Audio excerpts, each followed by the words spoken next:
Sky Island, Lyman Frank Baum, A Little Talk to My Readers. With the Sea Fairies, my book for 1911, I ventured into a new field of fairy literature, and to my delight the book was received with much approval by my former readers, many of whom have written me that they like Trot almost as well as Dorothy.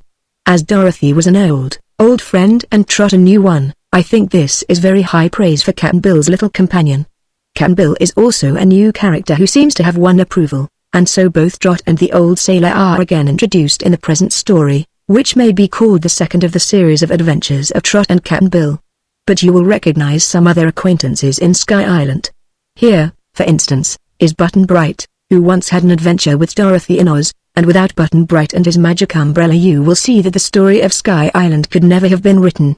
As Polychrome, the Rainbow's daughter, lives in the sky, it is natural that Trot and Button Bright meet her during their adventures there. This story of Sky Island has astonished me considerably, and I think it will also astonish you.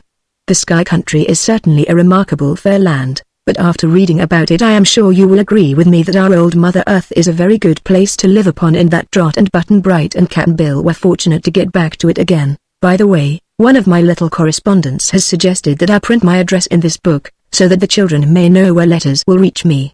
I am doing this, as you see, and hope that many will write to me and tell me how they like Sky Island. My greatest treasures are these letters from my readers, and I am always delighted to receive them. L. Frank Baum, Ascot at Hollywood in California. Chapter 1, A Mysterious Arrival. Hello, said the boy. Hello, answered Trot, looking up surprised. Where did you come from? Philadelphia, said he. Dear me, said Trot, you're a long way from home, then. About as far as I can get, in this country, the boy replied, gazing out over the water. Isn't this the Pacific Ocean? Of course. Why of course? He asked. Because it's the biggest lot of water in all the world. How do you know? Cap'n Bill told me, she said. Who's Cap'n Bill? An old sailorman who's a friend of mine. He lives at my house, to the white house you see over there on the bluff. Oh, is that your home? Yes, said Trot proudly. Isn't it pretty? It's pretty small, seems to me, answered the boy, but it's big enough for Mother and me, and for Cap'n Bill, said Trot. Haven't you any father? Yes, indeed. Cap'n Griffith is my father, but he's gone most of the time, sailing on his ship. You must be a stranger in these parts, little boy, not to know about Cap'n Griffith, she added, looking at her new acquaintance intently. Trot wasn't very big herself, but the boy was not quite as big as Trot. He was thin, with a rather pale complexion, and his blue eyes were round and earnest. He wore a blouse waist, a short jacket, and knickerbockers. Under his arm he held an old umbrella that was as tall as he was. Its covering had once been of thick, brown cloth, but the color had faded to a dull drab except in the creases, and Trot thought it looked very old-fashioned and common. The handle, though, was really curious. It was of wood and carved to resemble an elephant's head. The long trunk of the elephant was curved to make a crook for the handle. The eyes of the beast were small red stones, and it had 2 tiny tusks of ivory. The boy's dress was rich and expensive, even to his fine silk stockings and tan shoes, but the umbrella looked old and disreputable. It isn't the rainy season now, remarked Trot with a smile. The boy glanced at his umbrella and hugged it tighter. No, he said, but umbrellas are good for other things sides rain. Afraid of getting sunstruck? Asked Trot. He shook his head, still gazing far out over the water. I don't believe this is bigger than any other ocean, said he. I can't see any more of it than I can of the Atlantic. You'd find out if you had to sail across it, she declared. When I was in Chicago I saw Lake Michigan, he went on dreamily, and it looked just as big as this water does. Looks don't count, with oceans, she asserted. Your eyes can only see just so far, whether you're looking at a pond or a great sea. Then it doesn't make any difference how big an ocean is, he replied. What are those buildings over there? Pointing to the right, along the shore of the bay. That's the town, said Trot. Most of the people earn their living by fishing. The town is half a mile from here, and my house is almost a half mile the other way, so it's about a mile from my house to the town. The boy sat down beside her on the flat rock. Do you like girls? Asked Trot, making room for him. Not very well, the boy replied. Some of them are pretty good fellows, but not many. The girls with brothers are bossy, and the girls without brothers haven't any go to 'em. But the world's full o' both kinds, and so I try to take 'em as they come. They can't help being girls, of course. Do you like boys, when they don't put on airs or get rouse? Replied Trot. My experience with boys is that they don't know much, but think they do. That's true, he answered. I don't like boys much better than I do girls, but some are all right, and you seem to be one of them. Much obliged, laughed Trot. You aren't so bad, either, and if we don't both turn out worse than we seem, we ought to be friends. He nodded rather absently and tossed a pebble into the water. Been to town? He asked. Yes. Mother wanted some yarn from the store. She's knitting Cap'n Bill's stocking. Doesn't he wear but one? That's all. Cap'n Bill has one wooden leg, she explained. That's why he don't sail anymore. I'm glad of it, 'cause Cap'n Bill knows everything. I suppose he knows more than anyone else in all the world. Phew, said the boy. That's taking a good deal for granted. A one-legged sailor can't know much. Why not? Asked Trot a little indignantly. Folks don't learn things with their legs, do they? No, but they can't get around without legs to find out things. Cap'n Bill got round Lively North once, when he had 2 meat legs, she said. He's sailed to most every country on the earth, and found out all that the people in M knew and a lot besides. He was shipwrecked on a desert island once, and another time a cannibal king tried to boil him for dinner, and one day a shark chased him 7 leagues through the water. And, what's a league? Asked the boy. It's a distance, like a mile is. But a league isn't a mile, you know. What is it, then? You'll have to ask Cap'n Bill. He knows everything. Not everything, objected the boy. I know some things Cap'n Bill don't know. If you do, you're pretty smart, said Trot. No, I'm not smart. Some folks think I'm stupid. I guess I am.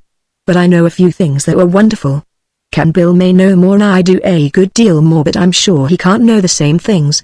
Say, what's your name? I'm Mayor Griffith, but everybody calls me Trot. I's a nickname I got when I was a baby, 'cause I trotted so fast when I walked, and it seems to stick. What's your name? Button Bright. How did it happen? How did what happen? Such a funny name. The boy scowled a little.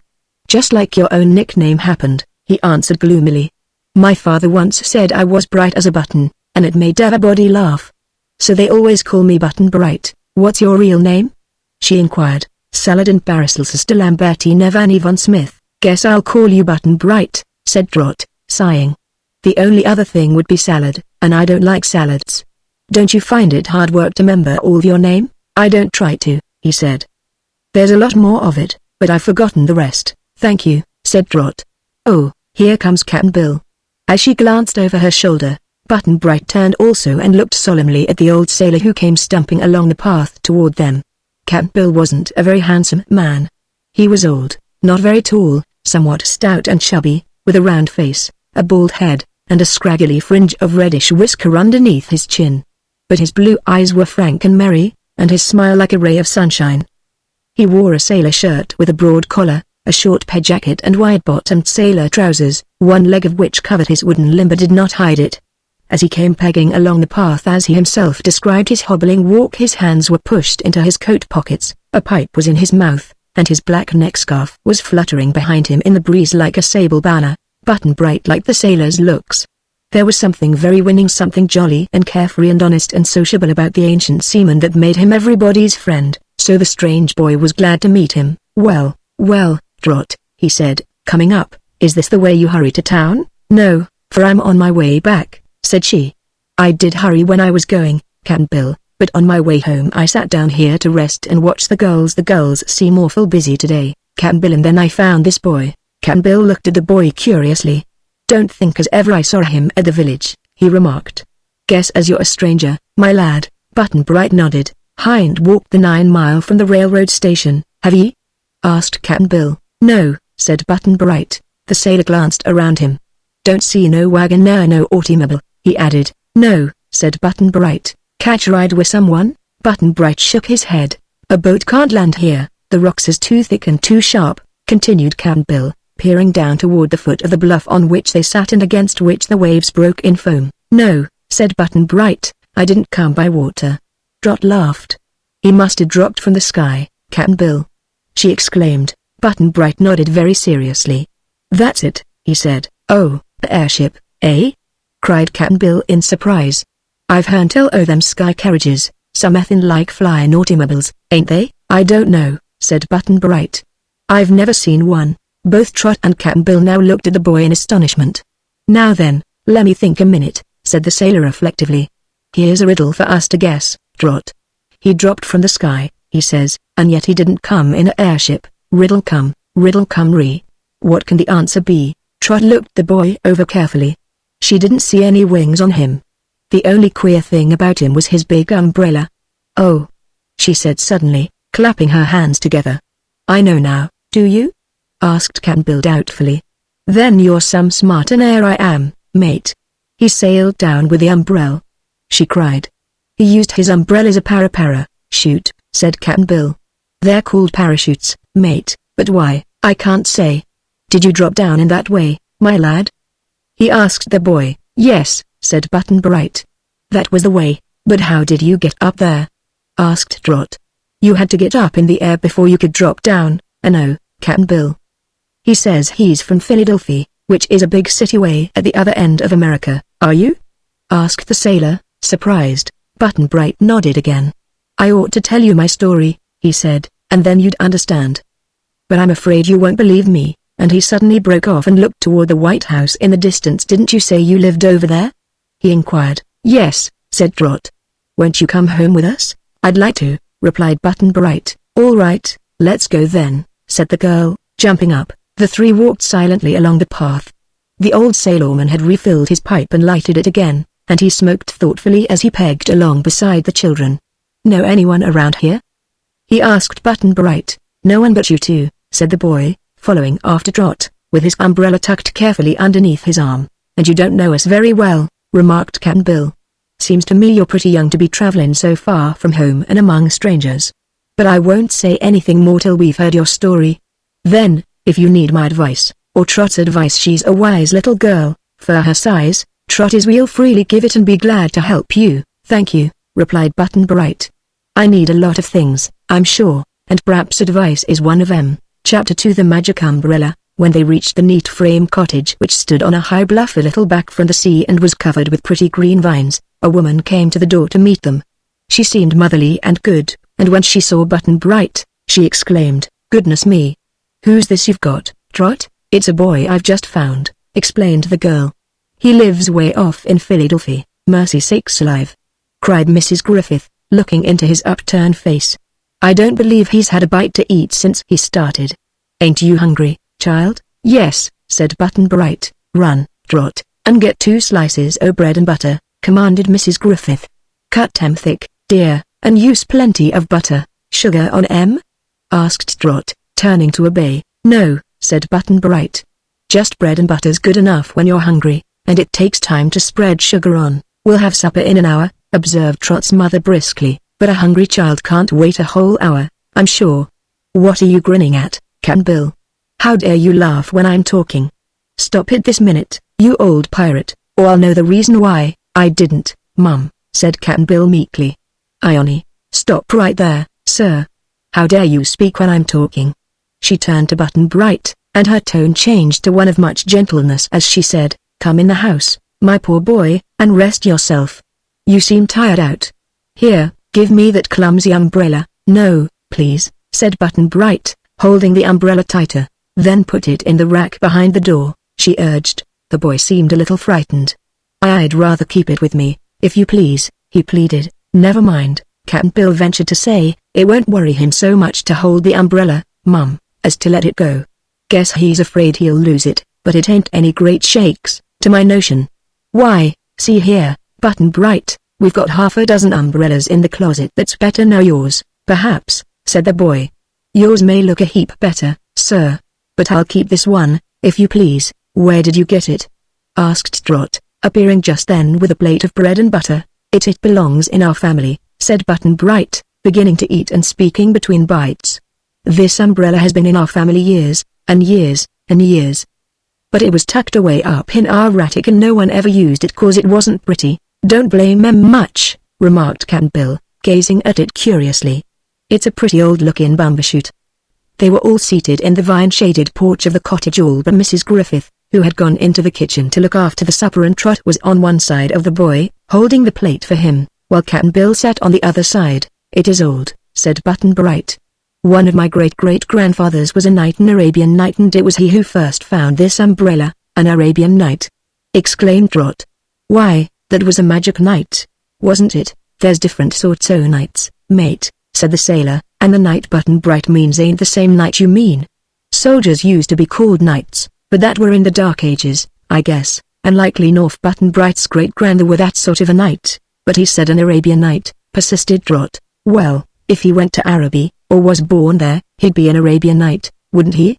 The lad's grandad were probably a foreigner, and yours and mine were, too, Trot, if you go back far enough, for America wasn't discovered in them days, there, said Trot triumphantly.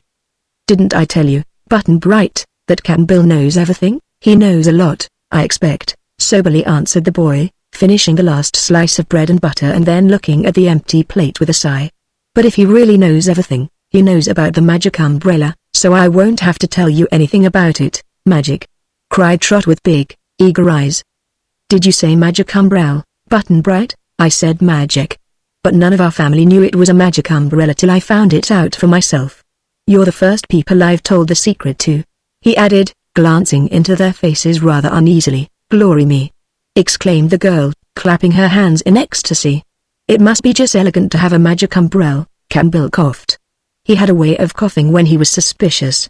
Magic, he observed gravely, was once lying round loose in the world. That was in the Dark Ages, I guess, when the magic Arabian Nights was. But the Light-O civilization has scared it away long ago, and magic's been a lost art since long afore you and I was born, Trot. I know that fairies still live, said Trot reflectively. She didn't like to contradict Cap'n Bill, who knew everything. So do I, added Button Bright.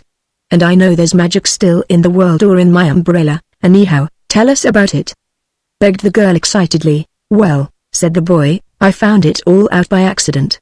It rained in Philadelphia for 3 whole days, and all the umbrellas in our house were carried out by the family and lost or mislaid or something, so that when I wanted to go to Uncle Bob's house, which is at Germantown, there wasn't an umbrella to be found. My governess wouldn't let me go without one, and, oh, said Trot. Do you have a governess? Yes, but I don't like her. She's cross. She said I couldn't go to Uncle Bob's because I had no umbrella. Instead she told me to go up in the attic and play. I was sorry about that, but I went up in the attic, and pretty soon I found in a corner this old umbrella. I didn't care how it looked. It was whole and strong and big, and would keep me from getting wet on the way to Uncle Bob's. So off I started for the car, but I found the streets awful muddy, and once I stepped in a mud hole way up to my ankle. Gee, I said, I wish I could fly through the air to Uncle Bob's. I was holding up the open umbrella when I said that, and as soon as I spoke, the umbrella began lifting me up into the air. I was awful scared at first, but I held on tight to the handle, and it didn't pull very much, either.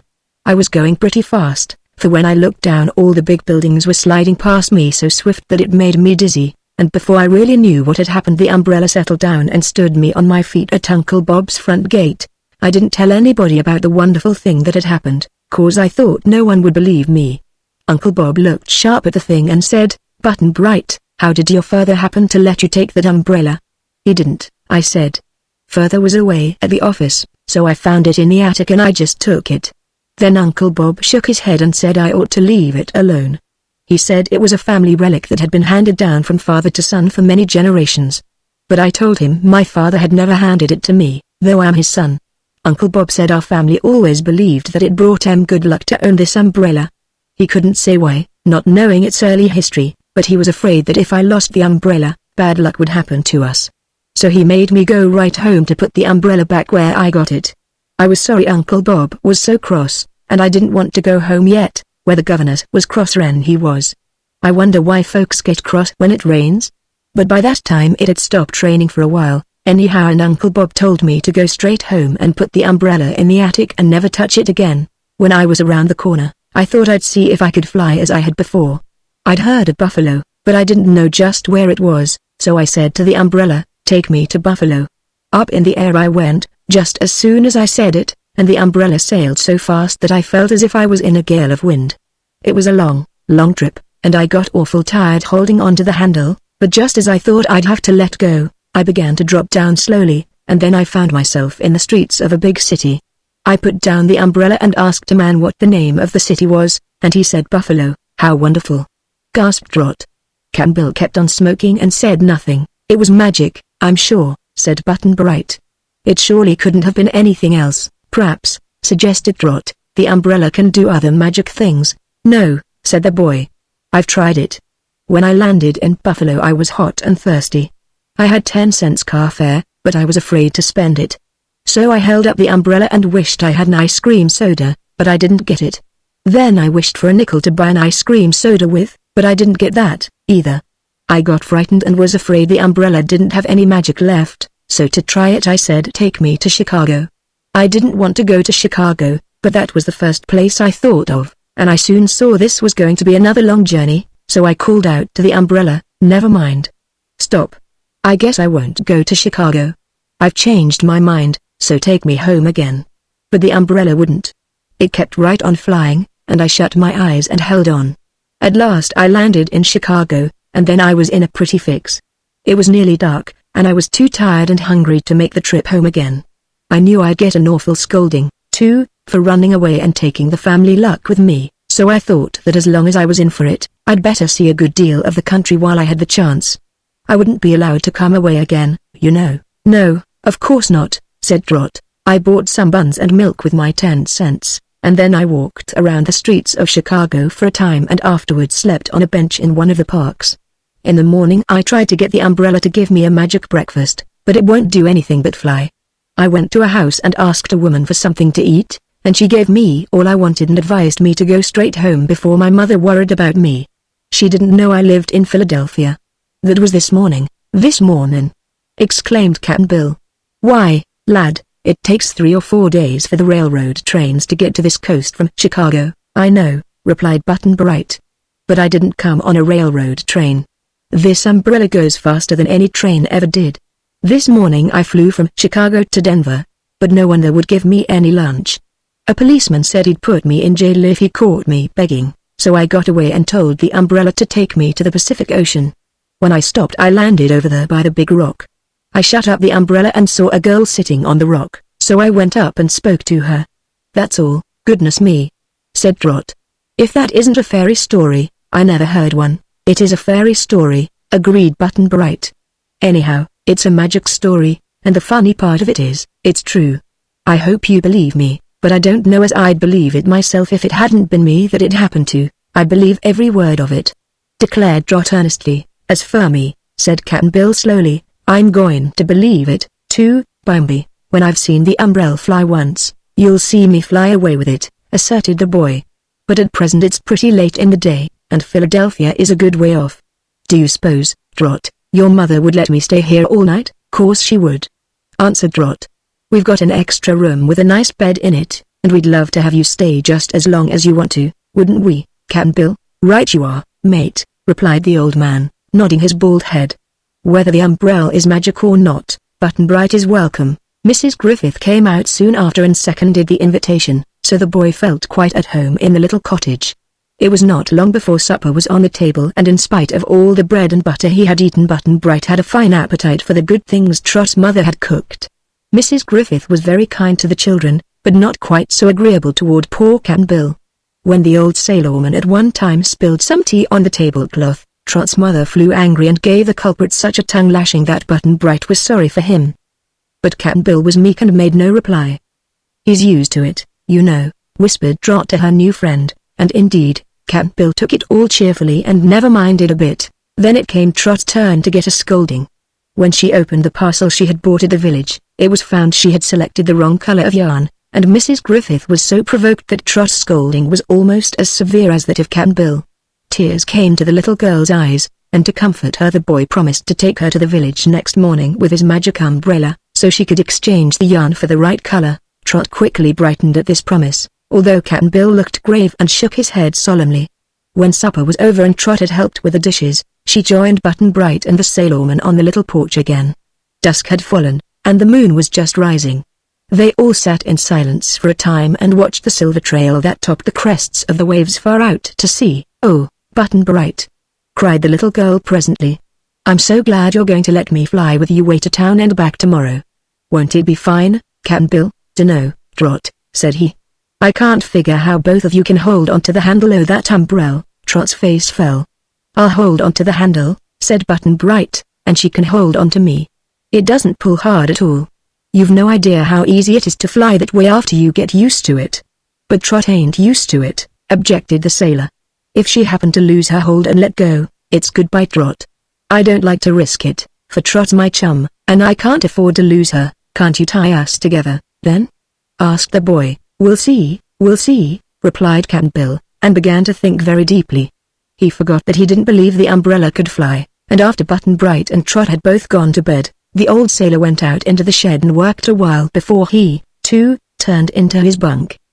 The Sandman wasn't around, and Cap'n Bill lay awake for hours thinking of the strange tale of the magic umbrella before he finally sank into slumber. Then he dreamed about it, and waking or dreaming he found the tale hard to believe. Chapter 3 A Wonderful Experience. They had early breakfasts at Trot's house, because they all went to bed early, and it is possible to sleep only a certain number of hours if one is healthy in body and mind. And right after breakfast Trot claimed Button-Bright's promise to take her to town with the magic umbrella. "Any time suits me," said the boy. He had taken his precious umbrella to bed with him and even carried it to the breakfast table, where he stood it between his knees as he ate, so now he held it close to him and said he was ready to fly at a moment's notice. This confidence impressed Cap'n Bill, who said with a sigh, "Well, if you must go, Trot, I've provided a machine that'll carry you both comfortable. I'm somewhat of an inventor myself, though there ain't any magic about me." Then he brought from the shed the contrivance he had made the night before. It was merely a swing seat. He had taken a wide board that was just long enough for both the boy and girl to sit upon, and had bored 6 holes in it, 2 holes at each end and 2 in the middle. Through these holes he had run stout ropes in such a way that the seat could not turn and the occupants could hold onto the ropes on either side of them. The ropes were all knotted together at the top, where there was a loop that could be hooked upon the crooked handle of the umbrella. Button-Bright and Trot both thought Cap'n Bill's invention very clever. The sailor placed the board upon the ground while they sat in their places, Button-Bright at the right of Trot, and then the boy hooked the rope loop to the handle of the umbrella, which he spread wide open. "I want to go to the town over yonder," he said, pointing with his finger to the roofs of the houses that showed around the bend in the cliff. At once the umbrella rose into the air, slowly at first, but quickly gathering speed. Trot and Button-Bright held fast to the ropes and were carried along very easily and comfortably. It seemed scarcely a minute before they were in the town, and when the umbrella set them down just in front of the store, it seemed to know just where they wanted to go. A wondering crowd gathered around them. Trot ran in and changed the yarn, while Button-Bright stayed outside and stared at the people who stared at him. They asked questions, too, wanting to know what sort of an aeroplane this was and where his power was stored and lots of other things, but the boy answered not a sound. When the little girl came back and took her seat, Button-Bright said, "I want to go to Trot's house." The simple villagers could not understand how the umbrella suddenly lifted the 2 children into the air and carried them away. They had read of airships, but here was something wholly beyond their comprehension. Cap'n Bill had stood in front of the house, watching with a feeling akin to bewilderment the flight of the magic umbrella. He could follow its course until it descended in the village, and he was so amazed and absorbed that his pipe went out. He had not moved from his position when the umbrella started back. The sailor's big blue eyes watched it draw near and settle down with its passengers upon just the spot it had started from. Trot was joyous and greatly excited. "Oh, it's glorious!" she cried in ecstasy. "It beats riding in a boat or in anything else. You feel so light and free and glad. I'm sorry the trip didn't last longer, though. Only trouble is, you go too fast." Button-Bright was smiling contentedly. He had proved to both Trot and Cap'n Bill that he had told the truth about the magic umbrella, however marvelous his tale had seemed to them. "I'll take you on another trip, if you like," said he. "I'm in no hurry to go home, and if you will let me stay with you another day, we can make 2 or 3 little trips with the family luck." "You must stay a whole week," said Trot decidedly. "And you must take Cap'n Bill for an air ride, too." "Oh, Trot, I dunno as I'd like it," protested Cap'n Bill nervously. "Yes you would. You're sure to like it. I guess I'm too heavy." "I'm sure the umbrella could carry 20 people if they could be fastened to the handle," said Button-Bright. "Solid land's pretty good to hold on to," decided Cap'n Bill. "A rope might break, you know." "Oh, Cap'n Bill, you're scared stiff," said Trot. "I ain't, mate. It ain't that at all. But I don't see that human critters has any call to fly in the air, anyhow. The air were made for the birds, and mosquitoes, and flying fishes," added Trot. "I know all that, Cap'n. But why wasn't it made for humans, too, if they can manage to fly in it? We breathe the air, and we can breathe it high up, just as well as down on the earth. Seeing as you like it so much, Trot, it would be cruel for me to go with Button-Bright and leave you at home," said the sailor. When I were younger, which is ancient history, and afore I had a wooden leg, I could climb a ship's ropes with the best of them, and walk out on a boom or stand atop a mast. So you know very well I ain't scared about the high upness. Why can't we all go together?" asked the boy. "Make another seat, Can, and swing it right under ours. Then we can all three ride anywhere we want to go." "Yes, do!" exclaimed Trot.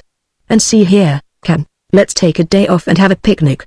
Mother is a little cross today, and she wants to finish knitting your new stocking, so I guess she'll be glad to get rid of us." "Where'll we go?" he asked, shifting on his wooden leg uneasily. "Anywhere. I don't care. There'll be the air ride there and the air ride back, and that's the main thing with me. If you say we'll go, Can, I'll run in and pack a basket of lunch." "How'll we carry it?" "Swing it to the bottom of your seat." The old sailor stood silent a moment. He really longed to take the air ride, but was fearful of danger. However, Trot had gone safely to town and back and had greatly enjoyed the experience. "All right," he said. "I'll risk it, mate, although I guess I'm an old fool for tempting fate by trying to make a birdo myself. Get the lunch, Trot, if your mother'll let you have it, and I'll rig up the seat." He went into the shed and Trot went to her mother. Mrs. Griffith, busy with her work, knew nothing of what was going on in regard to the flight of the magic umbrella. She never objected when Trot wanted to go away with Cap'n Bill for a day's picnicking. She knew the child was perfectly safe with the old sailor, who cared for Trot even better than her mother would have done. If she had asked any questions today and had found out they intended to fly in the air, she might have seriously objected. But Mrs. Griffith had her mind on other things and merely told the girl to take what she wanted from the cupboard and not bother her. So Trot, remembering that Button-Bright would be with them and had proved himself to be a hearty eater, loaded the basket with all the good things she could find. By the time she came out, lugging the basket with both hands, Cap'n Bill appeared with the new seat he had made for his own use, which he attached by means of ropes to the double seat of the boy and girl. "Now then, where'll we go?" asked Trot. "Anywhere suits me," replied Cap'n Bill. They had walked to the high bluff overlooking the sea, where a gigantic acacia tree stood on the very edge. A seat had been built around the trunk of the tree, for this was a favorite spot for Trot and Cap'n Bill to sit and talk and watch the fleet of fishing boats sail to and from the village. When they came to this tree, Trot was still trying to think of the most pleasant place to picnic. She and Cap'n Bill had been every place that was desirable and nearby, but today they didn't want a nearby spot.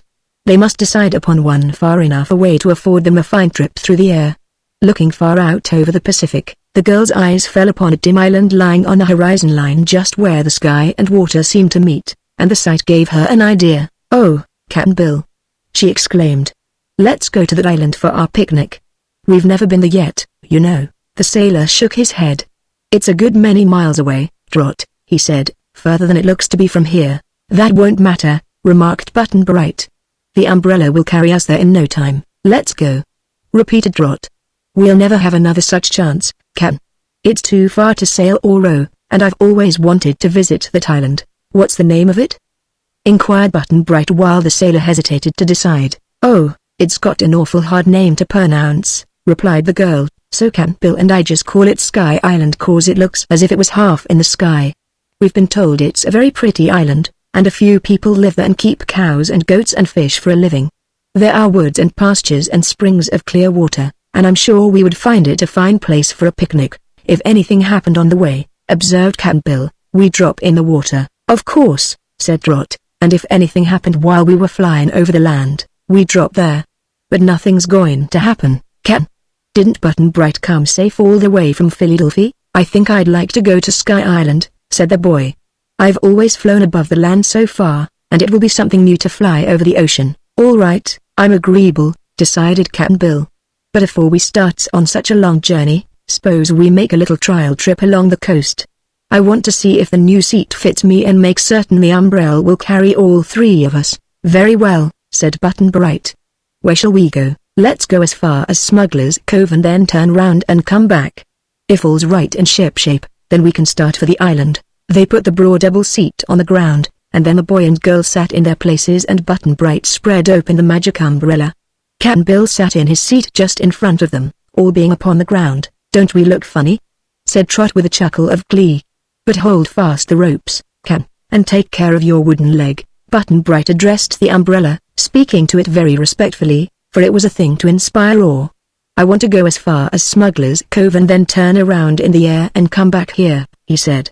At once the umbrella rose into the air, lifting after it first the seat in which the children sat, and then Cap'n Bill's seat. "Don't kick your heels, Trot," cried the sailor in a voice that proved he was excited by his novel experience. "You might bump me in the nose." "All right," she called back. "I'll be careful." It was really a wonderful, exhilarating ride, and Cap'n Bill wasn't long making up his mind he liked the sensation. When about 50 feet above the ground the umbrella began moving along the coast towards Smuggler's Cove, which it soon reached. Looking downward, Cap'n Bill suddenly exclaimed, "Why, there a boat cast loose, and it's going to smash on the rocks." "Hold on a minute, Button-Bright, till we can land and drag it ashore." "Hold on a minute, Umbrella," cried the boy. But the magic umbrella kept steadily upon its way. It made a circle over the cove and then started straight back the way it had come. "It's no use, sir," said Button-Bright to the sailor. "If I once tell it to go to a certain place, the umbrella will go there, and nowhere else. I've found that out before this. You simply can't stop it, won't let you change your mind, eh?" replied Cap'n Bill. "Well, that has its advantages and its disadvantages. If your old umbrella hadn't been so obstinate, we could have saved that boat." "Never mind," said Trot briskly, "here we are safe back again." "Wasn't it just the fascinatingest ride you ever took, Cap?" "It's pretty good fun," admitted Cap'n Bill. "Beats them aeroplanes and things all holler, 'cause it don't need any regulating." "If we're going to that island, we may as well start right away," said Button-Bright when they had safely landed. "All right. I'll tie on the lunch basket," answered the sailor. He fastened it so it would swing underneath his own seat, and they all took their places again. "Ready?" asked the boy. "Let her go, my lad. I want to go to Sky Island," said Button-Bright to the umbrella, using the name Trot had given him. The umbrella started promptly.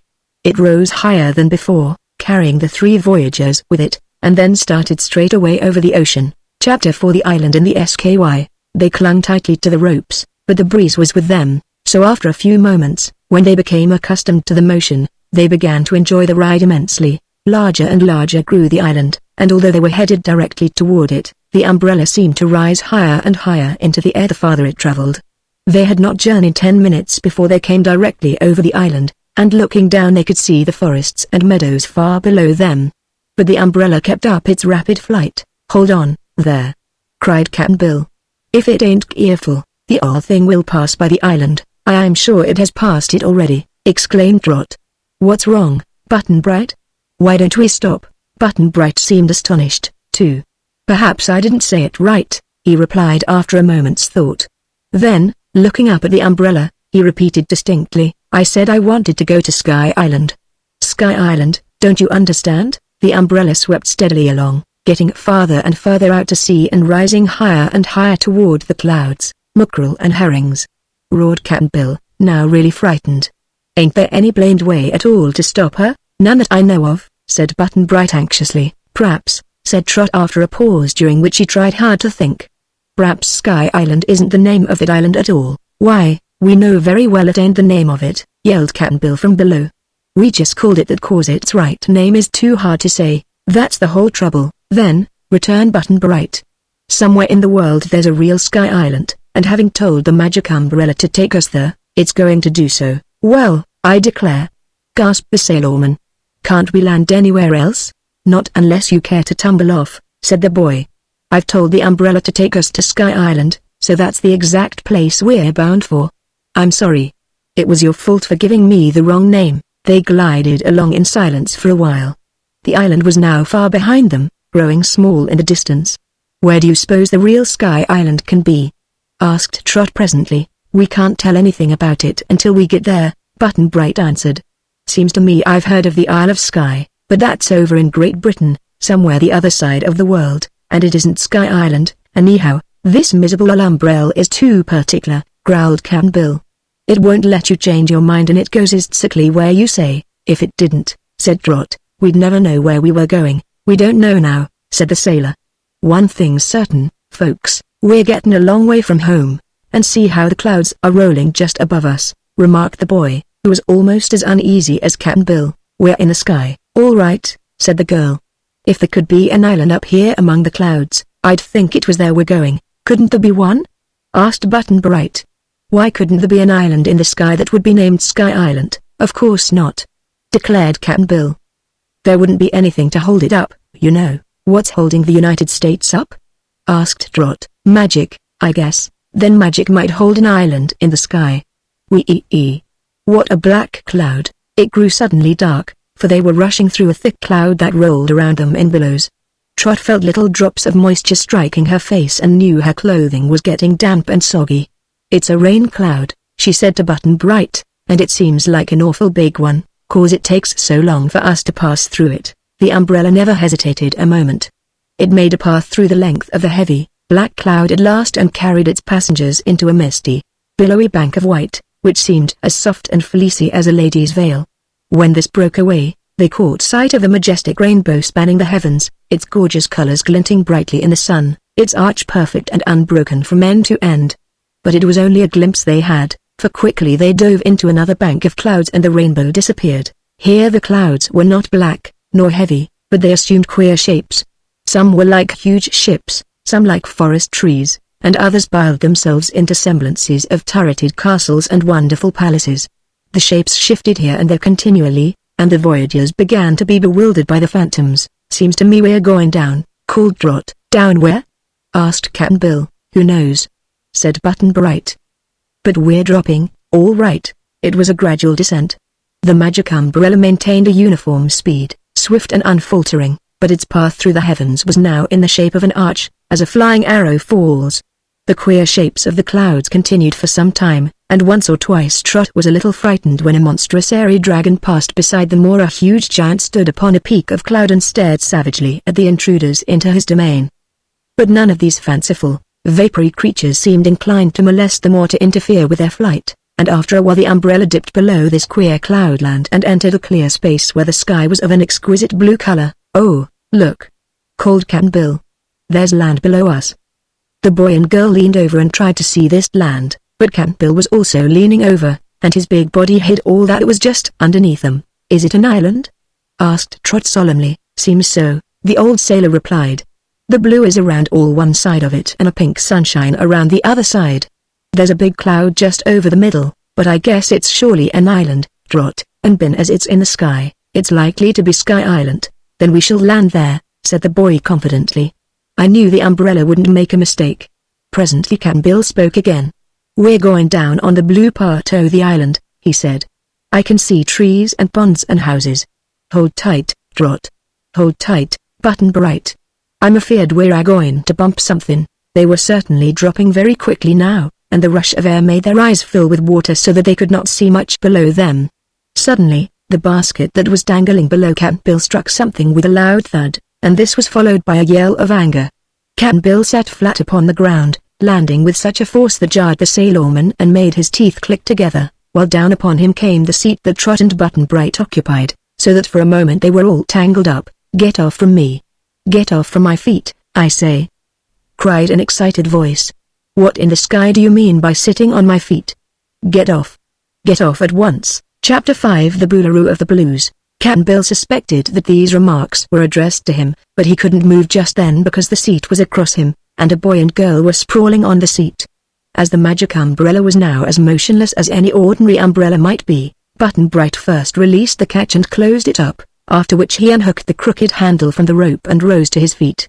Trot had managed by this time to stand up, and she pulled the board off from Cap'n Bill.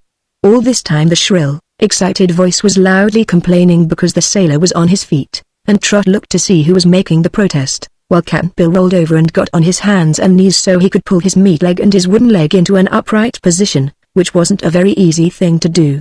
Button-Bright and Trot were staring with all their might at the queerest person they had ever seen. They decided it must be a man because he had 2 long legs, a body as round as a ball, a neck like an ostrich, and a comical little head set on the top of it. But the most curious thing about him was his skin, which was of a lovely sky blue tint. His eyes were also sky blue, and his hair, which was trained straight up and ended in a curl at the top of his head, was likewise blue in color and matched his skin and his eyes. He wore tight-fitting clothes made of sky blue silk, with a broad blue ruffle around his long neck, and on his breast glittered a magnificent jewel in the form of a star, set with splendid blue stones. If the blue man astonished the travelers, they were no less surprised by his surroundings, for look where they might, everything they beheld was of the same blue color as the sky above. They seemed to have landed in a large garden, surrounded by a high wall of blue stone. The trees were all blue, the grass was blue, the flowers were blue, and even the pebbles in the paths were blue. There were many handsomely carved benches and seats of blue wood scattered about the garden, and near them stood a fountain made of blue marble, which shot lovely sprays of blue water into the blue air. But the angry inhabitants of this blue place would not permit them to look around them in peace, for as soon as Cap'n Bill rolled off his toes, he began dancing around in an excited way and saying very disrespectful things of his visitors. "You brutes! You apes! You miserable, white-skinned creatures! How dare you come into my garden and knock me on the head with that awful basket and then fall on my toes and cause me pain and suffering? How dare you, I say? Don't you know you will be punished for your impudence? Don't you know the Boolaroo of the Blues will have revenge? I can have you patched for this insult, and I will just as sure as I'm the Royal Boolaroo of Sky Island." "Oh, is this Sky Island, then?" asked Trot. "Of course it's Sky Island. What else could it be? And I'm its ruler, its king, its sole royal potentate and dictator. Behold in the personage you have injured the mighty quitey righty Boolaroo of the Blues." Here he strutted around in a very pompous manner and wagged his little head contemptuously at them. "Glad to meet you, sir," said Cap'n Bill. "I allus had a likin' for kings, bin as they're summat unusual. Please excuse me for a-sittin' on your royal toes, not knowin' as your toes were there." "I won't excuse you," roared the Boolaroo.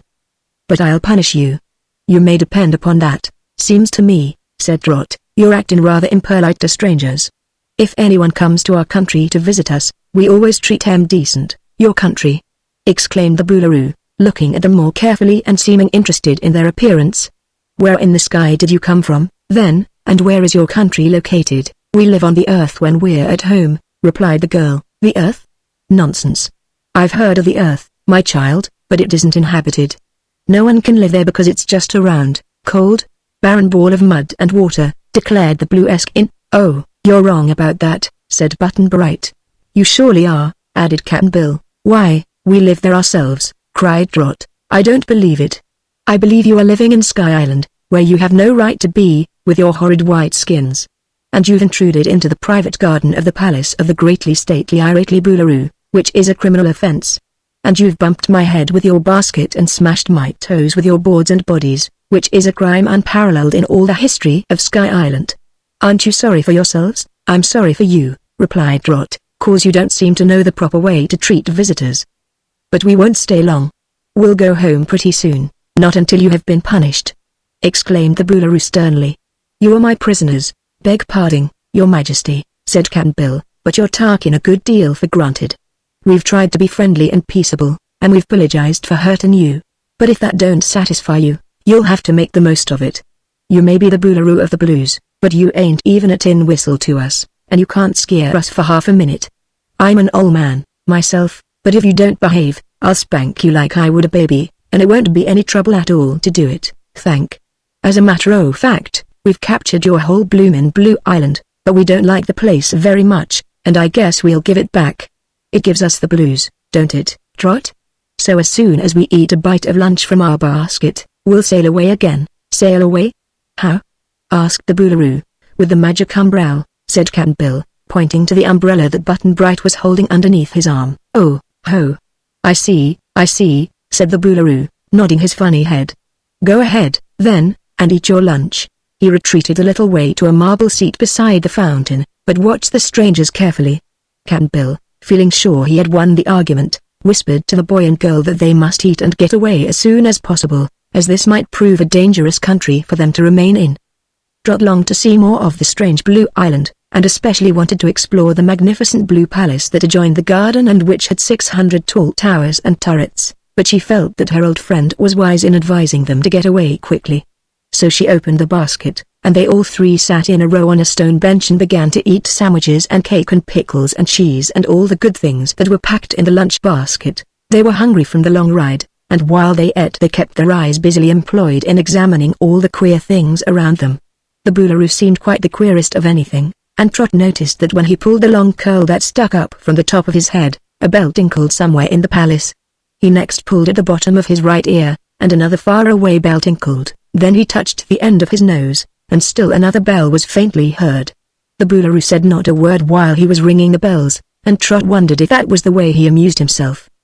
But now the frown died away from his face and was replaced with a look of satisfaction. "Have you nearly finished?" he inquired. "No," said Trot, "we've got to eat our apples yet." "Apples? Apples? What are apples?" he asked. Trot took some from the basket. "Have one?" she said.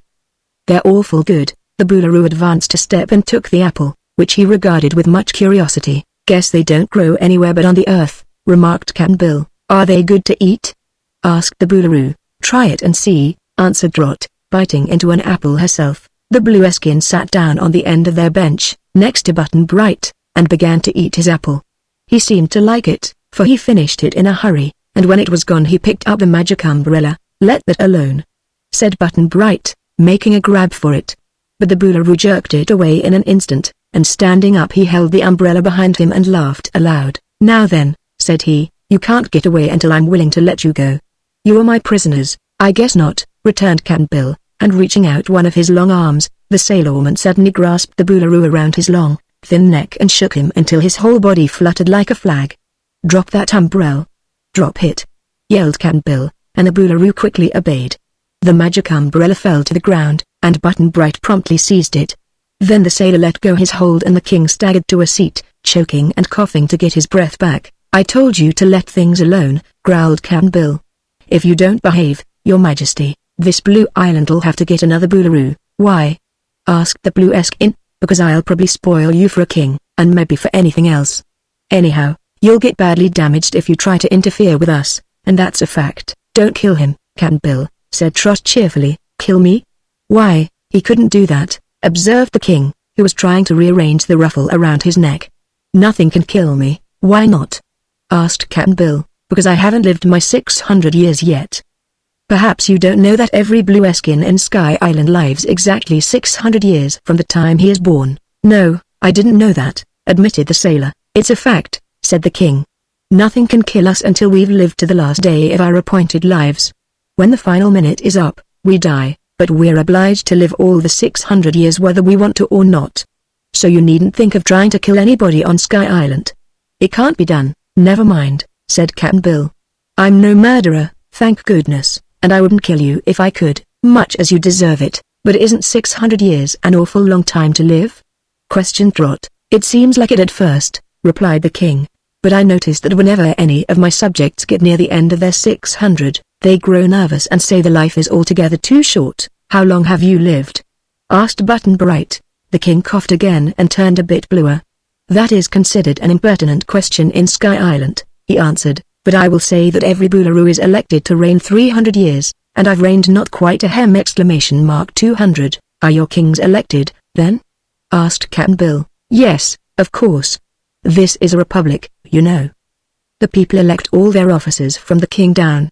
Every man and every woman is a voter. The Boolaroo tells them whom to vote for, and if they don't obey, they are severely punished. It's a fine system of government, and the only thing I object to is electing the Boolaroo for only 300 years. It ought to be for life. My successor has already been elected, but he can't reign for 100 years to come. I think 300 years is plenty long enough," said Trot. "It gives someone else a chance to rule, and I wouldn't be surprised if the next king is a better one. Seems to me you're not much of a Boolaroo." "That," replied the king indignantly, "is a matter of opinion. I like myself very much, but I can't expect you to like me, because you're deformed and ignorant." "I'm not," cried Trot. "Yes, you are. Your legs are too short and your neck is nothing at all.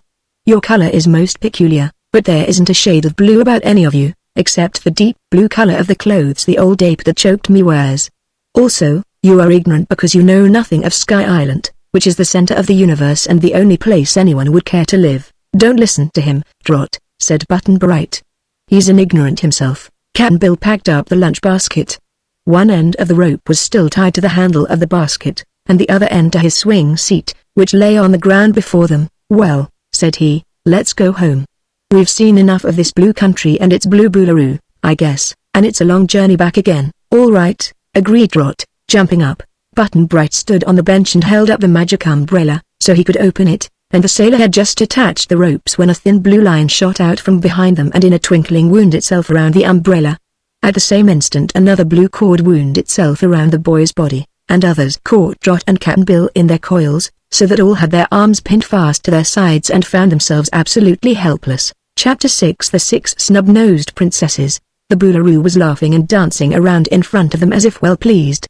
For a moment the prisoners could not imagine what had happened to them, but presently half a dozen blue Eskins, resembling in shape and costume their ruler but less magnificently dressed, stepped in front of them and bowed low to the Boolaroo. "Your orders, most mighty, flighty, tight and righty monarch, have been obeyed," said the leader. "Very well, Captain.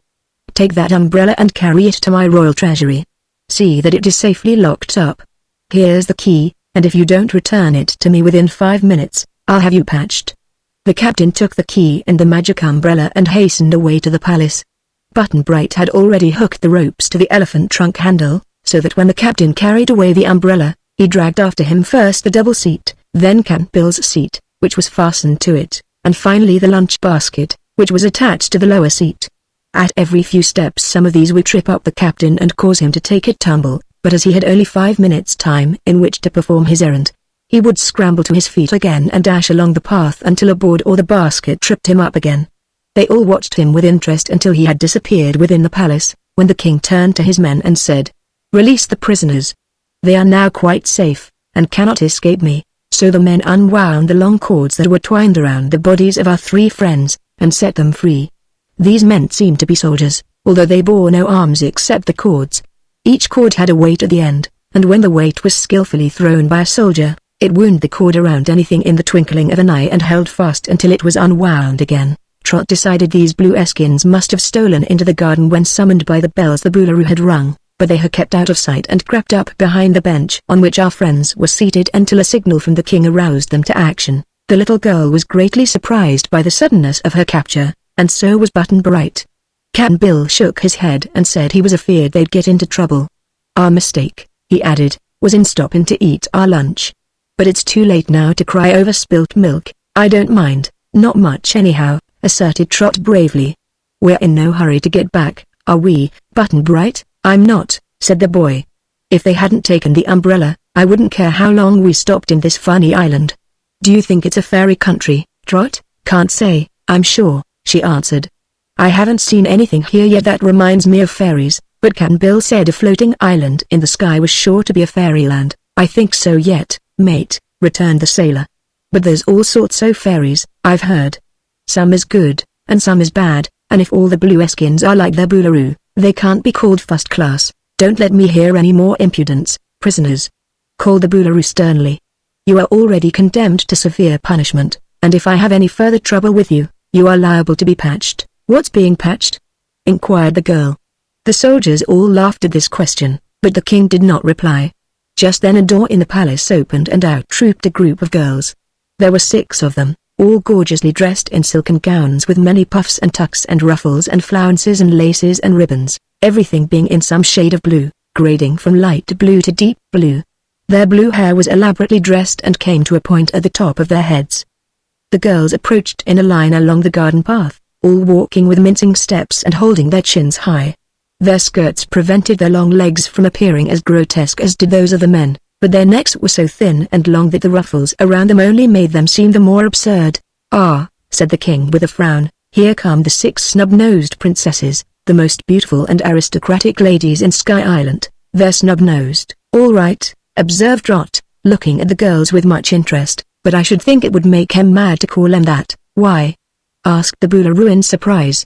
"Is not a snub nose the highest mark of female beauty, is it?" asked the girl. "Most certainly.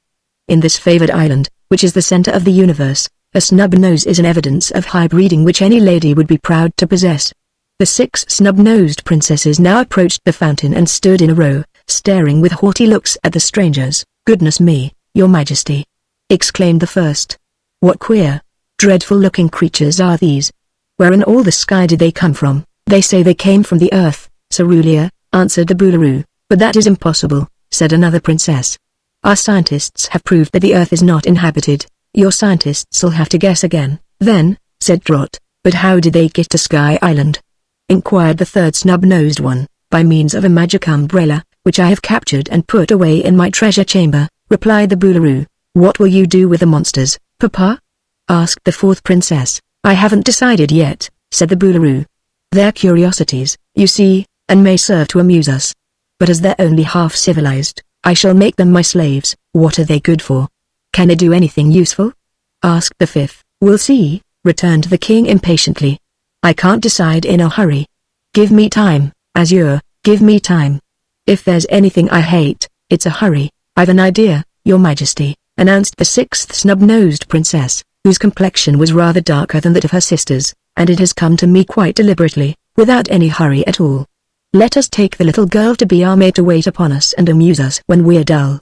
All the other ladies of the court will be wild with envy, and if the child doesn't prove of use to us, we can keep her for a living pincushion. Oh. Ah. That will be fine, cried all the other five, and the Boolaroo said, Very well, Indigo, it shall be as you desire. Then he turned to Trot and added, I present you to the 6 lovely snub-nosed princesses, to be their slave. If you are good and obedient, you won't get your ears boxed oftener than once an hour. I won't be anybody's slave, protested Trot. I don't like these snub-nosed, fussy females, and I won't have anything to do with them. How impudent! Cried Cerulean. How vulgar! Cried Turquoise. How unladylike! Cried Sapphire. How silly! Cried Azure. How absurd! Cried Cobalt. How wicked! Cried Indigo. And then all 6 held up their hands as if horrified. The Boolaroo laughed. You'll know how to bring her to time, I imagine, he remarked, and if the girl isn't reasonable and obedient, send her to me and I'll have her patched. Now, then, take her away. But Trot was obstinate and wouldn't budge a step. Keep us together, your majesty, begged Cap'n Bill. If we're to be slaves, don't separate us, but make us all the same kind o' slaves. I shall do what pleases me, declared the Boolaroo angrily. Don't try to dictate, old Moonface, for there's only one royal wool in Sky Island, and that's my own. He then gave a command to a soldier, who hastened away to the palace and soon returned with a number of long, blue ribbons. One he tied around Trot's waist and then attached to it 6 other ribbons. Each of the 6 snub-nosed princesses held the end of a ribbon, and then they turned and marched haughtily away to the palace, dragging the little girl after them. Don't worry, Trot, cried Button Bright. We'll get you out of this trouble pretty soon. Trust to us, mate, added Cap'n Bill. We'll manage to take care of you. Oh, I'm all right, answered Trot with fine courage. I'm not afraid of these gawkies. But the princesses pulled her after them, and soon they had all disappeared into one of the entrances to the Blue Palace. Now, then, said the Boolaroo, I will instruct you two in your future duties. I shall make old Moonface. My name's Cap'n Bill Weedles, interrupted the sailor. I don't care what your name is. I shall call you old Moonface, replied the king, for that suits you quite well. I shall appoint you the royal nectar mixer to the court of Sky Island, and if you don't mix our nectar properly, I'll have you patched. How do you mix it? Asked Cap'n Bill. I don't mix it. It's not the Boolaroo's place to mix nectar, was the stern reply. But you may inquire of the palace servants, and perhaps the royal chef or the major domo will condescend to tell you. Take him to the servants' quarters, Captain Ultramarine, and give him a suit of the royal livery. So Cap'n Bill was led away by the chief of the soldiers, and when he had gone, the king said to Button Bright, You, slave, shall be the royal boot blue. Your duty will be to keep the boots and shoes of the royal family nicely polished with blue. I don't know how, answered Button Bright surlily. You'll soon learn. The royal steward will supply you with blue paste, and when you've brushed this on our shoes, you must shine them with Q rays of moonshine. Do you understand? No, said Button Bright. Then the Boolaroo told one of the soldiers to take the boy to the shoe blue den and have him instructed in his duties, and the soldiers promptly obeyed and dragged Button Bright away to the end of the palace where the servants lived. Chapter 7 Gip Gizzle proves friendly. The royal palace was certainly a magnificent building, with large and lofty rooms and superb furnishings, all being in shades of blue. The soldier and the boy passed through several broad corridors and then came to a big hall where many servants were congregated. These were staring in bewilderment at Cap'n Bill, who had been introduced to them by Captain Ultramarine. Now they turned in no less surprise to examine the boy, and their looks expressed not only astonishment but dislike. The servants were all richly attired in blue silk liveries, and they seemed disposed to resent the fact that these strangers had been added to their ranks. They scowled and muttered and behaved in a very unfriendly way, even after Captain Ultramarine had explained that the newcomers were merely base slaves, and not to be classed with the free royal servants of the palace. One of those present, however, showed no especial enmity to Button Bright and Cap'n Bill, and this blue skin attracted the boy's notice because his appearance was so strange. He looked as if he were made of 2 separate men, each cut through the middle and then joined together, half of one to half of the other. One side of his blue hair was curly and the other half straight, one ear was big and stuck out from the side of his head, while the other ear was small and flat. One eye was half shut and twinkling, while the other was big and staring. His nose was thin on one side and flat on the other, while one side of his mouth curled up and the other down. Button-Bright also noticed that he limped as he walked because one leg was a trifle longer than the other, and that one hand was delicate and slender and the other thick and hardened by use. "Don't stare at him," a voice whispered in the boy's ear. "The poor fellow has been patched, that's all." Button-Bright turned to see who had spoken and found by his side a tall young blue-skin with a blue gold chain around his neck. He was quite the best-looking person the boy had seen in Sky Island, and he spoke in a pleasant way and seemed quite friendly.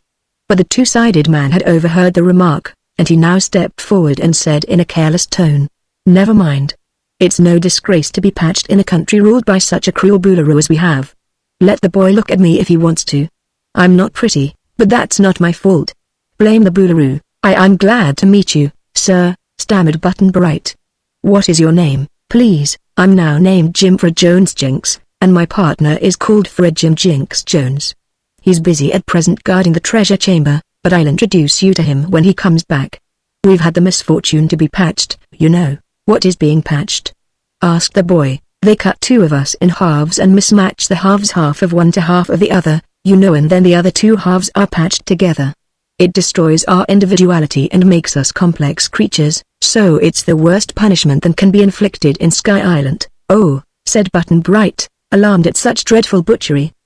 "Doesn't it hurt?" "No, it doesn't hurt," replied Jimfred. "But it makes one frightfully nervous. They stand you under a big knife, which drops and slices you neatly in two, exactly in the middle. Then they match half of you to another person who has likewise been sliced, and there you are, patched to someone you don't care about and haven't much interest in. If your half wants to do something, the other half is likely to want to do something different, and the funny part of it is you don't quite know which is your half and which is the other half. It's a terrible punishment, and in a country where one can't die or be killed until he has lived his 600 years, to be patched is a great misfortune." "I'm sure it is," said Button-Bright earnestly. "But can't you ever get unpatched again? If the Boolaroo would consent, I think it could be done," Jimfred replied. "But he never will consent. This is about the meanest Boolaroo who ever ruled this land, and he was the first to invent patching people as a punishment. I think we will all be glad when his 300 years of rule are ended." "When will it be?" inquired the boy. "Hush shh," cried everyone in a chorus, and they all looked over their shoulders as if frightened by the question. The officer with the blue gold chain pulled Button-Bright's sleeve and whispered, "Follow me, please." And then he beckoned to Cap'n Bill and led the two slaves to another room where they were alone. "I must instruct you in your duties," said he when they were all comfortably seated in cozy chairs with blue cushions. "You must learn how to obey the Boolaroo's commands, so he won't become angry and have you patched." "How could he patch the United States?" asked the sailorman curiously. "Oh, he'd just slice you all in halves and then patch half of the boy to half of the girl, and the other half to half of you, and the other half of you to the other half of the girl." "See? Can't say I do," said Cap'n Bill, much bewildered. "It's a riddler mix-up." "That's what it's meant to be," explained the young officer, "and seeing as we're Earth folks, and not natives of Sky Island, I've an idea the slicing machine would about end us, without being patched," continued the sailor. "Oh," said Button-Bright, "so it would. While you are in this country, you can't die till you've lived 600 years, declared the officer. "Oh," said Button-Bright. "That's different, of course. But who are you? Please." "My name is Gipgisizzle." "Can you remember it?" "I can remember the sizzle," said the boy, "but I'm afraid the grip glip." "Gipgisizzle," repeated the officer slowly. "I want you to remember my name, because if you are going to live here, you are sure to hear of me a great many times." "Can you keep a secret?" "I can try," said Button-Bright. "I've kept secrets once in a while," asserted Cap'n Bill. "Well, try to keep this one. I'm to be the next Boolaroo of Sky Island." "Good for you," cried the sailor. "I wish you was the Boolaroo now, sir. But it seems you've got to wait 100 years or more before you can take his place." Gipgisizzle rose to his feet and paced up and down the room for a time, a frown upon his face. Then he halted and faced Cap'n Bill. "Sir," said he, "the lie's all my trouble. I'm quite sure the present Boolaroo has reigned 300 years next Thursday, but he claims it is only 200 years, and as he holds the Royal Book of Records under lock and key in the Royal Treasury, there is no way for us to prove he is wrong." "Oh," said Button-Bright. "How old is the Boolaroo?" "He was 200 years old when he was elected," replied Gipgisizzle. "If he has already reigned 300 years as I suspect, Then he is now 500 years old. You see, he is trying to steal another 100 years of rule so as to remain a tyrant all his life. He don't seem as old as that, observed Captain Bill thoughtfully. Why, I'm only 60 myself, and I guess I look twice as old as your king does. We do not show our age in looks, the officer answered. I am just about your age, sir, 62 my next birthday, but I'm sure I don't look as old as that. That's a fact, agreed Captain Bill. Then he turned to Button Bright and added, don't that prove Sky Island is a fairy country as I said? Oh, I've known that all along, said the boy.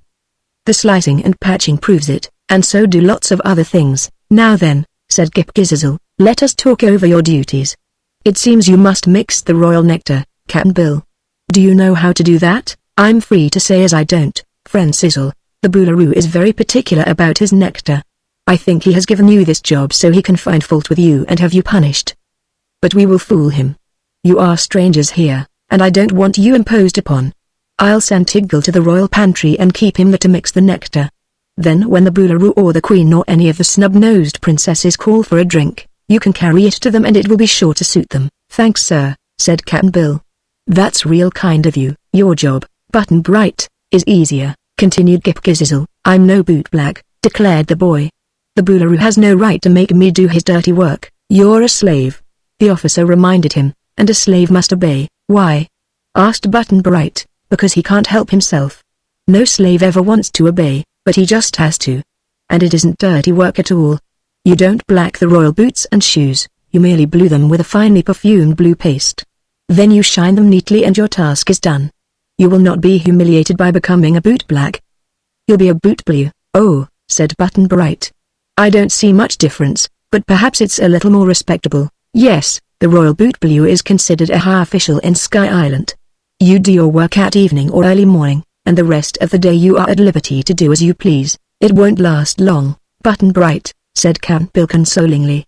Something's bound to happen pretty soon, you know. I think so myself, answered the boy. And now, remarked Gip Gizzle, since you understand your new duties, perhaps you'd like to walk out with me and see the blue city and the glorious blue country of Sky Island. We would that, cried Captain Bill promptly. So they accompanied their new friend through a maze of passages, for the palace was very big, and then through a high, arched portal into the streets of the city.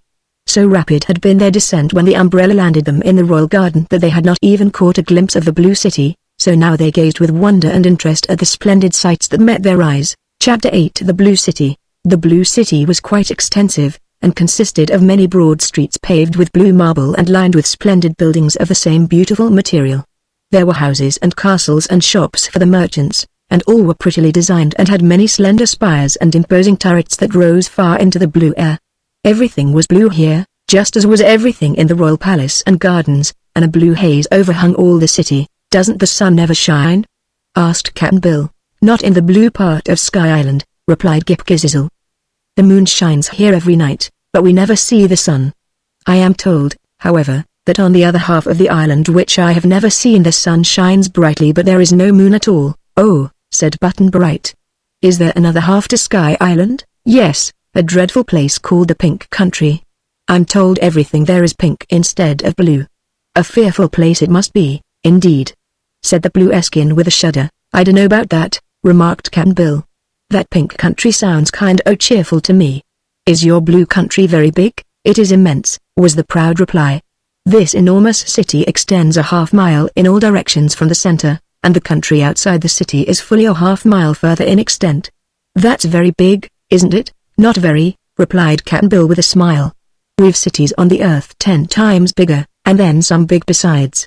We'd call this a small town in our country. Our country is thousands of miles wide and thousands of miles long. It's the great United States of America, added the boy earnestly. Gip Gizzle seemed astonished.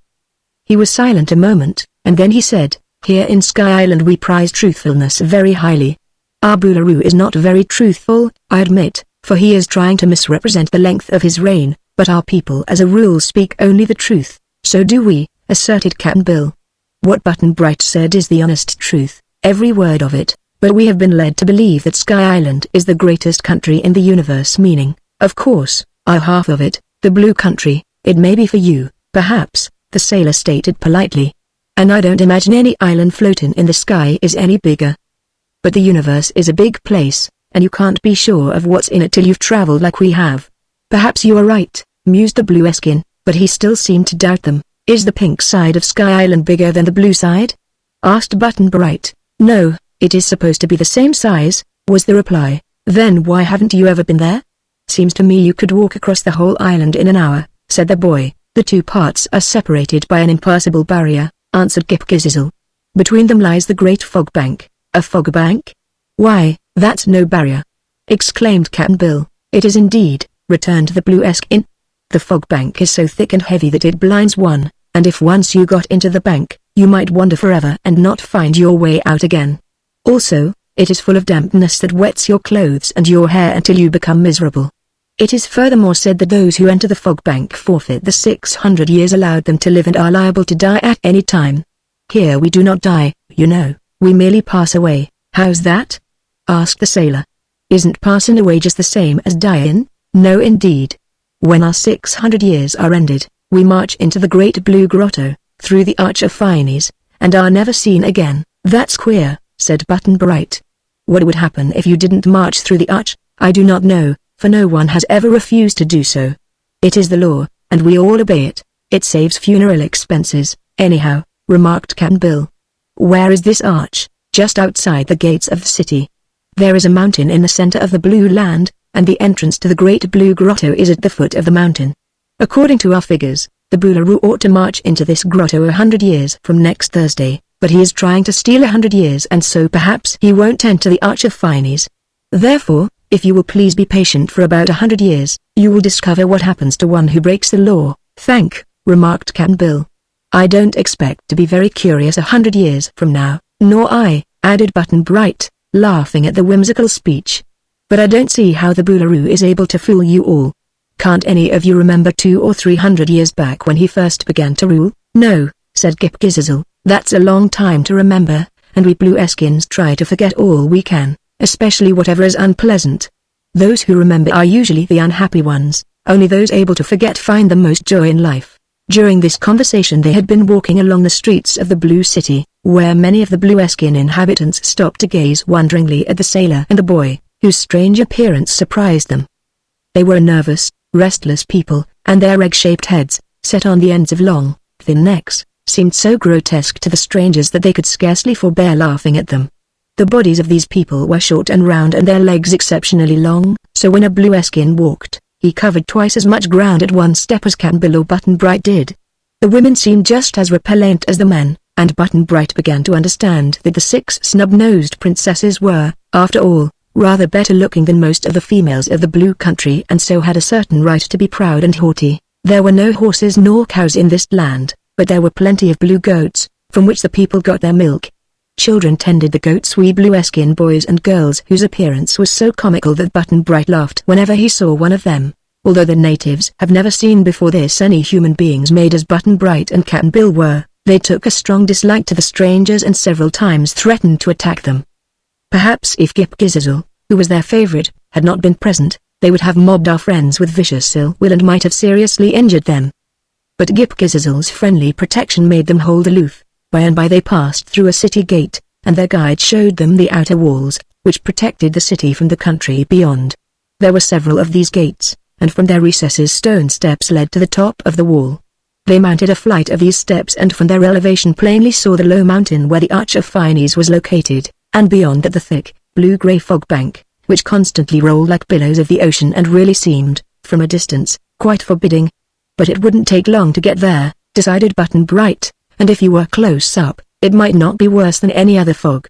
Is the Pink Country on the other side of it? So we are told in the Book of Records, replied Gip-Gizzle. None of us now living know anything about it, but the Book of Records calls it the Sunset Country and says that at evening the pink shades are drowned by terrible colors of orange and crimson and gold and yellow and red. Wouldn't it be horrible to be obliged to look upon such a sight? It must give the poor people who live a dreadful headaches. I'd like to see that Book of Records, mused Cap'n Bill, who didn't think the description of the Sunset Country at all dreadful. I'd like to see it myself, returned Gip-Gizzle with a sigh. But no one can lay hands on it because the Boolaroo keeps it safely locked up in his treasure chamber. Where's the key to the treasure chamber? Asked Button-Bright. The Boolaroo keeps it in his pocket night and day, was the reply. He is afraid to let anyone see the book because it would prove he has already reigned 300 years next Thursday, and then he would have to resign the throne to me and leave the palace and live in a common house. My magic umbrella is in that treasure chamber, said Button Bright, and I'm going to try to get it. Are you? Inquired Gip Gizzle eagerly. Well, if you manage to enter the treasure chamber, be sure to bring me the book of records. If you can do that, I will be the best and the most grateful friend you ever had. I'll see, said the boy. It ought not to be hard work to break into the treasure chamber. Is it guarded? Yes. The outside guard is Jimfred Jinx Jones, the double patch of the Fred Jim whom you have met, and the inside guard is a ravenous creature known as the Blue Wolf, which has teeth a foot long and as sharp as needles. Oh, said Button Bright. But never mind the Blue Wolf, I must manage to get my umbrella somehow or other. They now walked back to the palace, still objects of much curiosity to the natives, who sneered at them and mocked them but dared not interfere with their progress. At the palace they found that dinner was about to be served in the big dining hall of the servants and dependents and household officers of the Royal Boolaroo. Gip Gizzle was the major domo and master of ceremonies, so he took his seat at the end of the long table and placed Cap'n Bill on one side of him and Button Bright on the other, to the great annoyance of the other Blue Eskins present, who favored the strangers with nothing pleasanter than envious scowls. The Boolaroo and his queen and daughters, the 6 snub-nosed princesses, dined in formal state in the banquet hall, where they were waited upon by favorite soldiers of the royal bodyguard. Here in the servants' hall there was one vacant seat next to Button Bright which was reserved for Trot, but the little girl had not yet appeared, and the sailorman and the boy were beginning to be uneasy about her. Chapter 9 The Tribulation of Trot. The apartments occupied by the 6 snub-nosed princesses were so magnificent that when Trot first entered them, led by her haughty captors, she thought they must be the most beautiful rooms in the world. There was a long and broad reception room, with 47 windows in it, and opening out of it were 6 lovely bedchambers, each furnished in the greatest luxury. Adjoining each sleeping room was a marble bath, and each princess had a separate boudoir and a dressing room. The furnishings were of the utmost splendor, blue gold and blue gems being profusely used in the decorations, while the divans and chairs were of richly carved blue wood upholstered in blue satins and silks. The draperies were superbly embroidered, and the rugs upon the marble floors were woven with beautiful scenes in every conceivable shade of blue. When they first reached the reception room, Princess Azure cast herself upon a divan while her 5 sisters sat or reclined in easy chairs with their heads thrown back and their blue chins scornfully elevated. Trot, who was much annoyed at the treatment she had received, did not hesitate to seat herself also in a big easy chair. "Slave!" cried Princess Cerulean, "fetch me a mirror." "Slave!" cried Princess Turquoise, "a lock of my hair is loosened, bind it up." "Slave!" cried Princess Cobalt, "unfasten my shoes, they're too tight." "Slave!"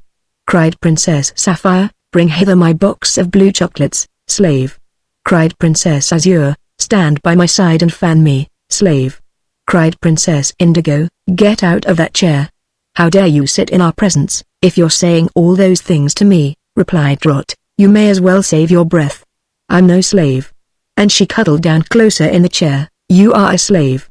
shouted the 6 all together. "I'm not. Our father, the revered and resplendent royal ruler of the Blues, has made you our slave," asserted Indigo with a yawn. "But he can't," objected the little girl.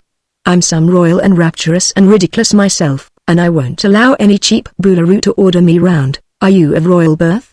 asked Azure, seeming surprised. "Royal?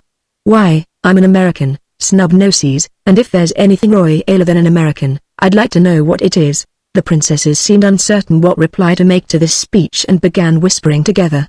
Finally, Indigo said to Trot, "We do not think it matters what you are in your own country, for having left you have forfeited your rank. By recklessly intruding into our domain, you have become a slave, and being a slave you must obey us or suffer the consequences." "What consequences?" asked the girl. "Dare to disobey us and you will quickly find out," snapped Indigo, swaying her head from side to side on its long, swan-like neck like the pendulum of a clock. "I don't want any trouble," said Trot gravely. "We came to Sky Island by mistake and wanted to go right away again, but your father wouldn't let us. It isn't our fault we're still here, and I'm free to say you're a very disagreeable and horrid lot of people with no manners to speak of, or you'd treat us nicely." "No impertinence!" cried Indigo savagely. "Why, it's the truth," replied Trot. Indigo made a rush and caught Trot by both shoulders. The princess was twice the little girl's size, and she shook her victim so violently that Trot's teeth rattled together. Then Princess Cobalt came up and slapped one side of the slave's face, and Princess Turquoise ran forward and slapped the other side. Cerulean gave Trot a push one way, and Sapphire pushed her the other way, so the little girl was quite out of breath and very angry when finally her punishment ceased. She had not been much hurt, though, and she was wise enough to understand that these princesses were all cruel and vindictive, so that her safest plan was to pretend to obey them. "Now then," commanded Princess Indigo, "go and feed my little blue dog that crows like a rooster, and feed my pretty blue cat that sings like a bird," said Princess Azure, "and feed my soft, blue lamb that chatters like a monkey," said Princess Cobalt, "and feed my poetic blue parrot that barks like a dog," said Princess Sapphire, "and feed my fuzzy blue rabbit that roars like a lion," said Princess Turquoise, "and feed my lovely blue peacock that mews like a cat," said Princess Cerulean. "Anything else?" asked Trot, drawing a long breath. "Not until you have properly fed our pets," replied Azure with a scowl. "What do they eat, then?" "Meat, milk, clover, seeds, bread, carrots." "All right," said Trot. "Where do you keep the menagerie?" "Our pets are in our boudoirs," said Indigo harshly. "What a little fool you are." "Perhaps," said Trot, pausing as she was about to leave the room, "when I grow up I'll be as big a fool as any of you." Then she ran away to escape another shaking, and in the first boudoir she found the little blue dog curled up on a blue cushion in a corner. Trot patted his head gently, and this surprised the dog, who was accustomed to cuffs and kicks. So he licked Trot's hand and wagged his funny little tail and then straightened up and crowed like a rooster. The girl was delighted with the queer doggy, and she found some meat in a cupboard and fed him out of her hand, patting the tiny creature and stroking his soft blue hair. The doggy had never in his life known anyone so kind and gentle, so when Trot went into the next boudoir, the animal followed close at her heels, wagging his tail every minute. The blue cat was asleep on a window seat, but it woke up when Trot tenderly took it in her lap and fed it milk from a blue gold dish. It was a pretty cat and instantly knew the little girl was a friend vastly different from its own bad-tempered mistress, so it sang beautifully as a bird sings, and both the cat and the dog followed Trot into the third boudoir. Here was a tiny baby lamb with fleece as blue as a lark's purr and as soft as milk. "Oh, you darling!" cried Trot, hugging the little lamb tight in her arms. At once the lamb began chattering just as a monkey chatters, only in the most friendly and grateful way, and Trot fed it a handful of fresh blue clover and smoothed and petted it until the lamb was eager to follow her wherever she might go. When she came to the fourth boudoir, a handsome blue parrot sat on a blue perch and began barking as if it were nearly starved. Then it cried out, "Rub-a-dub, dub, gimme some grub." Trot laughed and gave it some seeds, and while the parrot ate them she stroked gently his soft feathers. The bird seemed much astonished at the unusual caress and turned upon the girl first one little eye and then the other as if trying to discover why she was so kind. He had never experienced kind treatment in all his life. So it was no wonder that when the little girl entered the fifth boudoir she was followed by the parrot, the lamb, the cat and the dog, who all stood beside her and watched her feed the peacock, which she found strutting around and mewing like a cat for his dinner. Said the parrot, "I spy a peacock's eye on every feather. I wonder why?" The peacock soon came to love Trot as much as the other bird and all the beasts did, and it spread its tail and strutted after her into the next boudoir, the sixth one. As she entered this room, Trot gave a start of fear, for a terrible roar like the roar of a lion greeted her. But there was no lion there, a fuzzy, blue rabbit was making all the noise. "For goodness sake keep quiet," said Trot. "Here's a nice blue carrot for you. The color seems all wrong, but it may taste just as good as if it was red." Evidently it did taste good, for the rabbit ate it greedily. When it was not roaring, the creature was so soft and fluffy that Trot played with it and fondled it a long time after it had finished eating, and the rabbit played with the cat and the dog and the lamb and did not seem a bit afraid of the parrot or the peacock. But all of a sudden in pounced Princess Indigo with a yell of anger. "So this is how you waste your time, is it?" exclaimed the princess, and grabbing Trot's arm, she jerked the girl to her feet and began pushing her from the room. All the pets began to follow her, and seeing this, Indigo yelled at them to keep back. As they paid no attention to this command, the princess seized a basin of water and dashed the fluid over the beasts and birds, after which she renewed her attempt to push Trot from the room. The pets rebelled at such treatment, and believing they ought to protect Trot, whom they knew to be their friend, they proceeded to defend her.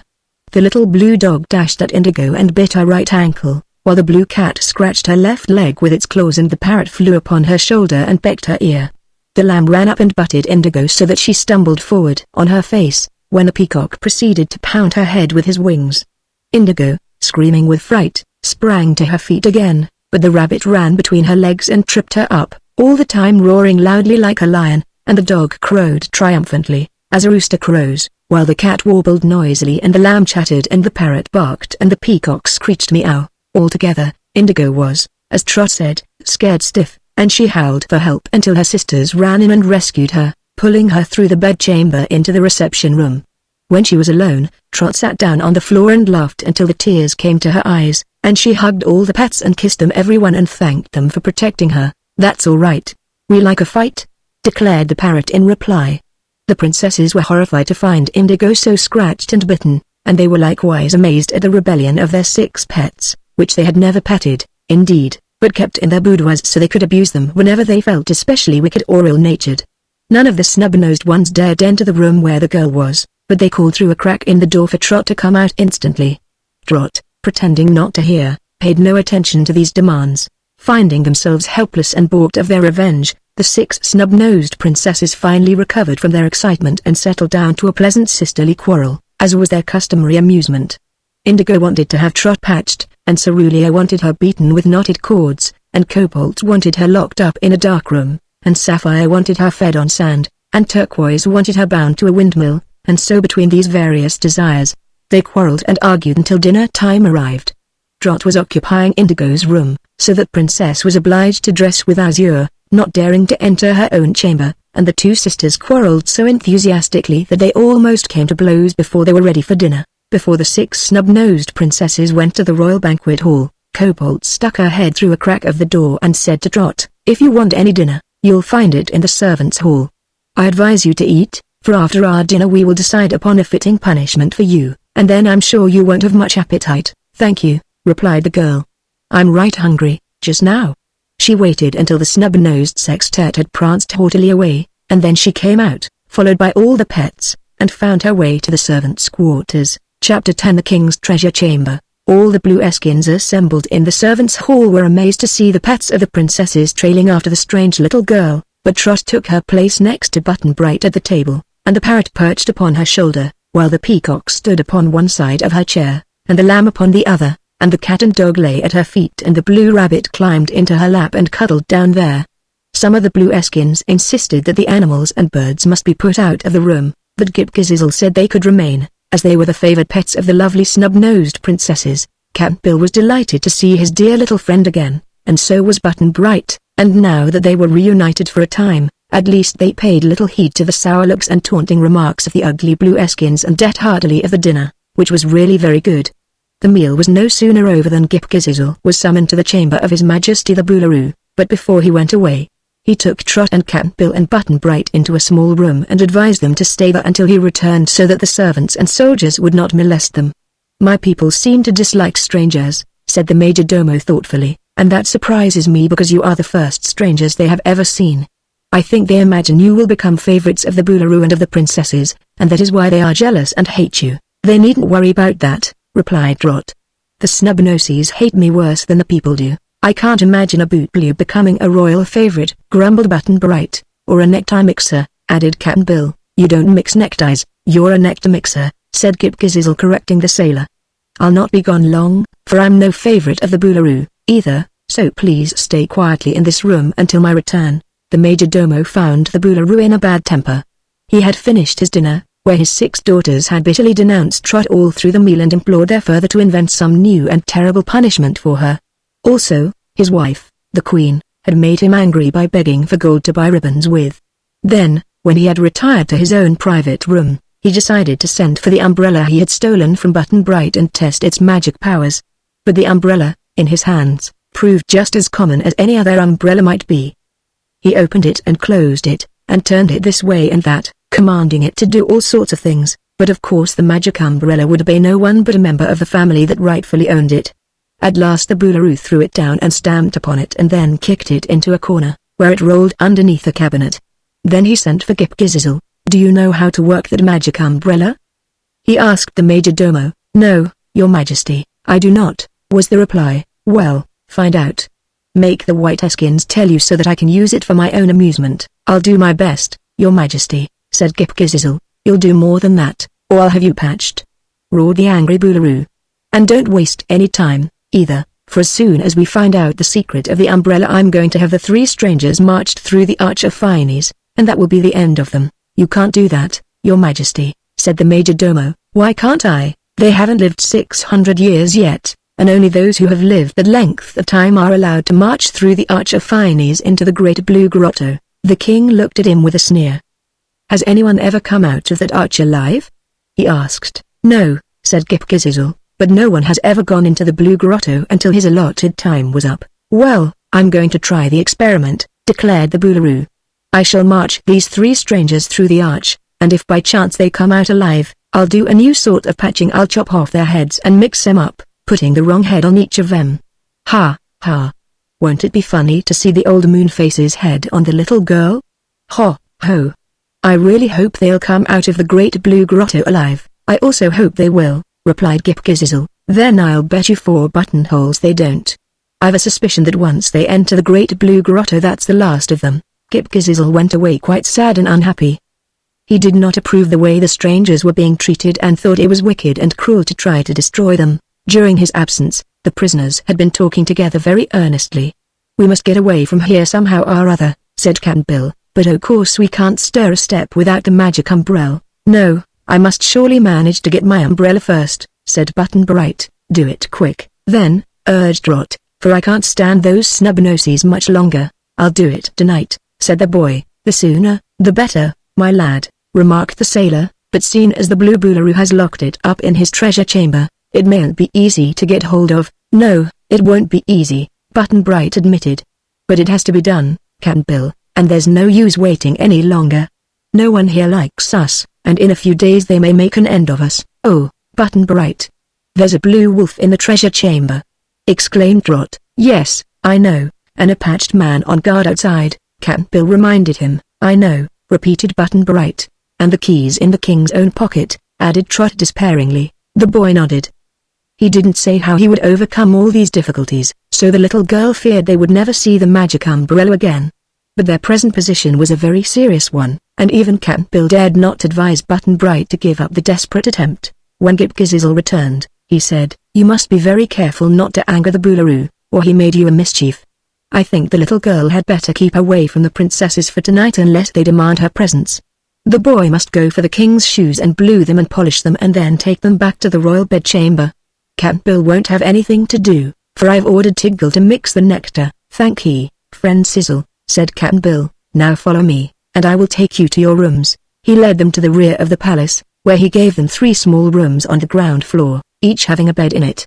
Cap'n Bill's room had a small door leading out into the street of the city, but Gip-Gizizzle advised him to keep this door locked, as the city people would be sure to hurt the strangers if they had the chance to attack them. "You're safer in the palace than anywhere else," said the Major Domo, "for there is no way you can escape from the island, and here the servants and soldiers dare not injure you for fear of the Boolaroo." He placed Trot and her 6 pets which followed her wherever she went in one room, and Cap'n Bill in another, and took Button Bright away with him to show the boy the way to the king's bedchamber. As they proceeded, they passed many rooms with closed doors, and before one of these a patched blue Eskin was pacing up and down in a tired and sleepy way. It was Jimfred Jinks Jones, the double of the Fred Jim Jones Jinks they had talked with in the servants' hall, and he bowed low before the Major Domo. "This is the king's new boot blue, a stranger who has lately arrived here," said Gip-Gizizzle, introducing the boy to the patched man. "I'm sorry for him," muttered Jimfred. "He's a queer-looking chap, with his pale yellow skin, and I imagine our cruel Boolaroo is likely to patch him before long, as he did me. I mean us." "No he won't," said Button Bright positively. "The Boolaroo's afraid of me." "Oh, that's different," said Jimfred. "You're the first person I ever knew that could scare our Boolaroo." They passed on, and Gip-Gizizzle whispered, "That is the royal treasure chamber." Button Bright nodded. He had marked the place well so he couldn't miss it when he wanted to find it again. When they came to the king's apartments there was another guard before the door, this time a long-necked soldier with a terrible scowl. "This slave is the royal boot blue," said Gip-Gizizzle to the guard. "You will allow him to pass into His Majesty's chamber to get the royal shoes and to return them when they are blued." "All right," answered the guard. "Our Boolaroo is in an ugly mood tonight.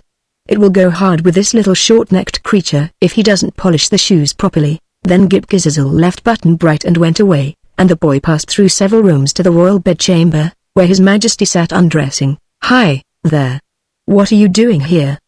he roared as he saw Button Bright. "I've come for the shoes," said the boy. The king threw them at his head, aiming carefully. But Button Bright dodged the missiles, and one smashed a mirror while the other shattered a vase on a small table. His Majesty looked around for something else to throw, but the boy seized the shoes and ran away, returning to his own room. While he polished the shoes, he told his plans to Cap'n Bill and Trot and asked them to be ready to fly with him as soon as he returned with the magic umbrella. All they need to do was to step out into the street, through the door of Cap'n Bill's room, and open the umbrella. Fortunately, the seats and the lunch basket were still attached to the handle, or so they thought, and there would be nothing to prevent their quickly starting on the journey home. They waited a long time, however, to give the Boolaroo time to get to sleep, so it was after midnight when Button Bright finally took the shoes in his hand and started for the royal bedchamber. He passed the guard of the royal treasury and Fredjim nodded good-naturedly to the boy. But the sleepy guard before the king's apartments was cross and surly. "What are you doing here at this hour?" he demanded. "I'm returning His Majesty's shoes," said Button Bright. "Go back and wait till morning," commanded the guard. "If you prevent me from obeying the Boolaroo's orders," returned the boy quietly, "he will probably have you patched." This threat frightened the long-necked guard, who did not know what orders the Boolaroo had given his royal boot blue. "Go in, then," said he. "But if you make a noise and waken His Majesty, the chances are you'll get yourself patched." "I'll be quiet," promised the boy. Indeed, Button Bright had no desire to waken the Boolaroo, whom he found snoring lustily with the curtains of his high-posted bed drawn tightly around him. The boy had taken off his own shoes after he passed the guard, and now he tiptoed carefully into the room, set down the royal shoes very gently, and then crept to the chair where His Majesty's clothes were piled. Scarcely daring to breathe for fear of awakening the terrible monarch, the boy searched in the royal pockets until he found a blue gold key attached to a blue gold chain. At once he decided this must be the key to the treasure chamber, but in order to make sure he searched in every other pocket without finding another key. Then Button Bright crept softly out of the room again, and in one of the outer rooms he sat down near a big cabinet and put on his shoes. Poor Button Bright did not know that lying disregarded beneath that very cabinet at his side was the precious umbrella he was seeking, or that he was undertaking a desperate adventure all for nothing. He passed the long-necked guard again, finding the man half asleep, and then made his way to the treasure chamber. Facing Jimfred, he said to the patched man in a serious tone, "His Majesty commands you to go at once to the corridor leading to the apartments of the 6 snub-nosed princesses and to guard the entrance until morning. You are to permit no one to enter or leave the apartments." "But good gracious!" exclaimed the surprised Jimfred. "Who will guard the treasure chamber?" "I am to take your place," said Button Bright. "Oh, very well," replied Jimfred. "This is a queer freak for our Boolaroo to indulge in, but he is always doing something absurd. You're not much of a guard, seems to me, but if anyone tries to rob the treasure chamber you must ring this big gong, which will alarm the whole palace and bring the soldiers to your assistance. Do you understand?" "Yes," said Button Bright. Then Fredjim stalked away to the other side of the palace to guard the princesses, and Button Bright was left alone with the key to the treasure chamber in his hand. But he had not forgotten that the ferocious blue wolf was guarding the interior of the chamber, so he searched in some of the rooms until he found a sofa pillow, which he put under his arm and then returned to the corridor. He placed the key in the lock, and the bolt turned with a sharp click. Button Bright did not hesitate. He was afraid, to be sure, and his heart was beating fast with the excitement of the moment, but he knew he must regain the magic umbrella if he would save his comrades and himself from destruction, for without it they could never return to the earth. So he summoned up his best courage, opened the door, stepped quickly inside, and closed the door after him. Chapter 11 Button Bright encounters the Blue Wolf. A low, fierce growl greeted him.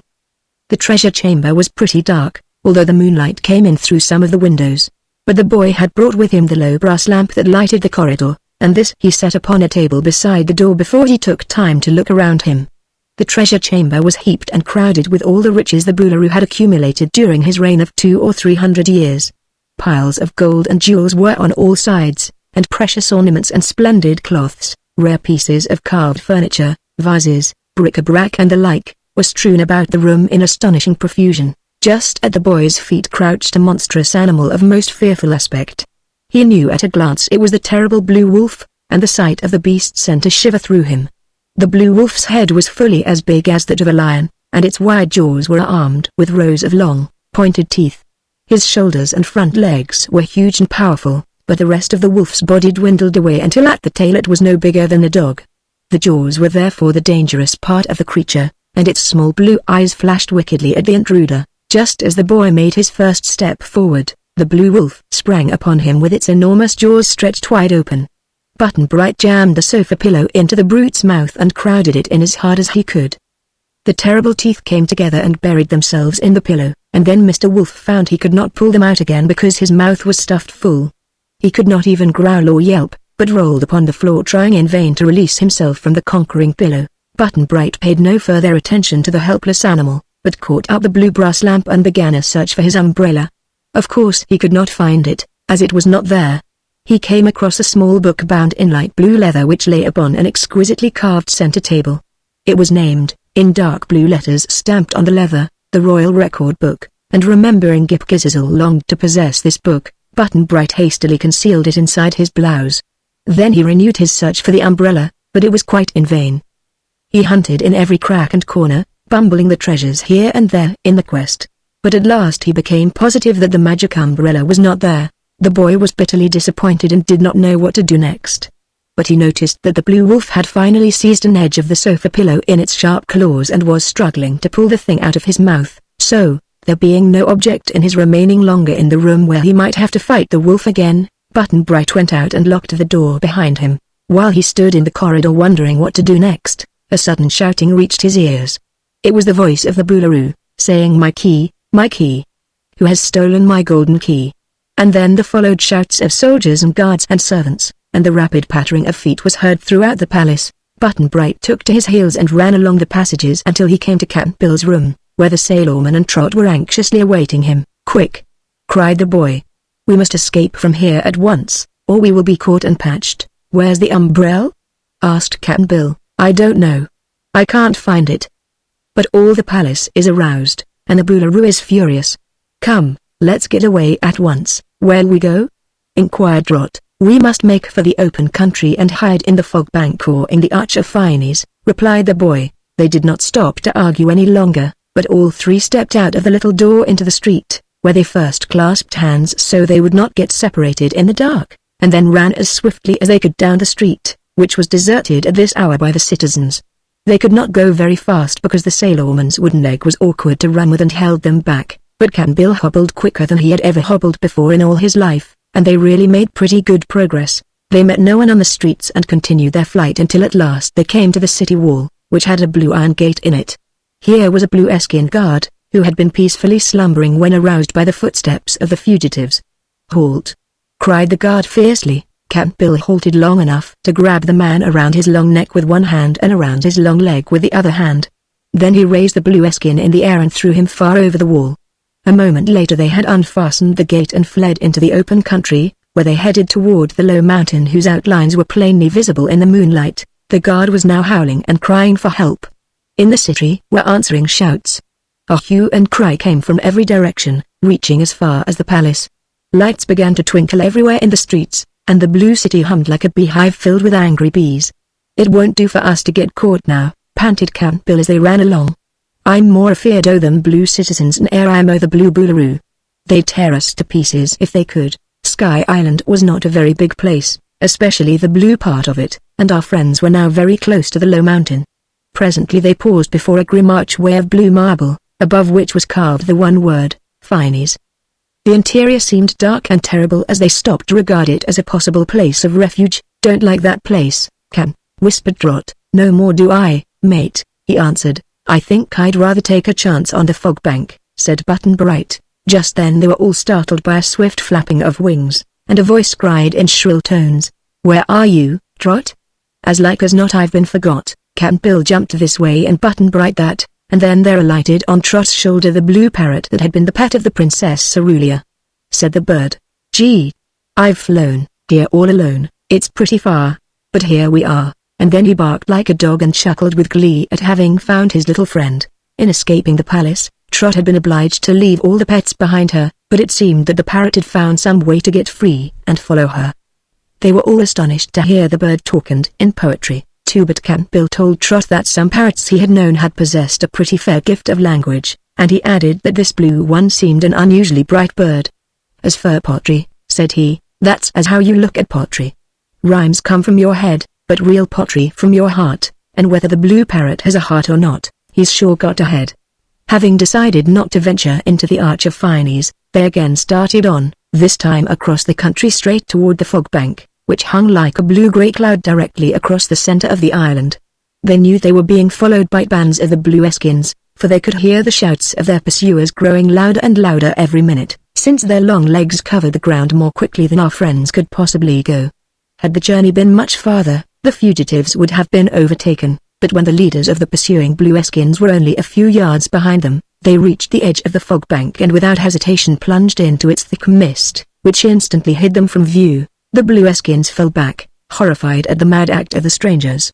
To them the fog bank was the most dreadful thing in existence, and no Blueskin had ever ventured within it even for a moment. "That's the end of those short-necked Yellowskins," said one, shaking his head. "We may as well go back and report the matter to the Boolaroo." Chapter 12. Through the fog bank. It was rather moist in the fog bank. "Seems like a regular drizzle," said Trot. "I'll be soaked through in a minute."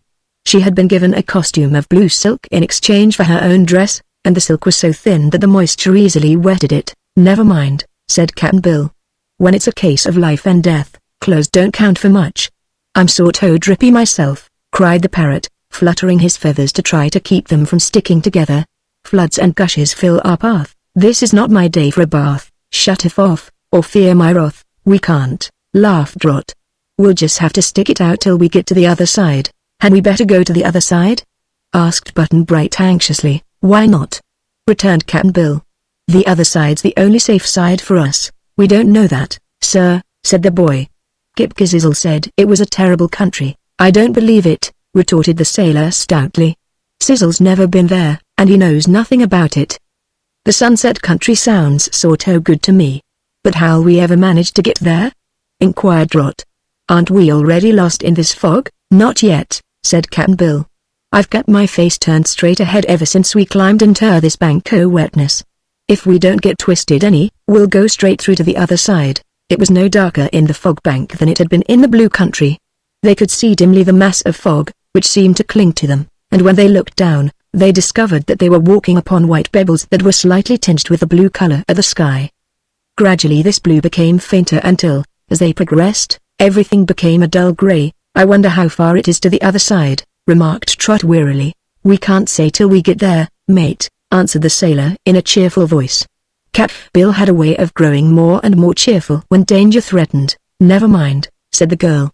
"I'm as wet as a dish rag now, and I'll never get any wetter." "Wet, wet, wet, it's awful wet, you bet," moaned the parrot on her shoulder. "I'm a fish pond, I'm a well, I'm a clam without a shell. Can't you dry up?"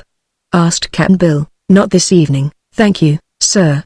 To talk and grumble I prefer," replied the parrot dolefully. They walked along more slowly now, still keeping hold of hands, for although they were anxious to get through the fog bank, they were tired with the long run across the country and with their day's adventures. They had no sleep and it was a long time past midnight. "Look out!" cried the parrot sharply, and they all halted to find a monstrous frog obstructing their path. Cap'n Bill thought it was as big as a whale, and as it squatted on the gray pebbles, its eyes were on a level with those of the old sailor. "Kerchug, Herkchew!" grunted the frog. "What in the sky is this crowd?" "We're strangers," stammered Trot, "and we're trying to escape from the Blueskins and get into the pink country." "I don't blame you," said the frog in a friendly tone. "I hate those Blueskins. The Pinkies, however, are very decent neighbors." "Oh, I'm glad to hear that," cried Button-Bright. "Can you tell us, Mistress Good Mr. Frog, Your Royal Highness, if we're on the right road to the pink country?" The frog seemed to laugh, for he gurgled in his throat in a very funny way. "I'm no Royal Highness," he said. "I'm just a common frog, and a little wee tiny frog, too. But I hope to grow in time. This fog bank is the paradise of frogs, and our king is about 10 times as big as I am." "Then he's a big un, and no mistake," admitted Cap'n Bill. "I'm glad you like your country, but it's a mite too damp for us, and we'd be glad to get out of it." "Follow me," said the frog. "I'll lead you to the border. It's only about 6 jumps." He turned round, made a mighty leap and disappeared in the gray mist. Our friends looked at one another in bewilderment. "Don't see how we can follow that lead," remarked Cap'n Bill. "But we may as well start in the same direction, brooks and creeks." "How it leaks," muttered the parrot. "How can we jog?" To a frog in the fog, the big frog seemed to understand their difficulty, for he kept making noises in his throat to guide them to where he had leapt. When at last they came up to him, he made a second jump out of sight, as before, and when they attempted to follow, they found a huge lizard lying across the path. Cap'n Bill thought it must be a giant alligator at first, it was so big, but he looked at them sleepily and did not seem at all dangerous. "Oh, Liz, you puffy Liz, get out of our way and mind your biz," cried the parrot. "Creep mousey, crawler mousey, please move on, we can't move a step till you are gone." "Don't disturb me," said the lizard. "I'm dreaming about parsnips." "Did you ever taste a parsnip? We're in a hurry, if it's the same to you, sir," said Cap'n Bill politely. "Then climb over me or go around, I don't care which," murmured the lizard. "When they're little, they're juicy, when they're big, there's more of them, but either way there's nothing so delicious as a parsnip. There are none here in the fog bank, so the best I can do is dream of them." "Oh, parsnips, parsnips, parsnips." He closed his eyes sleepily and resumed his dreams. Walking around the lizard, they resumed their journey and soon came to the frog, being guided by its grunts and croaks. Then off it went again, its tremendous leap carrying it far into the fog. Suddenly, Cap'n Bill tripped and would have fallen flat had not Trot and Button Bright held him up. Then he saw that he had stumbled over the claw of a gigantic land crab, which lay sprawled out upon the pebbly bottom. "Oh, beg pardon, I'm sure," exclaimed Cap'n Bill, backing away. "Don't mention it," replied the crab in a tired tone. "You did not disturb me, so there is no harm done." "We didn't know you were here," explained Trot. "Probably not," said the crab. "It's no place for me, anyhow, for I belong in the constellations, you know, with Taurus and Gemini and the other fellows. But I had the misfortune to tumble out of the zodiac some time ago. My name is Cancer, but I'm not a disease. Those who examine the heavens in these days, alas, can find no cancer there." "Yes we can, sir, Mr. Cancer," said the parrot with a chuckle. "Once," remarked Cap'n Bill, "I saw a picture of you in an almanac." "Ah, the almanacs always did us full justice," the crab replied, "but I'm told they're not fashionable now. If you don't mind, we'd like to pass on," said Button Bright. "No, I don't mind, but be careful not to step on my legs. They're rheumatic, it's so moist here." They climbed over some of the huge legs and walked around others. Soon they had left the creature far behind. "Aren't you rather slow?" asked the frog when once more they came up to him. "It isn't that," said Trot. "You are rather swift, I guess." The frog chuckled and leapt again. They noticed that the fog had caught a soft rose tint and was lighter and less dense than before, for which reason the sailor remarked that they must be getting near to the pink country. On this jump they saw nothing but a monstrous turtle, which lay asleep with its head and legs drawn into its shell. It was not in their way, so they hurried on and rejoined the frog, which said to them, "I'm sorry, but I'm due at the king's court in a few minutes, and I can't wait for your short, weak legs to make the journey to the pink country. But if you will climb upon my back, I think I can carry you to the border in one more leap." "I'm tired," said Trot, "and this awful fog's beginning to choke me." "Let's ride on the frog, Cap'n." "Right you are, mate," he replied, and although he shook a bit with fear, the old man at once began to climb to the frog's back. Trot seated herself on one side of him and Button Bright on the other, and the sailor put his arms around them both to hold them tight together. "Are you ready?" asked the frog. "Ding dong!" cried the parrot. "All aboard, let her go. Jump the best jump that you know, don't. Jump sort o' easy, please," begged Cap'n Bill. But the frog was unable to obey his request. Its powerful hind legs straightened like steel springs and shot the big body, with its passengers, through the fog like an arrow launched from a bow. They gasped for breath and tried to hang on, and then suddenly the frog landed just at the edge of the fog bank, stopping so abruptly that his three riders left his back and shot far ahead of him. They felt the fog melt away and found themselves bathed in glorious rays of sunshine, but they had no time to consider this change because they were still shooting through the air, and presently before they could think of anything at all three were rolling heels overhead on the soft grass of a meadow. Chapter 13 The Pink Country. When the travelers could collect their senses and sit up, they stared about them in bewilderment, for the transition from the sticky, damp fog to this brilliant scene was so abrupt as to daze them at first. It was a pink country indeed. The grass was a soft pink. The trees were pink. All the fences and buildings which they saw in the near distance were pink. Even the gravel in the pretty paths was pink. Many shades of color were there, of course, grading from a faint blush rose to deep pink verging on red, but no other color was visible. In the sky hung a pink glow, with rosy clouds floating here and there, and the sun was not silvery white, as we see it from the earth, but a distinct pink. The sun was high in the sky just now, which proved the adventurers had been a long time in passing through the fog bank. But all of them were wonderfully relieved to reach this beautiful country in safety, for aside from the danger that threatened them in the blue country, the other side of the island was very depressing. Here the scene that confronted them was pretty and homelike, except for the prevailing color and the fact that all the buildings were round, without a single corner or angle. Half a mile distant was a large city, its pink tintings glistening bravely in the pink sunshine, while hundreds of pink banners floated from its numerous domes. The country between the fog bank and the city was like a vast garden, very carefully kept and as neat as wax. The parrot was fluttering its wings and pruning its feathers to remove the wet of the fog. Trot and Button-Bright and Cap'n-Bill were all soaked to the skin and chilled through, but as they sat upon the pink grass they felt the rays of the sun sending them warmth and rapidly drying their clothes, so, being tired out, they laid themselves comfortably down and first one and then another fell cozily asleep. It was the parrot that aroused them. "Look out, look out!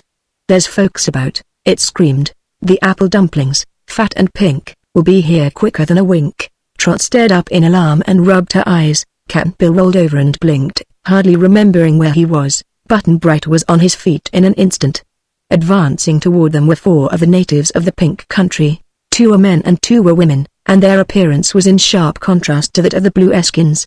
For the pinkies were round and chubby, almost like apple dumplings, as the parrot called them, and they were not very tall, the highest of the men being no taller than Trot or Button-Bright. They all had short necks and legs, pink hair and eyes, rosy cheeks and pink complexions, and their faces were good-natured and jolly in expression. The men wore picturesque pink clothing and round hats with pink feathers in them, but the apparel of the women was still more gorgeous and striking.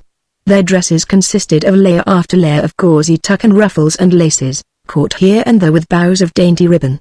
The skirts, which of course were of many shades of pink, were so fluffy and light that they stuck out from the fat bodies of the pinky women like the skirts of ballet dancers, displaying their chubby pink ankles and pink kid shoes. They wore rings and necklaces and bracelets and brooches of rose gold set with pink gems, and all 4 of the new arrivals, both men and women, carried sharp-pointed sticks made of rosewood for weapons. They halted a little way from our adventurers, and one of the women muttered in a horrified voice, "Blue Eskins, guess again."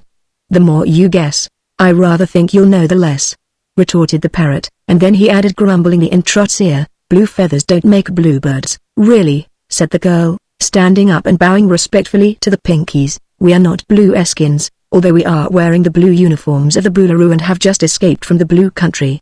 If you will look closely, you will see that our skins are white." "There is some truth in what she says," remarked one of the men thoughtfully. "Their skins are not blue, but neither are they white. To be exact, I should call the skin of the girl and that of the boy a muddy pink, rather faded, while the skin of the gigantic monster with them is an unpleasant brown." Cap'n-Bill looked cross for a minute, for he did not like to be called a gigantic monster, although he realized he was much larger than the pink people. "What country did you come from?" asked the woman who had first spoken. "From the Earth," replied Button-Bright. "The Earth. The Earth," they repeated. "That is a country we have never heard of. Where is it located?" "Why, down below somewhere," said the boy, who did now know in which direction the Earth lay. "It isn't just one country, but a good many countries. We have 3 countries in Sky Island," returned the woman. "They are the blue country, the fog country and the pink country. But of course this end of the island is the most important. How came you in the blue country, from whence you say you escaped?" asked the man. "We flew there by means of a magic umbrella," explained Button-Bright, "but the wicked Boolaroo stole it from us." "Stole it? How dreadful!" they all cried in a chorus. "And they made us slaves," said Trot. "And wanted fur to patch us," added Cap'n-Bill indignantly. "So we ran away and passed through the fog bank and came here," said Button-Bright. The pinkies turned away and conversed together in low tones. Then one of the women came forward and addressed the strangers. "Your story is the strangest we have ever heard," said she, "and your presence here is still more strange and astonishing. So we have decided to take you to Toolin and let her decide what shall be your fate." "Who is Toolin?" inquired Trot doubtfully, for she didn't like the idea of being taken to anyone. "The Queen of the Pinkies. She is the sole ruler of our country, so the word of Toolin is the law of the land." "Seems to me we've had about enough of kings and queens," remarked Cap'n-Bill. "Can't we shy your Tut or Marline or whatever you call her in some way and deal with you direct?" "No. Until we prove your truth and honor we must regard you as enemies of our race. If you had a magic umbrella, you may be magicians and sorcerers come here to deceive us and perhaps betray us to our natural enemies, the blue Eskins, mud and bricks." "Fiddlesticks," We don't play such nasty tricks," yelled the parrot angrily, and this caused the Pinkies to shrink back in alarm, for they had never seen a parrot before. "Surely this is magic," declared one of the men. "No bird can talk unless inspired by witchcraft." "Oh yes, parrots can," said Trot. But this incident had determined the Pinkies to consider our friends prisoners and to take them immediately before their queen. "Must we fight you?" asked the woman. "Or will you come with us peaceably?" "We'll go peaceable," answered Cap'n Bill. "You're making a sad mistake, for we're as harmless as doves. But seeing as you're suspicious, we'd better have it out with your queen first as last." Their clothing was quite dry by this time, although much wrinkled and discolored by the penetrating fog, so at once they prepared to follow the Pinkies. The two men walked on either side of them, holding the pointed sticks ready to jab them if they attempted to escape, and the two women followed in the rear, also armed with sharp sticks. So the procession moved along the pretty roadways to the city, which they soon reached. There was a strong, high wall of pink marble around it, and they passed through a gate made of pink metal bars and found themselves in a most delightful and picturesque town. The houses were big and substantial, all round in shape, with domed roofs and circular windows and doorways. In all the place there was but one street, a circular one that started at the gate and wound like a corkscrew toward the center of the city. It was paved with pink marble, and between the street and the houses that lined both sides of it were gardens filled with pink flowers and pink grass lawns, which were shaded by pink trees and shrubbery. As the queen lived in the very center of the city, the captives were obliged to parade the entire length of this street, and that gave all the pink citizens a chance to have a good look at the strangers. The Pinkies were everyone short and fat and gorgeously dressed in pink attire, and their faces indicated that they were contented and happy. They were much surprised at Cap'n Bill's great size and wooden leg, two very unusual things in their experience, and the old sailor frightened more than one pink boy and girl and sent them scampering into the houses, where they viewed the passing procession from behind the window shutters in comparative safety. As for the grown people, many of them got out their sharp pointed sticks to use as weapons in case the strangers attacked them or broke away from their guards. A few, more bold than the others, followed on at the tail of the procession, and so presently they all reached an open, circular place in the exact center of the Pink City. Chapter 14, Tourmaline the Poverty Queen. The open space which they entered was paved with pink marble, and around it were 2 rows of large, pink statues, at least life-size and beautifully sculptured. All were set upon nicely carved pink pedestals. They were, of course, statues of pinky men and women, and all had bands of pink metal around their foreheads, in the center of each band being a glistening pink jewel. About the middle of the open space inside the statues, which appeared to be the public meeting place of the Pinkies, was a small, low house, domed like all the other houses but built of a coarse pink stone instead of the fine marble to be seen everywhere else. It had no ornamentation, being exceedingly plain in appearance. No banners floated from it, no flowers grew near it. "Here," said one of their guides as the procession halted before the little stone building, "is the palace of Tourmaline, who is our queen." "What, that little cabin?" exclaimed Trot. "Of course. Did you suppose a palace would be like one of our handsome residences?" asked the woman, evidently surprised. "I thought it would be better," said the girl. "All the palaces I've seen were splendid." "A splendid palace!" exclaimed one of the Pinkies, and then they looked at one another in amazement and seemed to doubt that their ears had heard aright. "These intruders are very peculiar people," remarked a man in the crowd. "They seem very ignorant, poor things," said another in reply. "Come," commanded the woman who led the party. "You 3 must follow me to the presence of Tourmaline. The people must wait outside, for there is no room for them in the palace." So they followed her through the low archway, and in a room beyond, very simply furnished, sat a young girl engaged in darning a pair of pink stockings. She was a beautiful girl of about 17 years of age, not fat like all the rest of the Pinkies but slender and well-formed according to our own ideas of beauty. Her complexion was not a decided pink, but a soft, rosy tint not much deeper than that of Trot's skin. Instead of a silken gown fur-bellowed like all the others they had seen women wear in this land, Tourmaline was dressed in a severely plain robe of coarse pink cloth much resembling bed-ticking. Across her brow, however, was a band of rose gold, in the center of which was set a luminous pink jewel which gleamed more brilliantly than a diamond. It was her badge of office and seemed very incongruous when compared with her poor raiment and simple surroundings. As they entered, the girl sighed and laid down her work. Her expression was patient and resigned as she faced her audience. "What is it, Coralie?" she asked the woman. "Here are 3 strange people, Tourmaline," was the reply, "who say they have entered our country through the fog bank. They tell a queer story of an escape from the Blueskins, so I decided to bring them to you, that you may determine their fate." The Queen gazed upon our friends with evident interest. She smiled a little sadly at Trot, seemed to approve Button Bright's open, frank face, and was quite surprised because Cap'n Bill was so much bigger than her own people. "Are you a giant?" she asked the sailor in a soft, sweet voice. "No, Your Majesty," he replied, "I'm only, Majesty," she exclaimed, flushing a deeper pink. "Are you addressing that word to me?" "Oh course, ma'am," answered Cap'n Bill. "I'm told that's the proper way to speak to a queen." "Perhaps you are trying to ridicule me," she continued, regarding the sailor's face closely. "There is nothing majestic about me, as you know very well." "Coralie, do you consider Majesty a proper word to use when addressing a queen?" she added, appealing to the Pinky woman. "By no means," was the prompt reply. "What shall I call her, then?" inquired Cap'n Bill. "Just Tulin." "That is her name, and it is sufficient," said the woman. "The ruler of a country ought to be treated with great respect," declared Trot a little indignantly, for she thought the pretty little queen was not being properly deferred to. "Why?"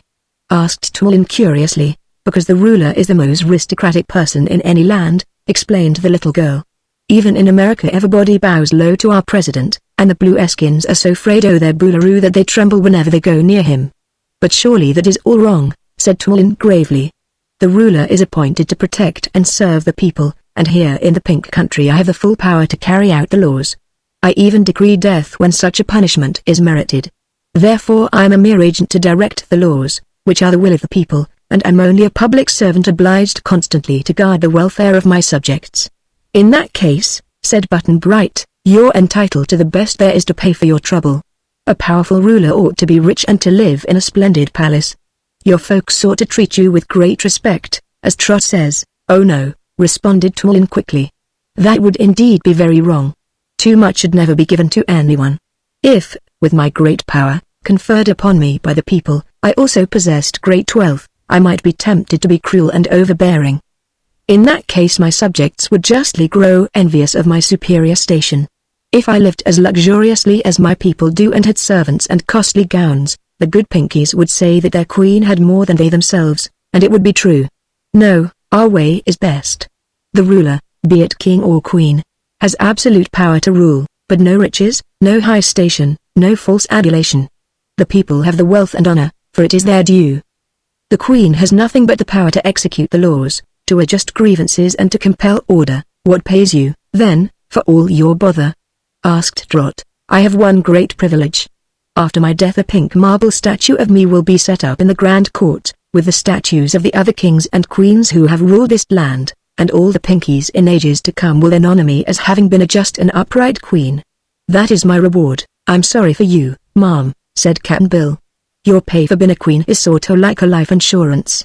If don't come due till after you're dead, and then you can't get much fun out of it." "I did not choose to be the queen," answered Tulin simply. "A misfortune of birth placed me here, and I cannot escape my fate. It is much more desirable to be a private citizen, happy and carefree. But we have talked long enough of myself. Tell me who you are, and why you have come here." Between them they told the story of how the magic umbrella had taken them to Sky Island, which they did not know when they started was anywhere in existence. Button Bright told this, and then Trot related their adventures among the Blueskins and how the Boolaroo had stolen the umbrella and prevented them from going home again. The parrot on her shoulder kept interrupting her continually, for the mention of the Boolaroo seemed to make the bird frantic with rage. "Naughty, naughty Boolaroo, he's the worst I ever knew." The parrot repeated over and over again. Cap'n Bill finished the story by telling of their escape through the fog bank. "We didn't know what your Pink Country was like, of course," he said, "but we knew it couldn't be worse than the Blue Country, and we didn't take any stock in their stories that the fog bank would be the death of us." Pretty wet was the journey, you can bet," declared the parrot in conclusion. "Yes, it was wet and sticky." "All right," agreed the sailor, "but the big frog helped us and we got through all right." "But what can you do here?" asked Tulin. "You are not like my people, the Pinkies, and there is no place for you in our country." "That's true enough," said Cap'n Bill, "but we had to go somewhere, and this was the likeliest place we could think of. Your Sky Island ain't very big, so when we couldn't stay in the Blue Country, where everybody hated us, or in the fog bank, which ain't healthy and is too wet for humans to live in for long, we naturally were forced to enter the Pink Country, where we expected to find nice people." "We are nice," said Tulin, But it is our country, not yours, and we have no place here for strangers. In all our history you are the first people from outside our borders who have ever stepped a foot in our land. We do not hate you, as you say the Blueskins do, nor are we savage or cruel, but we do not want you here, and I am really puzzled what to do with you. Isn't there a law to cover this case?" asked Coralie. "I do not remember any such law," replied the Queen, "but I will search in the Great Book and see if I can find anything that refers to strange people entering our land. If not," said the woman, "you must make a law." "It is your duty, I know," answered Tulin, "but I hope such a responsibility will not fall upon my shoulders. These poor strangers are in a very uncomfortable position, and I wish I could help them to get back to their own country." "Thank you," said Trot. "We wish so, too. Haven't you any fairies here?" "Oh, there are fairies, of course, as there are everywhere," answered Tulin, "but none that we can call to our assistance or command to do our bidding." "How about witches?" asked Button Bright. "I know of one witch," said Tulin thoughtfully, "but she is not very obliging. She says it makes her head ache to perform witchcraft, and so she seldom indulges in it. But if there is no other way, I may be obliged to call upon Rosalie for help. I'll look in the Great Book first. Meantime, you will go home with Coralie, who will feed you and give you entertainment. Tomorrow morning come to me again and then I will decree your fate." The little Queen then picked up her stocking and began to darn the holes in it, and Coralie, without any formal parting, led the strangers from the miserable palace. Chapter 15 The Sunrise Tribe and the Sunset Tribe. Although Trot and her comrades were still prisoners, they were far more comfortable than they had been in the Blue Country. Coralie took them to her own home, where she lived in great luxury, being one of the prominent women of the Pinkies. In this country the women seemed fully as important as the men, and instead of being coddled and petted, they performed their share of the work, both in public and private affairs, and were expected to fight in the wars exactly as the men did. Our friends learned considerable about the Pinkies during that afternoon and evening, for their hostess proved kind and agreeable and frankly answered all their questions. Although this half of Sky Island was no larger than the Blue Country, being no more than 2 miles square, it had several hundred inhabitants. These were divided into 2 tribes, which were called the Sunrise Tribe and the Sunset Tribe. The Sunrise Tribe lived in the eastern half of the Pink Country and the Sunset Tribe in the west half, and there was great rivalry between them, and sometimes war. It was all a question of social importance. The Sunrise Tribe claimed that every day the sun greeted them first of all, which proved they were the most important, but on the other hand, the Sunset Tribe claimed that the sun always deserted the other tribe and came to them, which was evidence that they were the most attractive people. On Sky Island, at least on the pink side, the sun rose in wonderful splendor, but also it set in a blaze of glory, and so there were arguments on both sides, and for want of something better to argue about, the Pinkies took this queer subject as a cause of dispute. Both tribes acknowledged Tulin their queen and obeyed the laws of the country, and just at this time there was peace in the land, and all the inhabitants of the east and west were friendly. But they had been known, Coralie said, to fight one another fiercely with their sharp sticks, at which times a good many were sure to get hurt. "Why do they call this an island?" asked Button Bright. "There isn't any water around it, is there?" "No, but there is sky all around it," answered Coralie. "And if one should step off the edge, he would go tumbling into the great sky and never be heard of again." "Is there a fence around the edge?" asked Trot. "Only a few places are fenced," was the reply. "Usually there are rows of thick bushes set close to the edge to prevent people from falling off. Once there was a king of the Pinkies who was cruel and overbearing and imagined he was superior to the people he ruled, so one day his subjects carried him to the edge of the island and threw him over the bushes." "Goodness me," said Trot.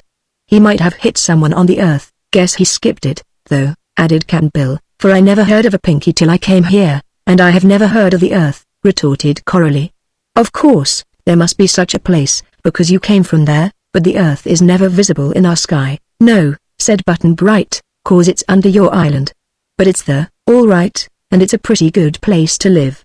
I wish I could get back to it." "So do I, Button Bright," exclaimed Trot. "Let's fly," cried the parrot, turning his head so that one bright little eye looked directly into the girl's eye.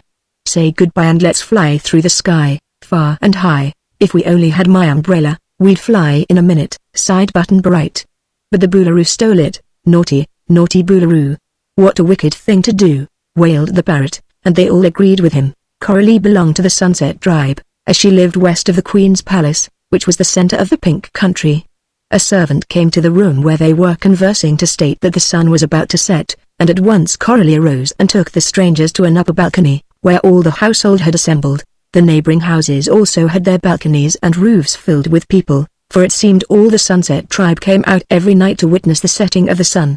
It was really a magnificent sight, and Trot scarcely breathed as the great, golden ball sank low in the sky and colored all the clouds with gorgeous tints of orange, red and yellow.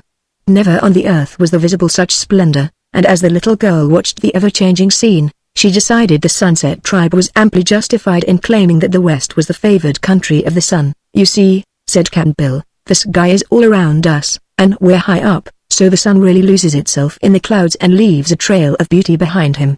"He does that," agreed Trot. "This is almost worth coming for, Cap'n, but not quite," said Button-Bright sadly. "I'd get along without the sunset if only we could go home." They went in to dinner after this, and sat at Coralie's own table with her husband and children and found the meal very good. After a pleasant evening, during which no reference was made to their being prisoners, they were shown to prettily furnished rooms all in pink and slept soundly in the soft beds provided for them. Trot wakened early the next morning and went out on the balcony to see the sunrise. The little girl was well repaid, for the splendor of the rising sun was almost equal to that of the setting sun. Surely this was a wonderful country and much more delightful than the blue side of the island, where the sun was hidden by the great fog and only the moon was visible. When she went in, she found that both Button-Bright and Cap'n Bill were up and dressed, so they decided to take a walk before breakfast. No one restrained them or interfered with them in any way. "They know we can't get away," observed the sailor, "so they don't need to watch us. We could go into the fog bank again," suggested Trot. "We could, mate, but we won't," answered Cap'n Bill. "If there's no way for us to get clean off on Sky Island, I'd rather stay with the Pinkies than with the Blues." "I wonder what they'll do with us," said Button-Bright. "The Queen seems like a nice girl, and I don't think she'll hurt us, whatever happens." They walked freely along the circular street, seeing such sights as the Pink City afforded, and then returned to Coralie's house for breakfast. Coralie herself was not there, as she had been summoned to the Queen's palace, but her husband looked after the guests, and when breakfast was finished he said to them, "I am to take you to Tulin, who has promised to decide your fate this morning. I am curious to know what she will do with you, for in all our history we have never before had strangers intrude upon us." "We're curious, too," said Trot, "but we'll soon find out." As they walked down the street, they observed that the sky was now covered with dark clouds which entirely hid the sun. "Does it ever rain here?" inquired Button-Bright. "Certainly," answered Coralie's husband, "that is the one drawback of our country, it rains quite often. And although it makes the flowers and the grass grow, I think rain is very disagreeable. I am always glad to see the rainbow, which is a sign that the sun will shine again." "Looks like rain now," remarked Cap'n Bill. "It does," said the man, glancing at the sky. "We must hurry, or we may get wet. Haven't you any umbrellas?" asked Button-Bright. "No, we don't know what umbrellas are," replied the Pinky Man. It did not rain at once, and they reached Tulin's wretched hut in safety. There they found quite a number of Pinkies assembled, and a spirited discussion was taking place when they arrived. "Come in, please," said Tulin, opening the door for them, and when they had entered, she placed a pink wood bench for them to sit upon and went back to her throne, which was a common rocking chair. At her right were seated 6 men and women of the Sunrise Tribe, and on her left 6 men and women of the Sunset Tribe, among the latter being Coralie. The contrast between the plain, simple dress of the Queen and the gorgeous apparel of her counselors was quite remarkable, yet her beauty far surpassed that of any of her people, and her demeanor was so modest and unassuming that it was difficult for the prisoners to believe that her word would decree life or death and that all the others were subservient to her. Tulin's eyes were so deep a shade of pink that they were almost hazel, and her hair was darker than that of the others, being a golden red in color. These points, taken with her light pink skin and slender form, rendered her distinctive among the Pinkies, whatever gown she might wear. When the strangers were seated, she turned to them and said, "I have searched through the Great Book of Laws and found nothing about foreign people entering our land. There is a law that if any of the Blue Eskins break through the fog bank, they shall be driven back with sharp sticks, but you are not Blue Eskins, so this law does not apply to you. Therefore, in order to decide your fate, I have summoned a council of 12 of my people, who will vote as to whether you shall be permitted to remain here or not. They want to see you before they cast their final vote, that they may examine you carefully and discover if you are worthy to become inhabitants of the Pink Country. The rose is red, the violet's blue. But Trot is sweeter than the two," declared the parrot in a loud voice. It was a little verse Cap'n Bill had taught the bird that very morning while Trot was seeing the sun rise. The Pinkies were startled and seemed a little frightened at hearing a bird speak so clearly. Trot laughed and patted the bird's head in return for the compliment. "Is the monster man whose legs are part wood a dangerous creature?" asked one of the Sunrise tribe. "Not to my friends," replied Cap'n Bill, much amused. "I suppose I could fight your whole crowd of Pinkies if I had to, and make you run for your lives, but then as you're friendly to us, you ain't in any danger." The sailor thought this speech was diplomatic and might head off any trouble, but the Pinkies seemed uneasy, and several of them picked up their slender, pointed sticks and held them in their hands. They were not cowardly, but it was evident they mistrusted the big man, who on Earth was not considered big at all, but rather undersized. "What we'd like," said Trot, "is to stay here, cozy and peaceable, till we can find a way to get home to the Earth again. Your country is much nicer than the Blue Country, and we like you pretty well from what we've seen of you, so if you'll let us stay, we won't be any more trouble to you than we can help." They all gazed upon the little girl curiously, and one of them said, "How strangely light her color is. And it is pink, too, which is in her favor. But her eyes are of the dreadful blue tint which prevails in the other half of Sky Island, while her hair is a queer color unknown to us. She is not like our people and would not harmonize with the universal color here." "That's true," said another. "The three strangers are all inharmonious.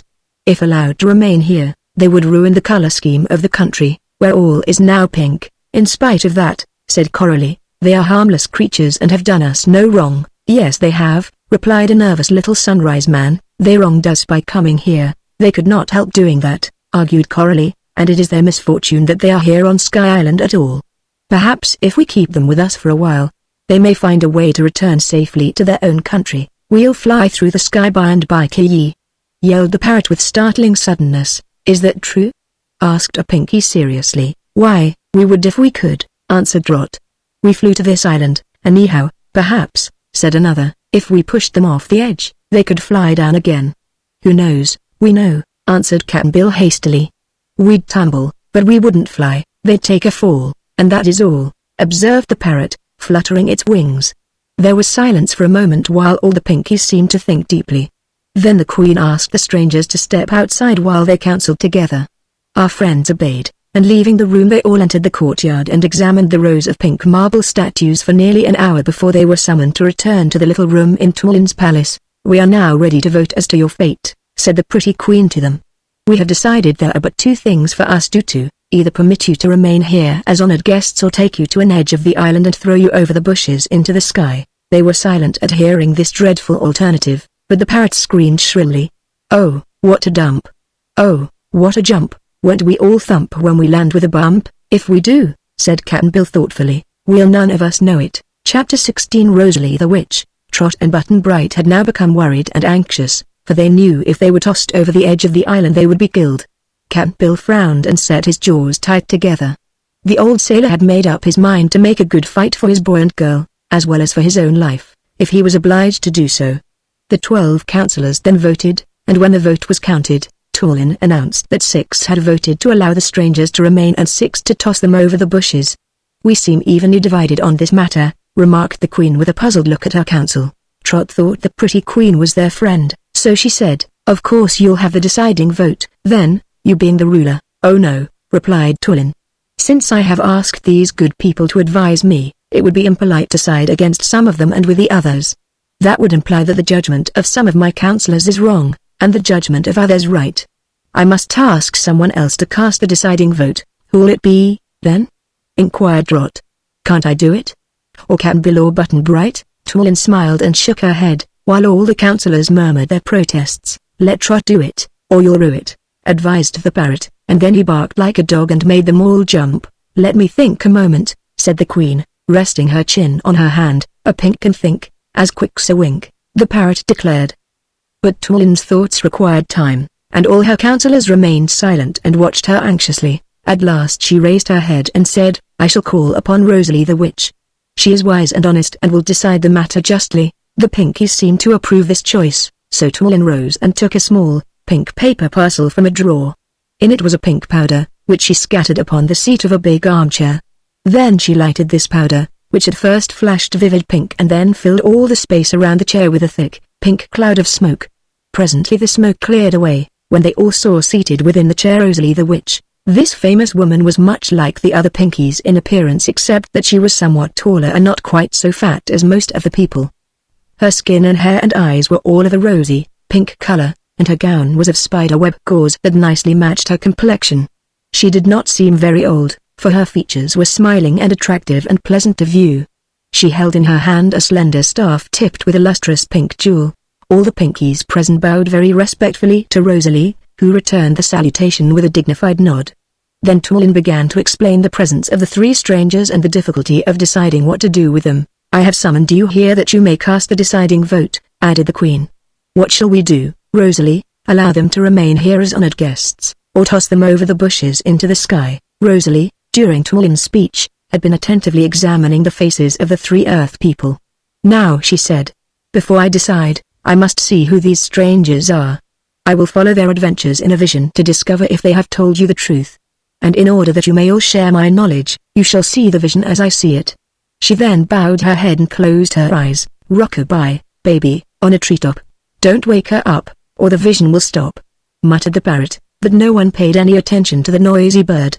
Gradually, a pink mist formed in the air about the witch, and in this mist the vision began to appear. First, there was Button Bright in the attic of his house, finding the magic umbrella.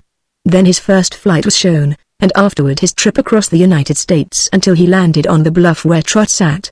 In rapid succession the scenes shifted and disclosed the trial flights, with Trot and Cap'n Bill as passengers, then the trip to Sky Island and the meeting with the Boolaroo. No sound was heard, but it was easy from the gestures of the actors for the Pinkies to follow all the adventures of the strangers in the Blue Country.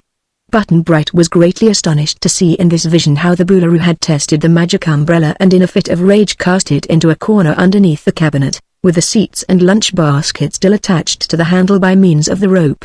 The boy now knew why he could not find the umbrella in the treasure chamber, and he was provoked to think he had several times been quite close to it without knowing it was there. The last scene ended with a trip through the fog bank and the assistance rendered them by the friendly frog. After the three tumbled upon the grass of the Pink Country, the vision faded away, and Rosalie lifted her head with a smile of triumph at the success of her witchcraft. "Did you see clearly?" she asked. "We did, oh wonderful witch," they declared. "Then," said Rosalie, "there can be no doubt in your minds that these strangers have told you the truth." "None at all," they admitted. "What arguments are advanced by the 6 counselors who voted to allow them to remain here as guests?" inquired the witch. "They have done us no harm," answered Coralie, speaking for her side. "Therefore we should, in honor and justice, do them no harm." Rosalie nodded. "What arguments have the others advanced?" she asked. "They interfere with our color scheme and do not harmonize with our people," a man of the Sunrise tribe answered. Again Rosalie nodded, and Trot thought her eyes twinkled a little. "I think I now fully comprehend the matter," said she, "and so I will cast my vote. I favor taking the Earth people to the edge of the island and casting them into the sky." For a moment there was perfect silence in the room. All present realized that this was a decree of death to the strangers. Trot was greatly surprised at the decision, and for a moment she thought her heart had stopped beating, for a wave of fear swept over her. Button Bright flushed red as a Pinky and then grew very pale. He crept closer to Trot and took her hand in his own, pressing it to give the little girl courage. As for Cap'n Bill, he was watching the smiling face of the witch in a puzzled but not hopeless way, for he thought she did not seem wholly in earnest in what she had said. "The case is decided," announced Tulin in a clear, cold voice. "The 3 strangers shall be taken at once to the edge of the island and thrown over the bushes into the sky." "It's raining hard outside," announced Coralie, who sat near the door. "Why not wait until this shower is over?" "I have said at once," replied the little queen with dignity, "and so it must be at once. We are accustomed to rain, so it need not delay us, and when a disagreeable duty is to be performed, the sooner it is accomplished the better." "May I ask, ma'am," said Cap'n Bill, addressing the witch, "why you have decided to murder of us in this cold-blooded way?" "I did not decide to murder you," answered Rosalie. "To throw us off the island will be murder," declared the sailor. "Then they cannot throw you off," the witch replied. "The queen says they will." "I know," said Rosalie, "but I'm quite positive her people can't do it." This statement astonished all the Pinkies, who looked at the witch inquiringly. "Why not?" asked Tulin. "It is evident to me," said the witch, speaking slowly and distinctly, "that these Earth people are protected in some way by fairies. They may not be aware of this themselves, nor did I see any fairies in my vision. But if you will think upon it carefully, you will realize that the magic umbrella has no power in itself, but is enchanted by fairy power so that it is made to fly and carry passengers through the air by fairies. This being the case, I do not think you will be allowed to injure these favored people in any way, but I am curious to see in what manner the fairies will defend them, and therefore I have voted to have them thrown off the island. I bear these strangers no ill will, nor do I believe they are in any danger. But since you, Tulin, have determined to attempt this terrible thing at once, I shall go with you and see what will happen." Some of the Pinkies looked pleased and some troubled at this speech, but they all prepared to escort the prisoners to the nearest edge of the island. The rain was pouring down in torrents, and umbrellas were unknown. But all of them, both men and women, slipped gossamer raincoats over their clothing, which kept the rain from wetting them. Then they caught up their sharp sticks and surrounding the doomed captives commanded them to march to meet their fate. Chapter 17 The Arrival of Polychrome. Captain Bill had determined to fight desperately for their lives, but he was a shrewd old sailorman, and he found much that was reasonable in the witch's assertion that fairies would protect them. He had often wondered how the magic umbrella could fly and obey spoken commands, but now he plainly saw that the thing must be directed by some invisible power, and that power was quite likely to save them from the cruel death that had been decreed. To be sure, the magic umbrella was now in the Blue Country, and the fairies that directed its flight might be with the umbrella instead of with them, yet the old sailor had already experienced some strange adventures in Trot's company and knew she had managed to escape every danger that had threatened. So he decided not to fight until the last moment and meekly hobbled along the street as he was commanded to do. Trot was also encouraged by the witch's suggestion, for she believed in fairies and trusted them. But Button Bright could find no comfort in their situation, and his face was very sad as he marched along by Trot's side. If they had followed the corkscrew windings of the street, it would have been a long journey to the outer edge of the Pink Country, but Tulin took a shortcut, leading them through private gardens and even through houses, so that they followed almost a beeline to their destination. It rained all the way and the walking was very disagreeable, but our friends were confronting an important crisis in their strange adventures, and with possible death at their journey's end, they were in no hurry to arrive there. Once free of the city they traversed the open country, and here they often stepped into sticky, pink mud up to their ankles. Captain Bill's wooden leg would often go down deep and stick fast in this mud, and at such times he would be helpless until two of the Pinkies who were strong people pulled him out again. The parrot was getting its feathers sadly draggled in the rain, and the poor bird soon presented a wet and woebegone appearance. "Soak us again. Drown us with rain," it muttered in a resigned tone, and then it would turn to Trot and moan. "The rose is red, the violet's blue, the Pinkies are a beastly crew." The country was not so trim and neatly kept near the edge, for it was evident the people did not care to go too near to the dangerous place. There was a row of thick bushes which concealed the gulf below, and as they approached these bushes the rain abruptly ceased, and the clouds began to break and drift away in the sky. "Two of you seize the girl and throw her over," said Tulin in a calm, matter-of-fact way, "and two others must throw the boy over. It may take four, perhaps, to lift the huge and ancient man." "More'n that," said Captain Bill grimly. "I'm pretty sure it'll take all o' you, young lady, and the chances are you won't do it then." They had halted a short distance from the bushes, and now there suddenly appeared through a rift in the clouds an immense rainbow. It was perfectly formed and glistened with a dozen or more superb tintings that were so vivid and brilliant and blended into one another so exquisitely that everyone paused to gaze enraptured upon the sight. Steadily, yet with wonderful swiftness, the end of the great bow descended until it rested upon the pink field almost at the feet of the little party of observers. Then they saw, dancing gaily upon the arch, a score of beautiful maidens, dressed in fleecy robes of rainbow tints which fluttered around them like clouds. "The daughters of the rainbow," whispered Tulin in an awed voice, and the witch beside her nodded and said, "Fairies of the sky." "What did I tell you, Tulin?" Just then one of the maidens tripped lightly down the span of the arch until near the very end, leaning over to observe the group below. She was exquisitely fair, dainty as a lily and graceful as a bough swaying in the breeze. "Why, it's Polychrome!" exclaimed Button Bright in a voice of mingled wonder and delight. "Hello, Polly. Don't you remember me?" "Of course I remember Button Bright," replied the maiden in a sweet, tinkling voice. "The last time I saw you was in the land of Oz." "Oh!" cried Trot, turning to stare at the boy with big, wide-open eyes. "Were you ever in the land of Oz?" "Yes," he answered, still looking at the Rainbow's daughter, and then he said appealingly, "These people want to kill us, Polly. Can't you help us?" "Polly wants a cracker, Polly wants a cracker," screeched the parrot. Polychrome straightened up and glanced at her sisters. "Tell Further to call for me in an hour or two," said she.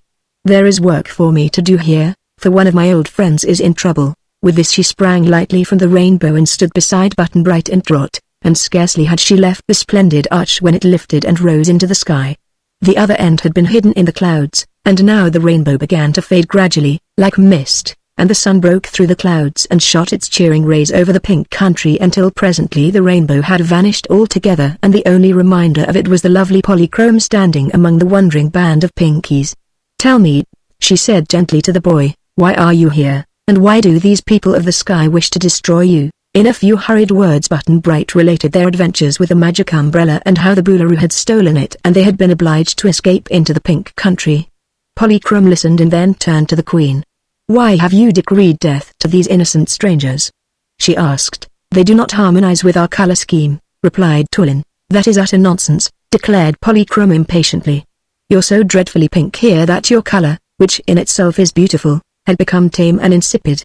What you really need is some sharp contrast to enhance the charm of your country, and to keep these three people here would be a benefit rather than an injury to you." At this, the Pinkies looked downcast and ashamed, while only Rosalie the Witch laughed and seemed to enjoy the rebuke.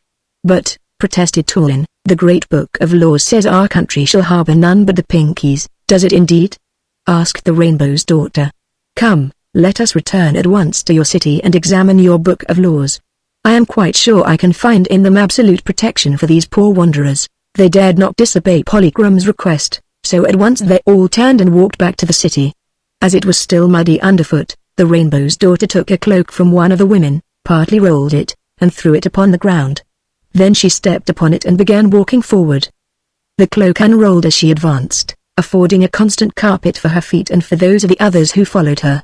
So, being protected from the mud and wet, they speedily gained the city and in a short time were all gathered in the low room of Tulin's palace, where the Great Book of Laws lay upon a table. Polychrome began turning over the leaves, while the others all watched her anxiously and in silence.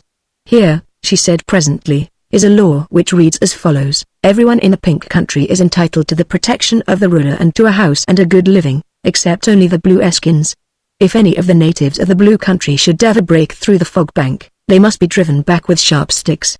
Have you read this law, Tulin?" "Yes," said the Queen, "but how does that apply to these strangers?" "Why, being in the pink country, as they surely are, and not being blue Eskins, they are by this law entitled to protection, to a home and good living." "The law does not say Pinkies, it says any who are in the pink country." "True," agreed Coralie, greatly pleased, and all the other Pinkies nodded their heads and repeated, "True, true. The rose is red, the violet's blue. The law's the thing, because it's true," cried the parrot. "I am indeed relieved to have you interpret the law in this way," declared Tulin. "I knew it was cruel to throw these poor people over the edge, but that seemed to us the only thing to be done." "It was cruel and unjust," answered Polychrome as sternly as her sweet voice could speak. "But here," she added, for she had still continued to turn the leaves of the Great Book, "is another law which you have also overlooked. It says, the person, whether man or woman, boy or girl, living in the pink country who has the lightest skin shall be the ruler king or queen as long as he or she lives, unless someone of a lighter skin is found, and this ruler's commands all the people must obey." "Do you know this law?" "Oh yes," replied Tulin. "That is why I am the queen. You will notice my complexion is of a lighter pink than that of any other of my people." "Yes," remarked Polychrome, looking at her critically, "when you were made queen without doubt you had the lightest colored skin in all the pink country. But now you are no longer queen of the Pinkies, Tulin." Those assembled were so startled by this statement that they gazed at the Rainbow's daughter in astonishment for a time. Then Tulin asked, "Why not, your highness?" "Because here is one lighter in color than yourself," pointed to Trot.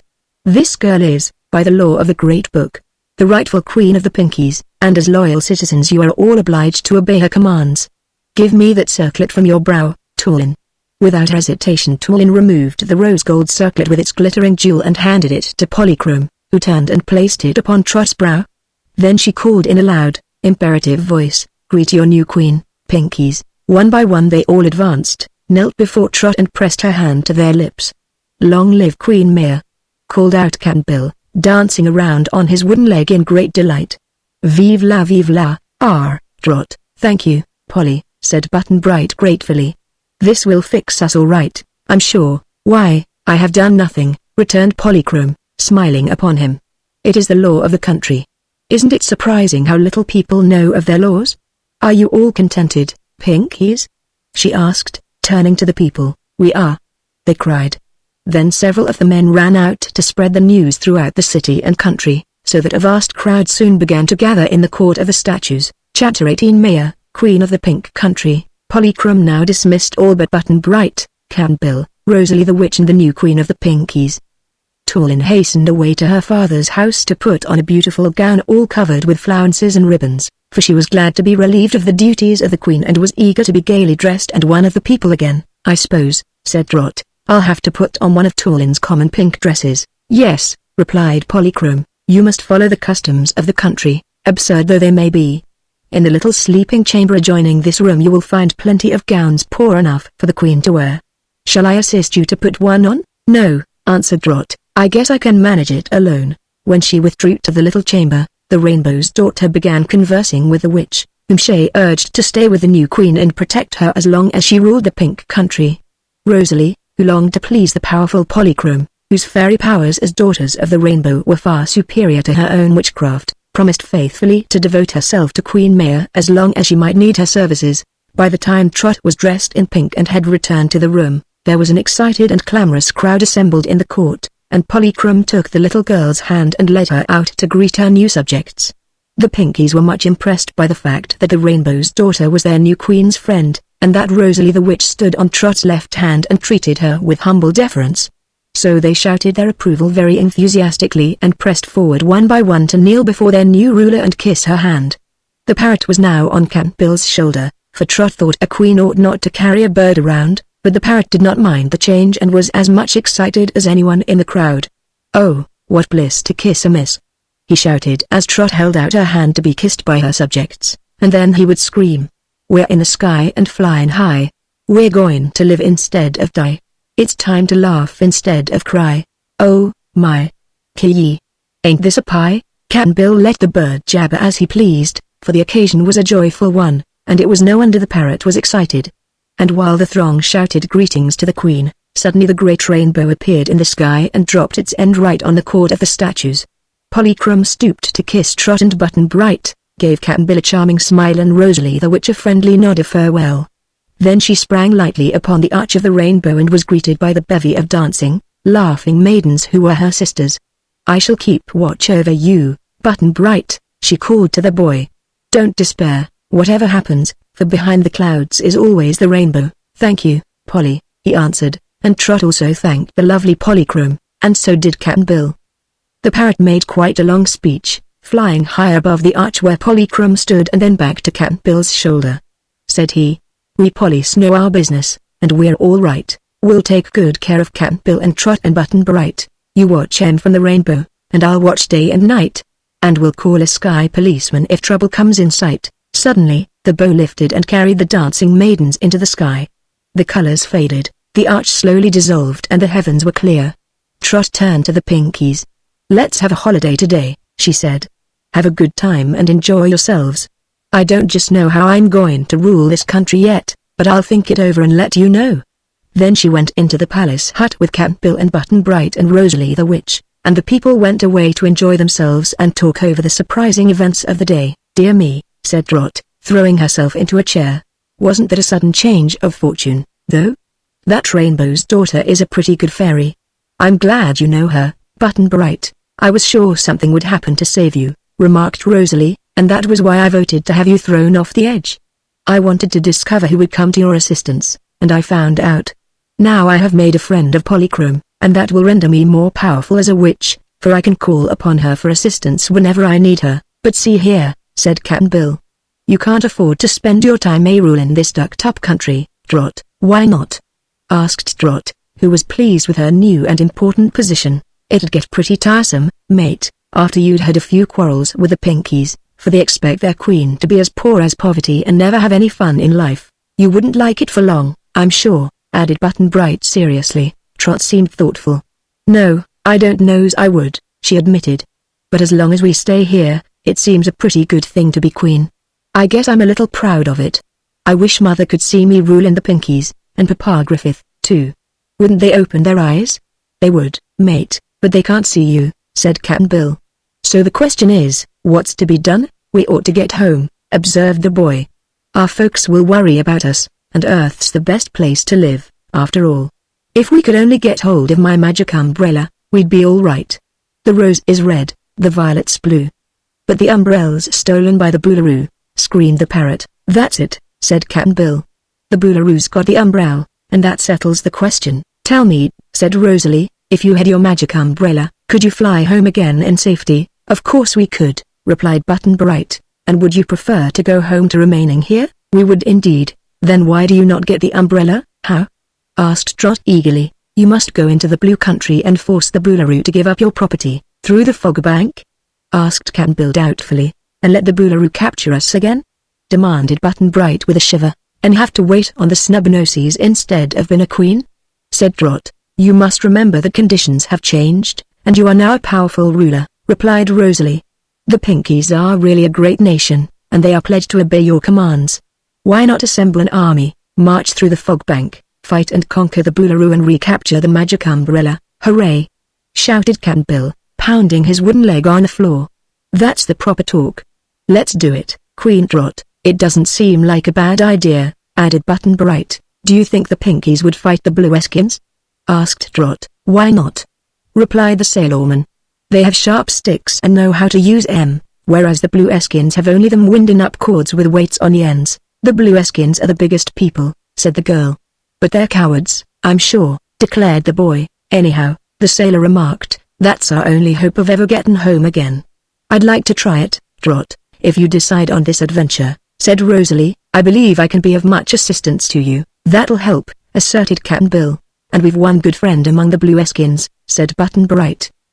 I'm sure Gip Gizzle will side with us, and I've got the royal record book, which proves that the Boolaroo has already reigned his lawful 300 years. Does the book say that? Inquired Trot with interest. Yes, I've been reading it. Then Sizzle be the new Boolaroo, said the girl, and perhaps we won't have to fight, after all. We'd better go prepared, though, advised Cap'n Bill, for that awful old Boolaroo won't give up without a struggle. When shall we start? Trot hesitated, so they all looked to Rosalie for advice. Just as soon as we can get the army together and ready, decided the witch. That will not take long. Perhaps 2 or 3 days. Good! Cried Cap'n Bill, and the parrot screamed. Here's a lovely how-do-I-do. We're going to fight the Boolaroo. We'll get the 6 Snubnoses, too. And make 'em all feel mighty blue. Either that or the other thing, said Trot. Anyhow, we're in for it. Chapter 19 The War of the Pinks and Blues. Much to the surprise of the Earth people, the Pinkies made no objection whatever to undertaking the adventure. Their lives were so monotonous and uninteresting that they welcomed anything in the way of excitement. This march through the unknown fog bank to fight the unknown Blueskins aroused them to enthusiasm, and although the result of the expedition could not be foretold and some of them were almost certain to get hurt, they did not hesitate to undertake the war. It appeared that Coralie was captain of the Sunset Tribe and a man named Tintint the captain of the Sunrise Tribe. Tintint had a very pink skin and eyes so faded in their pink color that he squinted badly in order to see anything around him. He was a fat and pompous little fellow and loved to strut up and down his line of warriors twirling his long, pointed stick so that all might admire him. By Rosalie's advice the army of conquest consisted of 100 sunsets and 100 sunrises. Many more were eager to go, but the witch thought that would be enough. Their warriors consisted of both men and women, equally divided, and there was no need to provide uniforms for them because their regular pink clothing was a distinctive uniform in itself. Each one bore a long, pointed stick as the main weapon and had 2 short, pointed sticks stuck in his belt. While the army was getting ready, Rosalie the witch went to the central edge of the fog bank and fearlessly entered it. She called for the king of the giant frogs, who came at her bidding, and the two held an earnest and long talk together.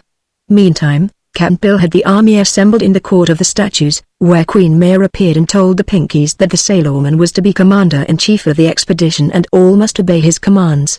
Then Cap'n Bill addressed the army and told them what the fog bank was like. He advised them all to wear their raincoats over their pretty pink clothes so they would not get wet, and he assured them that all the creatures to be met with in the fog were perfectly harmless. When we come to the Blue Country, though, he added, you're liable to be pretty busy.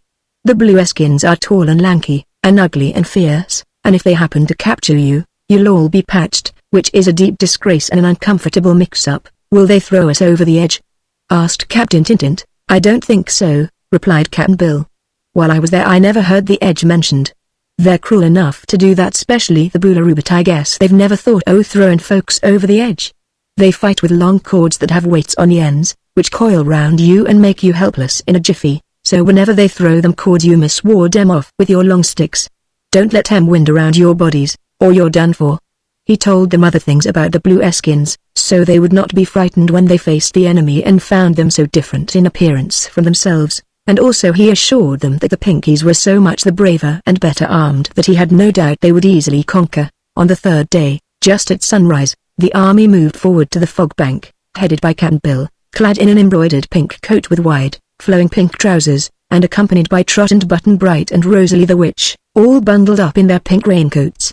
The parrot was there, too, as the bird refused to be left behind. They had not advanced far into the deep fog when they were halted by a queer barrier consisting of a long line of gigantic frogs, crouching so close together that no Pinky could squeeze between them. As the heads of the frogs were turned the other way, toward the blue country, the army could not at first imagine what the barrier was. But Rosalie said to them, "Our friends the frogs have agreed to help us through the fog bank. Climb upon their backs, as many on each frog as are able to hold on, and then we shall make the journey more quickly." Obeying this injunction, the Pinkies began climbing upon the frogs, and by crowding close together, all were able to find places. On the back of the King Frog rode Trot and her parrot, besides Rosalie, Button Bright, Cap'n Bill and the captains of the 2 companies of the army. When all were seated, clinging to one another so they would not slide off, Cap'n Bill gave the word of command and away leapt the frogs, all together. They bounded a long distance at this jump, some farther than others, and as soon as they landed they jumped again, without giving their passengers a chance to get their breaths. It was a bewildering and exciting ride. But a dozen of the huge jumps accomplished the journey, and at the edge of the fog bank each frog stopped so suddenly that the Pinkies went flying over their heads to tumble into the blue fields of the blue country, where they rolled in a confused mass until they could recover and scramble to their feet. No one was hurt, however, and the King Frog had been wise enough to treat his passengers more gently by slowing down at the edge and allowing his riders to slip to the ground very comfortably. Cap'n Bill at once formed his army into line of battle and had them all remove the cumbersome raincoats, which they piled in a heap at the edge of the fog bank.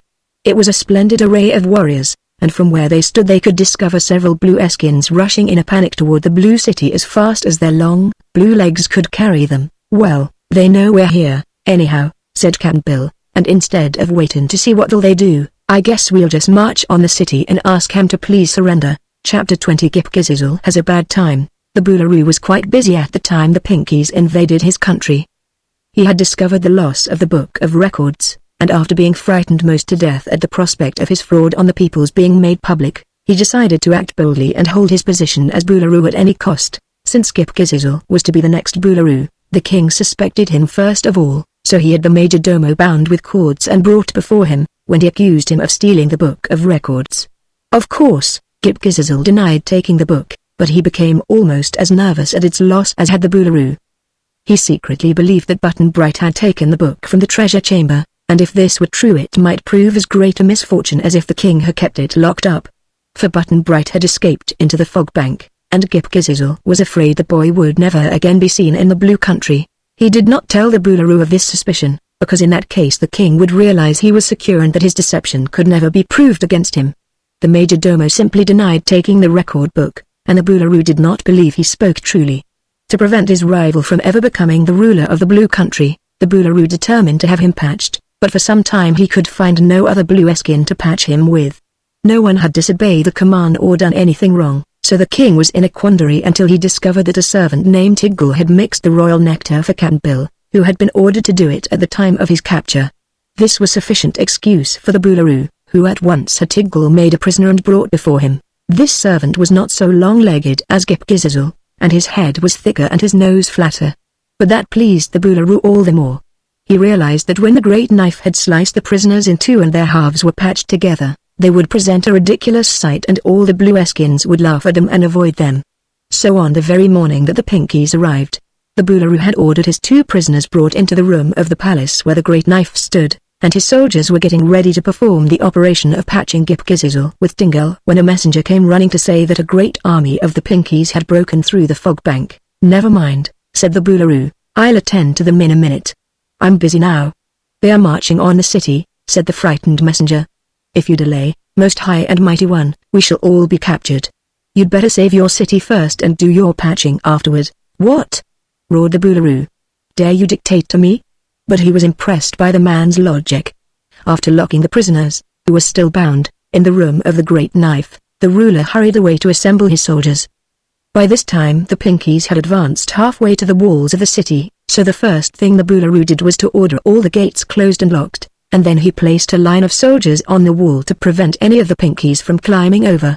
Therefore, when Cap'n Bill's army reached the wall, he was obliged to halt his ranks until he could find a way to enter the city. Now when the Boolooroo looked through the blue steel bars of the main gate and saw the enemy armed with sharp-pointed sticks, he began to tremble, and when he thought how painful it would be to have his body and arms and legs prodded and pricked by such weapons, he groaned aloud and was very miserable. But the thought occurred to him that if he could avoid being caught by the Pinkies, they would be unable to harm him. So he went among his people and reminded them how horrible it would feel to be punched full of holes by the invaders and urged them to fight desperately and drive the Pinkies back into the fog bank.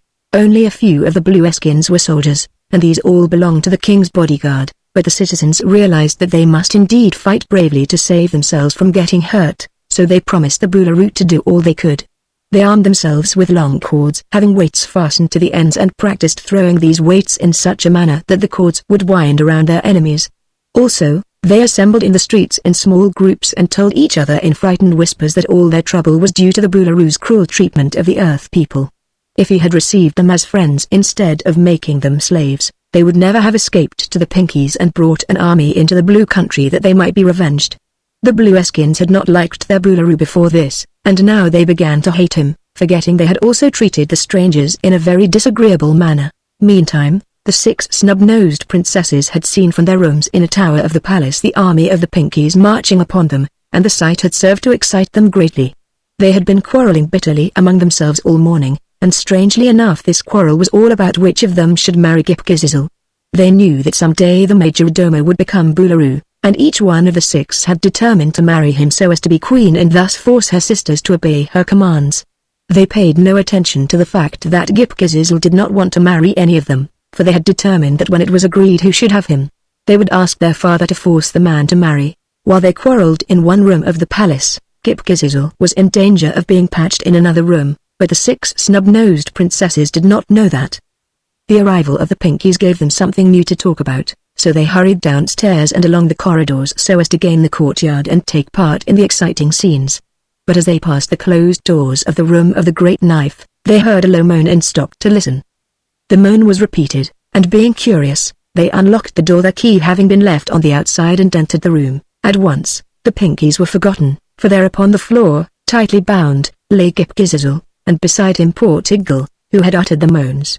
The 6 princesses sat down in a circle facing the captives, and Cerulia said, "Gip, my dear, we will release you on one condition, that you choose a wife from among us and promise to marry the one selected as soon as the Pinkies are driven back into the fog bank." Gipgizzle managed to shake his head. Then he said, "Really, ladies, you must excuse me. I'd rather be patched than mismatched, as I would be with a lovely, snub-nosed wife. You are too beautiful for me, go seek your husbands elsewhere." "Monster!" cried Indigo.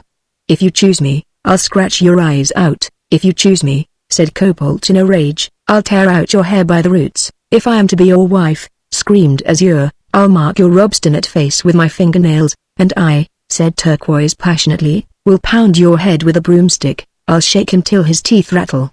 Shrieked Sapphire. "The best way to manage a husband," observed Cerulia angrily, "is to pull his nose." "Ladies," said Gipgizzle when he had a chance to speak, "do not anticipate these pleasures, I beg of you, for I shall choose none among you for a wife." "We'll see about that," said Indigo. "I think you will soon change your mind," added Azure. "I'm going to be patched to Tingle, here, as soon as the Boolooroo returns," said Gipgizzle, "and it's against the law for a patched man to marry anyone. It's regarded as half-bigamy." "Dear me!" cried Cerulia. "If he's patched, he never can be Boolooroo." "Then he mustn't be patched," declared Sapphire. "We must save him from that fate, girls, and force him to decide among us. Otherwise, none of us can ever be the queen." This being evident, they proceeded to unbind the long legs of Gipgizzle, leaving his body and arms, however, tied fast together.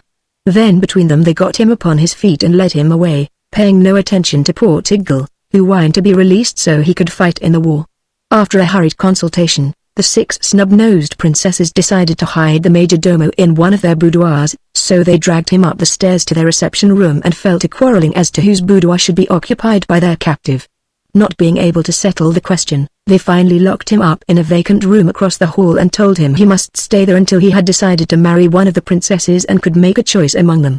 Chapter 21 The Capture of Captain Bill. While this was transpiring in the palace, Captain Bill and the Pinkies had encamped before the principal gate of the city and a tent had been pitched for Trot and Button-Bright and Rosalie. The army had been very fearful and weak-kneed when it first entered the Blue Country. But perceiving that the Boolaroo and his people were afraid of them and had locked themselves up in the city, the Pinkies grew bolder and longed to make an attack. One of them, in his curiosity to examine the Blue City, got a little too near the wall, and a blue soldier threw his corded weight at him. The cord didn't wind around the Pinky, as he was too far off, but the weight hit him in the eye and made him howl lustily as he trotted back to his comrades at full speed. After this experience, the invaders were careful to keep a safe distance from the wall. The Boolaroo, having made all preparations to receive the enemy, was annoyed because they held back. He was himself so nervous and excited that he became desperate, and after an hour of tedious waiting, during which time he pranced around impatiently, he decided to attack the hated Pinkies and rid the country of them. "Their dreadful color makes me hysterical," he said to his soldiers, "so if I am to have any peace of mind, we must charge the foe and drive them back into the fog bank. But take all the prisoners you can, my brave men, and tomorrow we will have a jolly time patching them. Don't be afraid, those pink creatures have no blue blood in their veins, and they'll run like rabbits when they see us coming." Then he ordered the gate thrown open, and immediately the Blueskins poured out into the open plain and began to run toward the Pinkies. The Boolaroo went out, too, but he kept well behind his people, remembering the sharp sticks with which the enemy were armed. Captain Bill was alert and had told his army what to do in case of an attack. The Pinkies did not run like rabbits, but formed a solid line and knelt down with their long, sharp sticks pointed directly toward the Blueskins, the other ends being set firmly upon the ground. Of course, the Blueskins couldn't run against these sharp points, so they halted a few feet away and began swinging their corded weights. But the Pinkies were too close together to be caught in this manner, and now by command of Captain Bill they suddenly rose to their feet and began jabbing their sticks at the foe.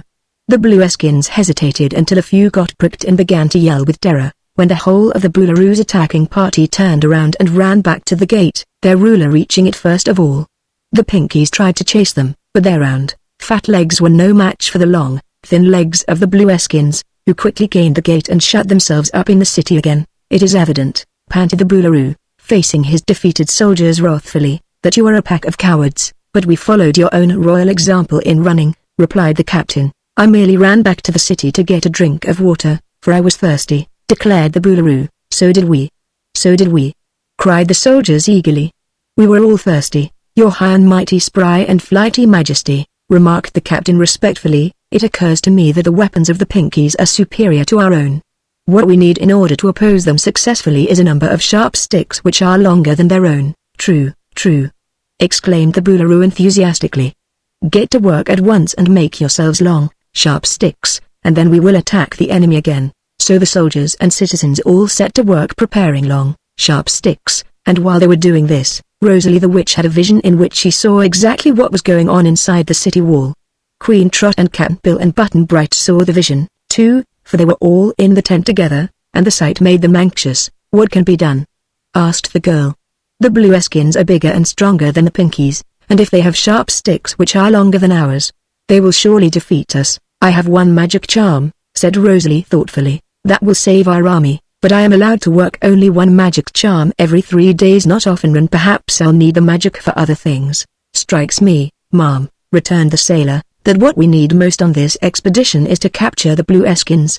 If we don't, we'll need plenty of magic to help us back to the Pink Country, but if we do, we can take care of ourselves without magic." "Very well," replied Rosalie. "I will take your advice, Can, and enchant the weapons of the Pinkies." She then went out and had all the Pinkies come before her, one by one, and she enchanted their sharp sticks by muttering some cabalistic words and making queer passes with her hands over the weapons.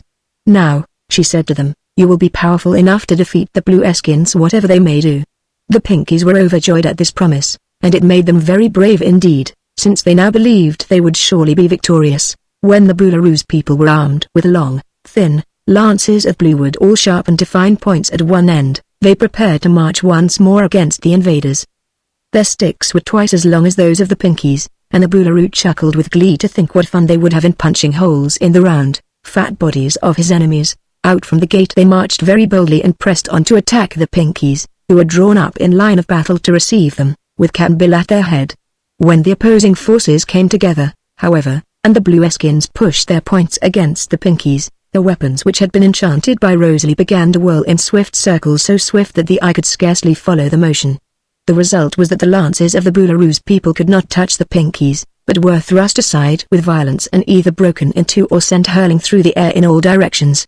Finding themselves so suddenly disarmed, the amazed Blueskins turned about and ran again, while Cap'n Bill, greatly excited by his victory, shouted to his followers to pursue the enemy, and hobbled after them as fast as he could make his wooden leg go, swinging his sharp stick as he advanced.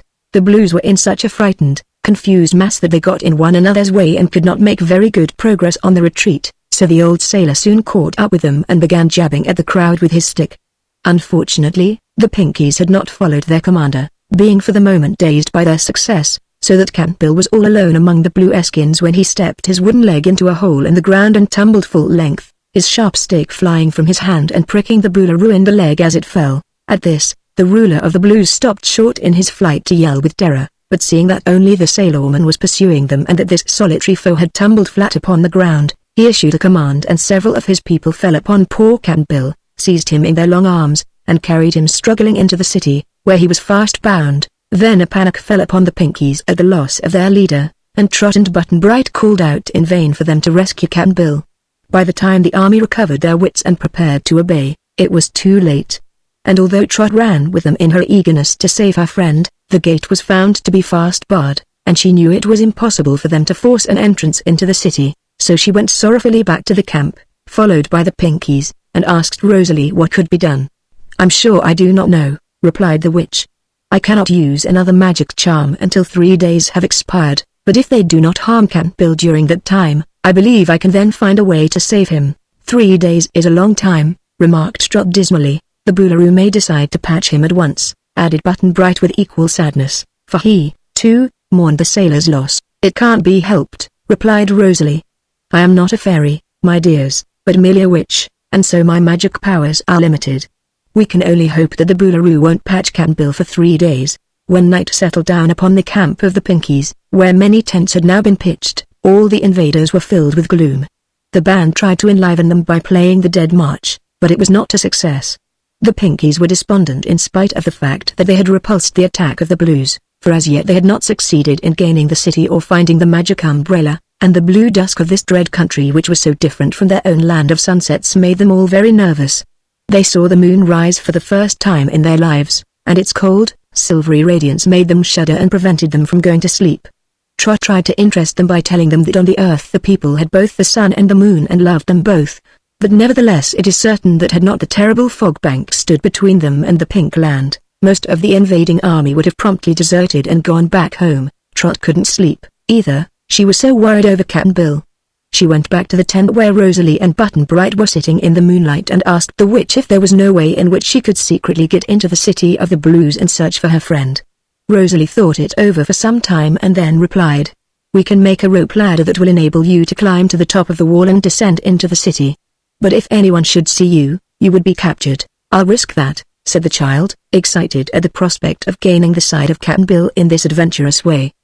"Please make the rope ladder at once, Rosalie." So the witch took some ropes and knotted together a ladder long enough to reach the top of the wall.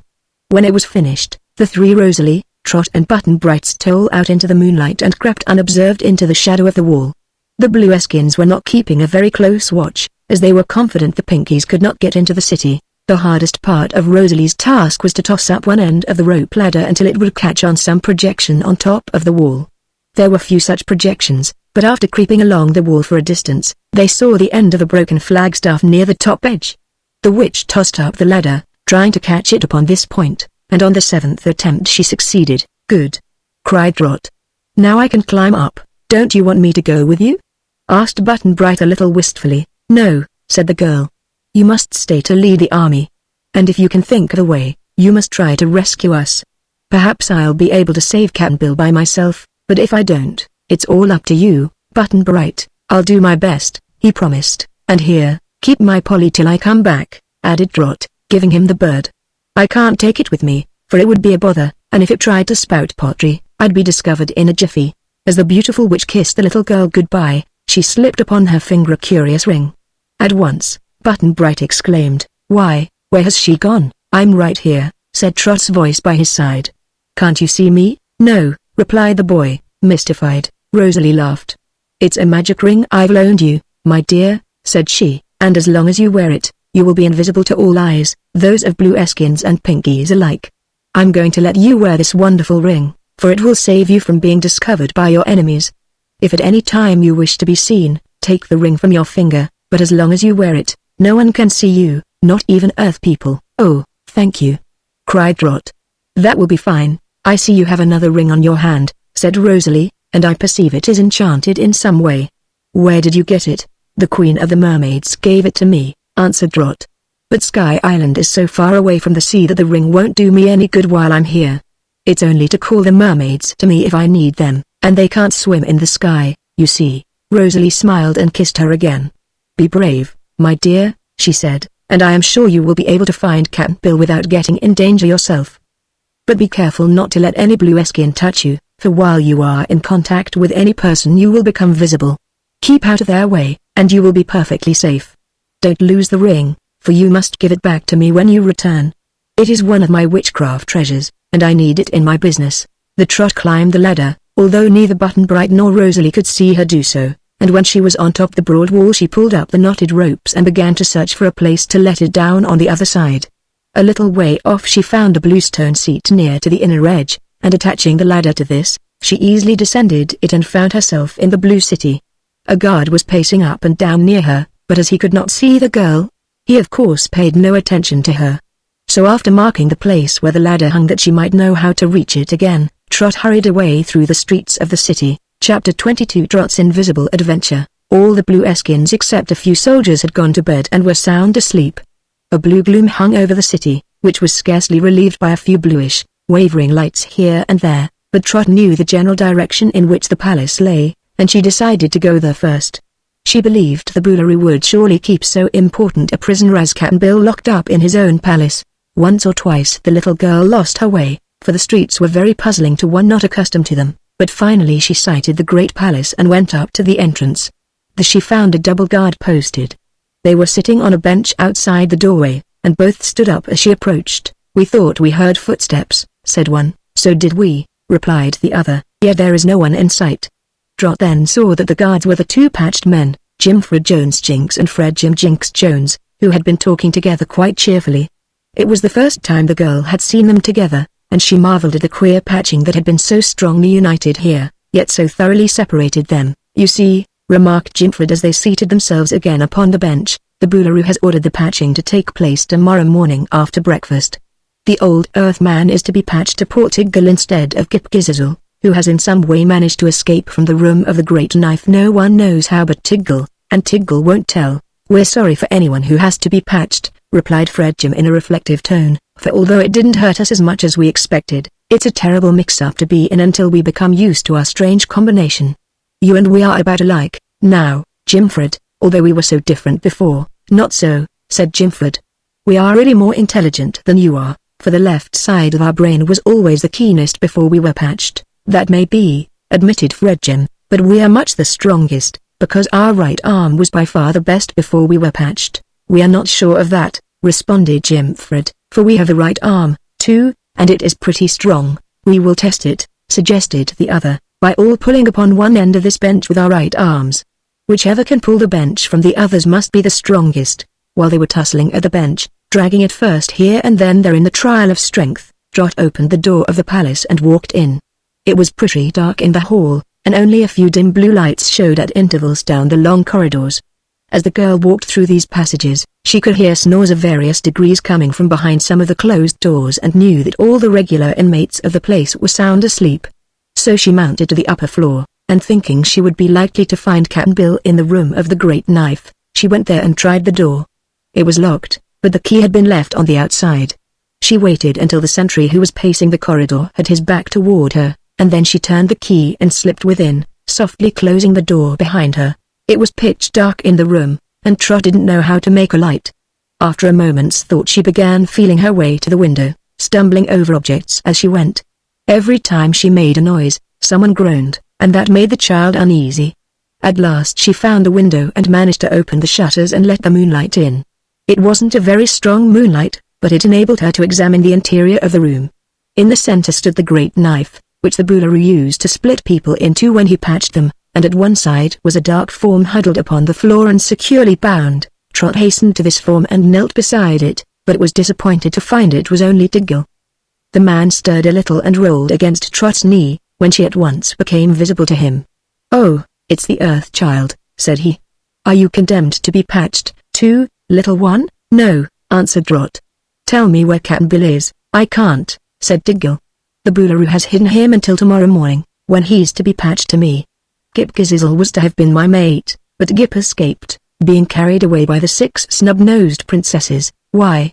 she asked. "One of them means to marry him," explained Tiggle. "Oh, that's worse than being patched," cried Trot. "Much worse," said Tiggle with a groan, but now an idea occurred to the girl. "Would you like to escape?" she asked the captive. "If I get you out of the palace, can you hide yourself so that you won't be found?" "Certainly," he declared. "I know a house where I can hide so snugly that all the Boolooroo's soldiers cannot find me." "All right," said Trot. "I'll do it, for when you're gone, the Boolooroo will have no one to patch Cap'n Bill to." "He may find someone else," suggested the prisoner, "but it will take him time to do that, and time is all I want," answered the child. Even while she spoke, Trot was busy with the knots in the cords, and presently she had unbound Tiggle, who soon got upon his feet. "Now I'll go to one end of the passage and make a noise," said she, "and when the guard runs to see what it is, you must run the other way." Outside the palace, Jimfred and Fred Jim are on guard, but if you tip over the bench they are seated on, you can easily escape them. "I'll do that." "All right," promised the delighted Tiggle. "You've made a friend of me, little girl, and if ever I can help you, I'll do it with pleasure." Then Trot started for the door, and Tiggle could no longer see her because she was not now touching him. The man was much surprised at her disappearance, but listened carefully, and when he heard the girl make a noise at one end of the corridor, he opened the door and ran in the opposite direction as he had been told to do. Of course, the guard could not discover what made the noise, and Trot ran little risk, as she was careful not to let him touch her. When Tiggle had escaped, the little girl wandered through the palace in search of Cap'n Bill, but soon decided such a quest in the dark was likely to fail and she must wait until morning. She was tired, too, and thought she would find a vacant room of which there were many in the big palace and go to sleep until daylight. She remembered there was a comfortable vacant room just opposite the suite of the 6 snub-nosed princesses, so she stole softly up to it and tried the door. It was locked, but the key was outside, as the Blueskin seldom took a door key from its place. So she turned the key, opened the door, and walked in. Now this was the chamber in which Gip Gizizzle had been confined by the princesses, his arms being bound tight to his body, but his legs left free. The Boolooroo in his search had failed to discover what had become of Gip Gizizzle, but the poor man had been worried every minute for fear his retreat would be discovered or that the terrible princesses would come for him and nag him until he went crazy. There was one window in his room, and the prisoner had managed to push open the sash with his knees. Looking out, he found that a few feet below the window was the broad wall that ran all around the palace gardens. A little way to the right the wall joined the wall of the city, being on the same level with it. Gip Gizizzle had been thinking deeply upon this discovery, and he decided that if anyone entered his room, he would get through the window, leap down upon the wall, and try in this way to escape. It would be a dangerous leap, for as his arms were bound, he might topple off the wall into the garden, but he resolved to take this chance. Therefore, when Trot rattled at the door of his room, Gip Gizizzle ran and seated himself upon the windowsill, dangling his long legs over the edge. When she finally opened the door, he slipped off and let himself fall to the wall, where he doubled up in a heap. The next minute, however, he had scrambled to his knees and was running swiftly along the garden wall. Trot, finding the window open, came and looked out, and she saw the major domo's tall form hastening along the top of the wall. The guards saw him, too, outlined against the sky in the moonlight, and they began yelling at him to stop, but Gip Gizizzle kept right on until he reached the city wall, when he began to follow that. More guards were yelling now, running along the foot of the wall to keep the fugitive in sight, and people began to pour out of the houses and join in the chase. Poor Gip realized that if he kept on the wall, he would merely circle the city and finally be caught. If he leapt down into the city, he would be seized at once. Just then he came opposite the camp of the Pinkies and decided to trust himself to the mercies of his Earth friends rather than be made a prisoner by his own people, who would obey the commands of their detested but greatly feared Boolaroo. So suddenly he gave a mighty leap and came down into the field outside the city. Again he fell in a heap and rolled over and over, for it was a high wall and the jump a dangerous one, but finally he recovered and got upon his feet. Delighted to find he had broken none of his bones, some of the blue Eskins had by now opened a gate, and out rushed a crowd to capture the fugitive, but Gip Gizizzle made straight for the camp of the Pinkies, and his pursuers did not dare follow him far in that direction. They soon gave up the chase and returned to the city, while the runaway Major Domo was captured by Captain Coralie and marched away to the tent of Rosalie the Witch, a prisoner of the Pinkies. Chapter 23 The Girl and the Boolaroo. Trot watched from the window the escape of Gip Gizizzle but did not know, of course, who it was. Then, after the city had quieted down again, she lay upon the bed without undressing and was sound asleep in a minute. The blue dawn was just breaking when she opened her eyes with a start of fear that she might have overslept, but soon she found that no one else in the palace was yet astir. Even the guards had gone to sleep by this time and were adding their snores to the snores of the other inhabitants of the royal palace. So the little girl got up and, finding a ewer of water and a basin upon the dresser, washed herself carefully and then looked in a big mirror to see how her hair was. To her astonishment, there was no reflection at all. The mirror was blank so far as Trot was concerned. She laughed a little at that, remembering she wore the ring of Rosalie the Witch, which rendered her invisible.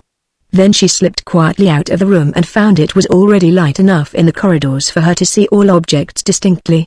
After hesitating a moment which way to turn, she decided to visit the snub-nosed princesses and pass through the big reception room to the sleeping room of Indigo. There this princess, the crossest and the most disagreeable of all the disagreeable six, was curled up in bed and slumbering cozily.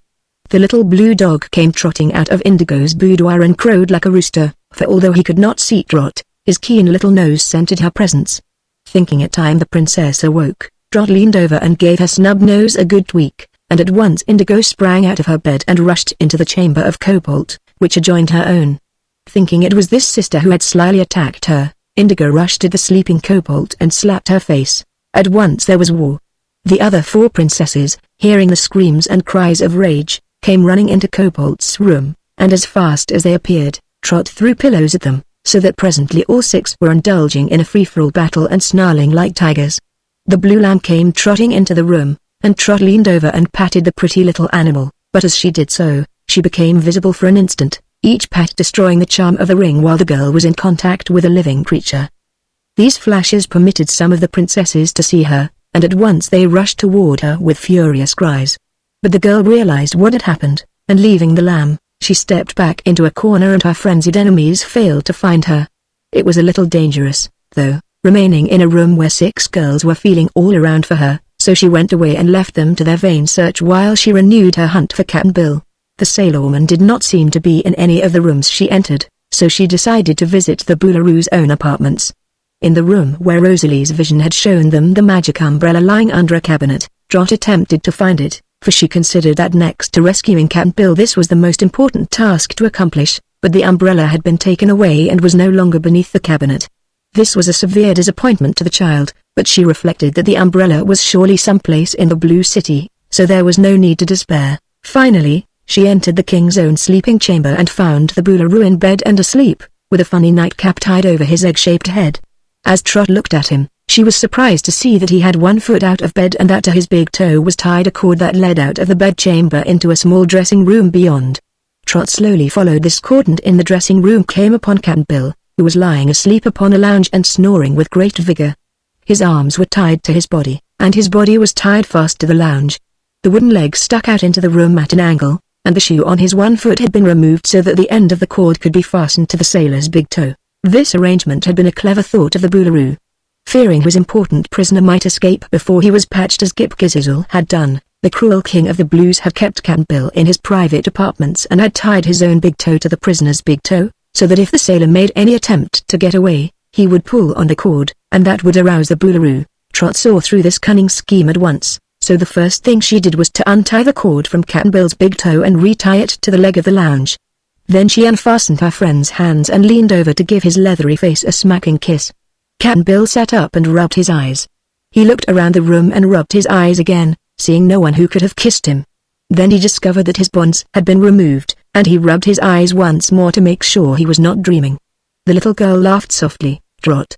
exclaimed the sailor, recognizing her voice. Then Trot came up and took his hand, the touch at once rendering her visible to him. "Dear me," said the bewildered sailor. "However did you get here, mate, in the Boolooroo's own den? Is the Blue City captured?" "Not yet," she replied, "but you are, Cap'n, and I've come to save you, all alone, Trot, all alone, Cap'n Bill. But it's got to be done, just the same." And then she explained about the magic ring Rosalie had lent her, which rendered her invisible while she wore it unless she touched some living creature. Cap'n Bill was much interested. "I'm willing to be saved, mate," he said, "for the Boolooroo is set on patching me right after breakfast, which I hope the cook'll be late with." "Who are you to be patched to?" she asked. "A fella named Tiggle, who's in disgrace cause he mixed the royal necktie for me." "That was nectar, not necktie," corrected Trot. "But you needn't be afraid of being patched with Tiggle, cause I've set him loose. By this time he's in hiding, where he can't be found." "That's good," said Cap'n Bill, nodding approval, "but the blamed old Boolooroo's sure to find someone else." "What's to be done, mate?" Trot thought about it for a moment. Then she remembered how some unknown man had escaped from the palace the night before by means of the wall, which he had reached from the window of the very chamber in which she had slept. Cap'n Bill might easily do the same. And the rope ladder she had used would help the sailor down from the top of the wall. "Could you climb down a rope ladder, Cap?" she asked. "Like enough," said he. "I've done it many a time on shipboard." "But you hadn't a wooden leg then," she reminded him. "The wooden leg won't bother much," he assured her. So Trot tied a small sofa cushion around the end of his wooden leg so it wouldn't make any noise pounding upon the floor, and then she quietly led the sailor through the room of the sleeping Boolooroo and through several other rooms until they came to the passage. Here a soldier was on guard, but he had fallen asleep for a moment in order to rest himself. They passed the blue Eskin without disturbing him and soon reached the chamber opposite the suite of the 6 snub-nosed princesses, whom they could hear still quarreling loudly among themselves. Trot locked the door from the inside so no one could disturb them, and then led the sailor to the window. The garden was just below, but good gracious me. "It's a drop o' 10 feet, Trot," he exclaimed. "And you've only 1 foot to drop, Can," she said, laughing. "Couldn't you let yourself down with one of the sheets from the bed?" "I'll try," he rejoined. "But can you do that circus act, Trot?" "Oh, I'm going to stay here and find the magic umbrella," she replied. "Been invisible, Can, I'm safe enough. What I want to do is to see you safe back with the Pinkies, and then I'll manage to hold my own all right, never fear." So they brought a blue sheet and tied one end to a post of the blue bed and let the other end dangle out the blue window. "Goodbye, mate," said Cap'n Bill, preparing to descend. "Don't get reckless." "I won't, Can. Don't worry." Then he grasped the sheet with both hands and easily let himself down to the wall. Trot had told him where to find the rope ladder she had left and how to fasten it to the broken flagstaff so he could climb down into the field outside the city. As soon as he was safe on the wall, Cap'n Bill began to hobble along the broad top toward the connecting wall that surrounded the entire city just as Gip Gizzle had done, and Trot anxiously watched him from the window. But the blue city was now beginning to waken to life. One of the soldiers came from a house, sleepily yawning and stretching himself, and presently his eyes lit upon the huge form of Cap'n Bill hastening along the top of the wall. The soldier gave a yell that aroused a score of his comrades and brought them tumbling into the street. When they saw how the Boolooroo's precious prisoner was escaping, they instantly became alert and wide awake, and everyone started in pursuit along the foot of the wall. Of course, the long-legged blue Eskins could run faster than poor Cap'n Bill. Some of them soon got ahead of the old sailorman and came to the rope ladder which Trot had left dangling from the stone bench, where it hung down inside the city. The blue soldiers promptly mounted this ladder and so gained the wall, heading off the fugitive. When Cap'n Bill came up, panting and all out of breath, the blue Eskin seized him and held him fast. Cap'n Bill was terribly disappointed at being recaptured, and so was Trot, who had eagerly followed his every movement from her window in the palace. The little girl would have cried with vexation, and I think she did weep a few tears before she recovered her courage, but Cap'n Bill was a philosopher, in his way, and had learned to accept ill fortune cheerfully. Knowing he was helpless, he made no protest when they again bound him and carried him down the ladder like a bale of goods. Others were also disappointed by his capture.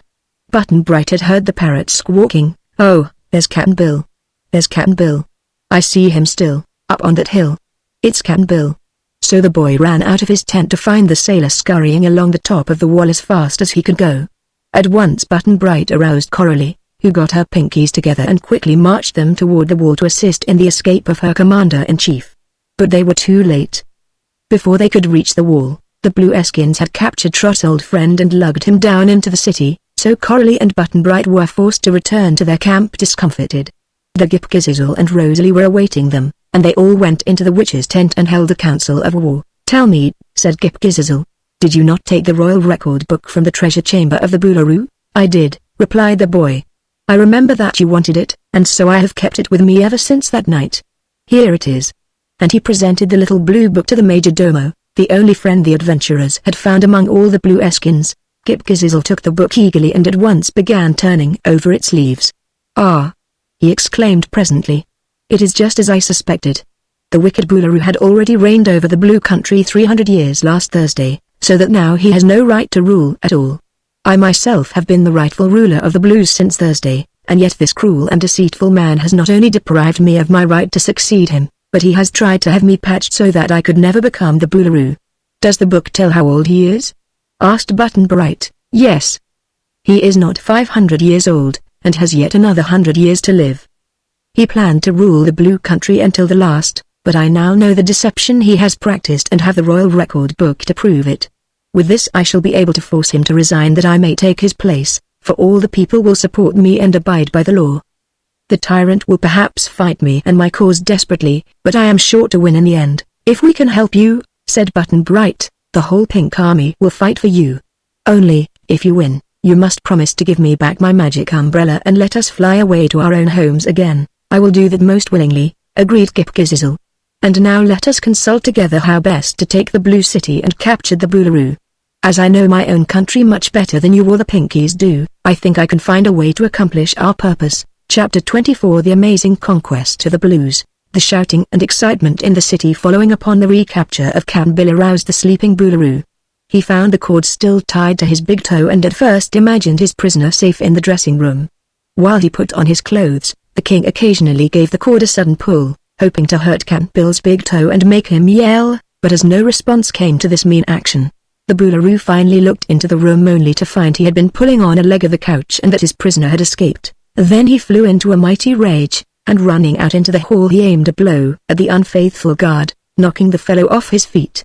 Then he rushed downstairs into the courtyard, shouting loudly for his soldiers and threatening to patch everybody in his dominions if the sailorman was not recaptured. While the Boolaroo stormed and raged, a band of soldiers and citizens came marching in, surrounding Cap'n Bill, who was again firmly bound. "So ho!" roared the monarch. "You thought you could defy me, Earthclod, did you? But you were mistaken. No one can resist the mighty Boolaroo of the Blues, so it is folly for you to rebel against my commands. Hold him fast, my men, and as soon as I've had my coffee and oatmeal I'll take him to the room of the Great Knife and patch him." "I wouldn't mind a cup of coffee myself," said Cap'n Bill. "I've had considerable exercise this morning, and I'm all ready for breakfast." "Very well," replied the Boolaroo, "you shall eat with me, for then I can keep an eye on you. My guards are not to be trusted, and I don't mean to let you out of my sight again until you are patched." So Cap'n Bill and the Boolaroo had breakfast together, 6 Blueskins standing in a row back of the sailorman to grab him if he attempted to escape. But Cap'n Bill made no such attempt, knowing it would be useless. Trot was in the room, too, standing in a corner and listening to all that was said while she racked her little brain for an idea that would enable her to save Cap'n Bill from being patched.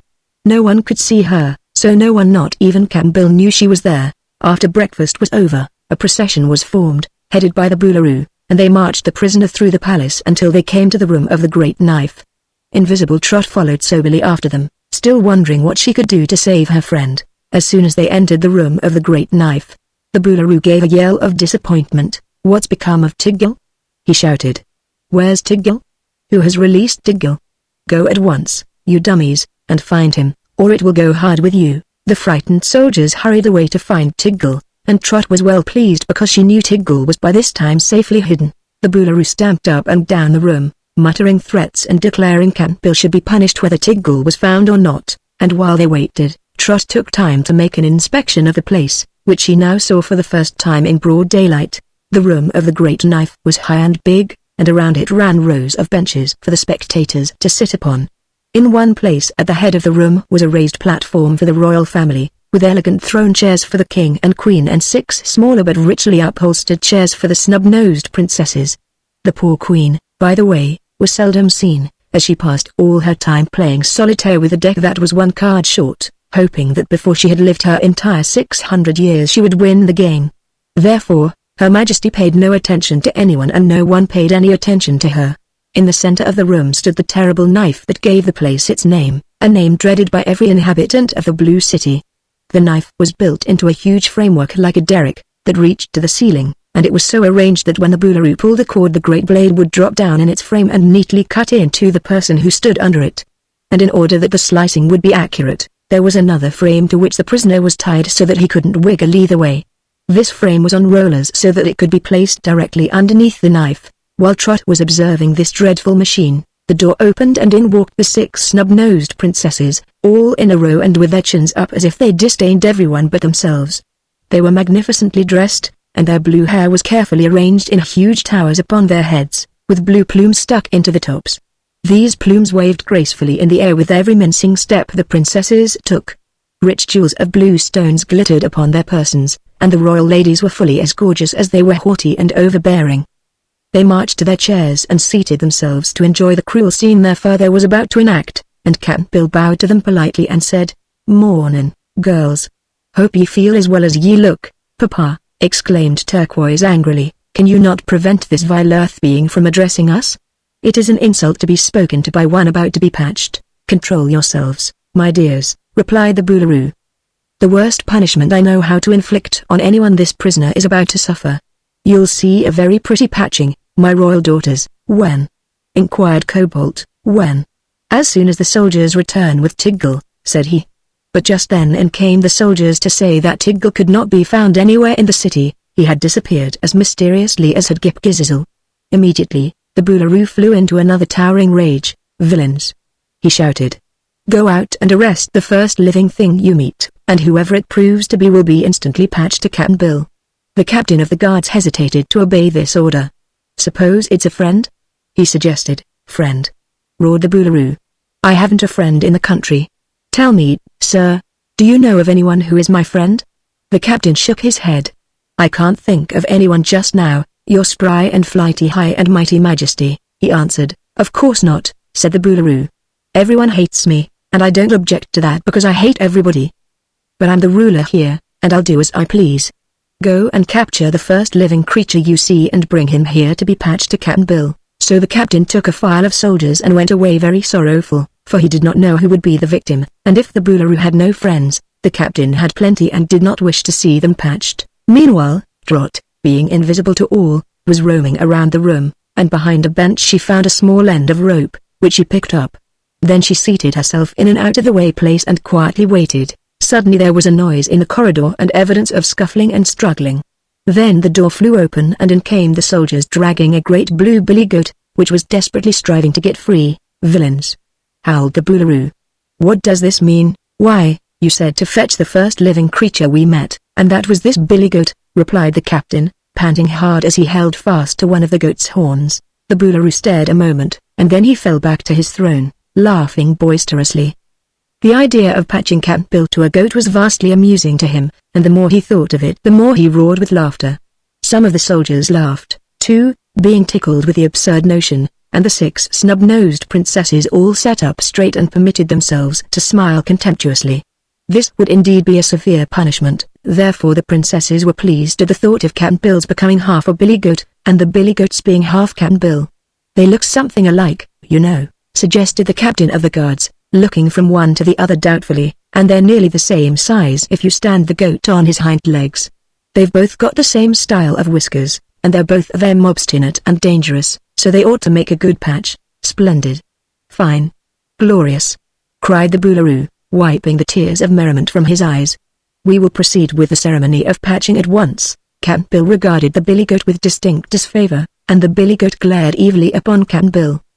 Trot was horrified, and wrung her little hands in sore perplexity, for this was a most horrible fate that awaited her dear friend. "First, bind the Earthman in the frame," commanded the Boolaroo. "We'll slice him in two before we do the same to the billy goat," So they seized Captain Bill and tied him into the frame so that he couldn't move a jot in any direction. Then they rolled the frame underneath the great knife and handed the Boolaroo the cord that released the blade. But while this was going on, Trot had crept up and fastened one end of her rope to the frame in which Captain Bill was confined.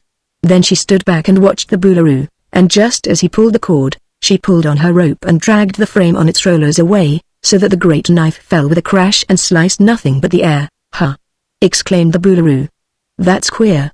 Roll him up again, soldiers." The soldiers again rolled the frame in position, having first pulled the great knife once more to the top of the derrick. The immense blade was so heavy that it took the strength of 7 blue eskins to raise it. When all was in readiness, the king pulled the cord a second time, and Trot at the same instant pulled upon her rope. The same thing happened as before. Captain Bill rolled away in his frame, and the knife fell harmlessly. Now, indeed, the Boolaroo was as angry as he was amazed. He jumped down from the platform and commanded the soldiers to raise the great knife into position. When this was accomplished, the Boolaroo leaned over to try to discover why the frame rolled away seemingly of its own accord, and he was the more puzzled because it had never done such a thing before. As he stood, bent nearly double, his back was toward the billy goat, which in their interest and excitement the soldiers were holding in a careless manner.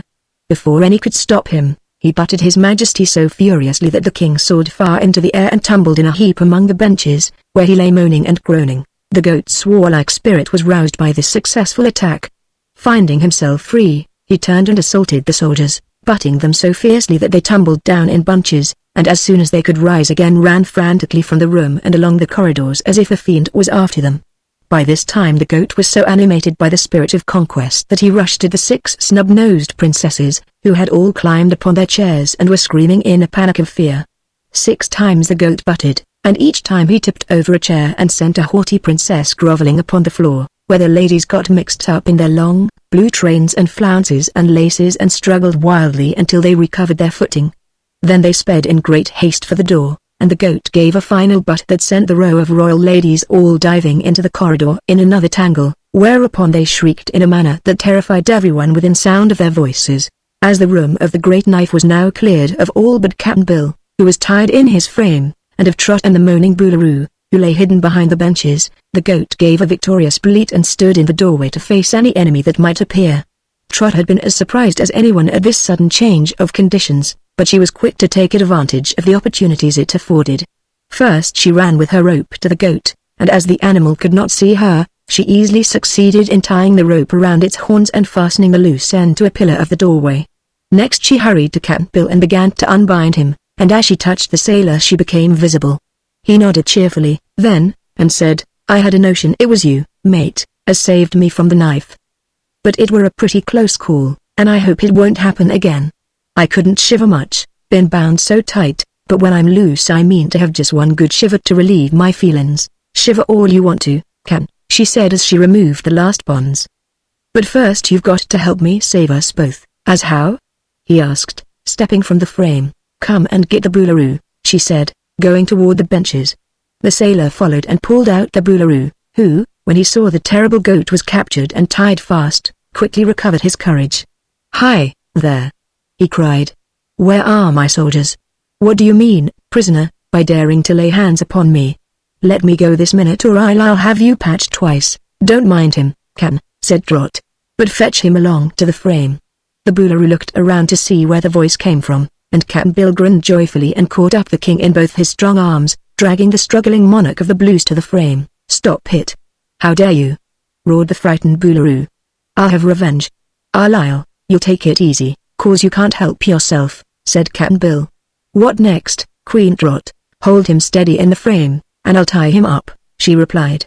So Captain Bill held the Boolaroo, and the girl tied him fast in position as Captain Bill had been tied, so that His Majesty couldn't wiggle at all. Then they rolled the frame in position underneath the great knife and Trot held in her hand the cord which would release it. "All right, Can," she said in a satisfied tone. "I guess we can run this blue country ourselves after this." The Boolaroo was terrified to find himself in danger of being sliced by the same knife he had so often wickedly employed to slice others. Like Captain Bill, he had no room to shiver, but he groaned very dismally and was so full of fear that his blue hair nearly stood on end. Chapter 25 The Ruler of SKY Island. The girl now took her off Rosalie's ring and put it carefully away in her pocket. "It won't matter who sees me now," she remarked, and I want them to know that you and me, are running this kingdom. I'm Queen o' the Pinkies and Boolaroo o' the Blues, and, what's that? Asked the sailor. You're a what, Trot? Boolaroo. Isn't that right, Cap? I dunno, mate. It sounds bigger now you are, and I don't like the word, anyhow. S'pose you just call yourself the boss. That fills the bill and don't need pronouncing. All right, she said. Queen o' the Pinkies and Boss o' the Blues. Seems funny, don't it, Cap'n Bill? Just then they heard a sound of footsteps in the corridor. The soldiers had recovered their courage, and fearful of the anger of their dreaded Boolaroo, whom the princesses declared would punish them severely, had ventured to return to the room. They came rather haltingly, though, and the captain of the guards first put his head cautiously through the doorway to see if the coast was clear. The goat discovered him and tried to make a rush, but the rope held the animal back, and when the captain saw this, he came forward more boldly. Halt! Cried Trot.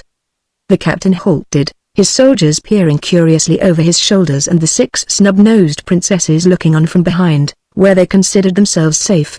If anyone dares enter this room without my permission, said Trot, I'll pull this cord and slice your master that once was the Boolaroo. Don't come in.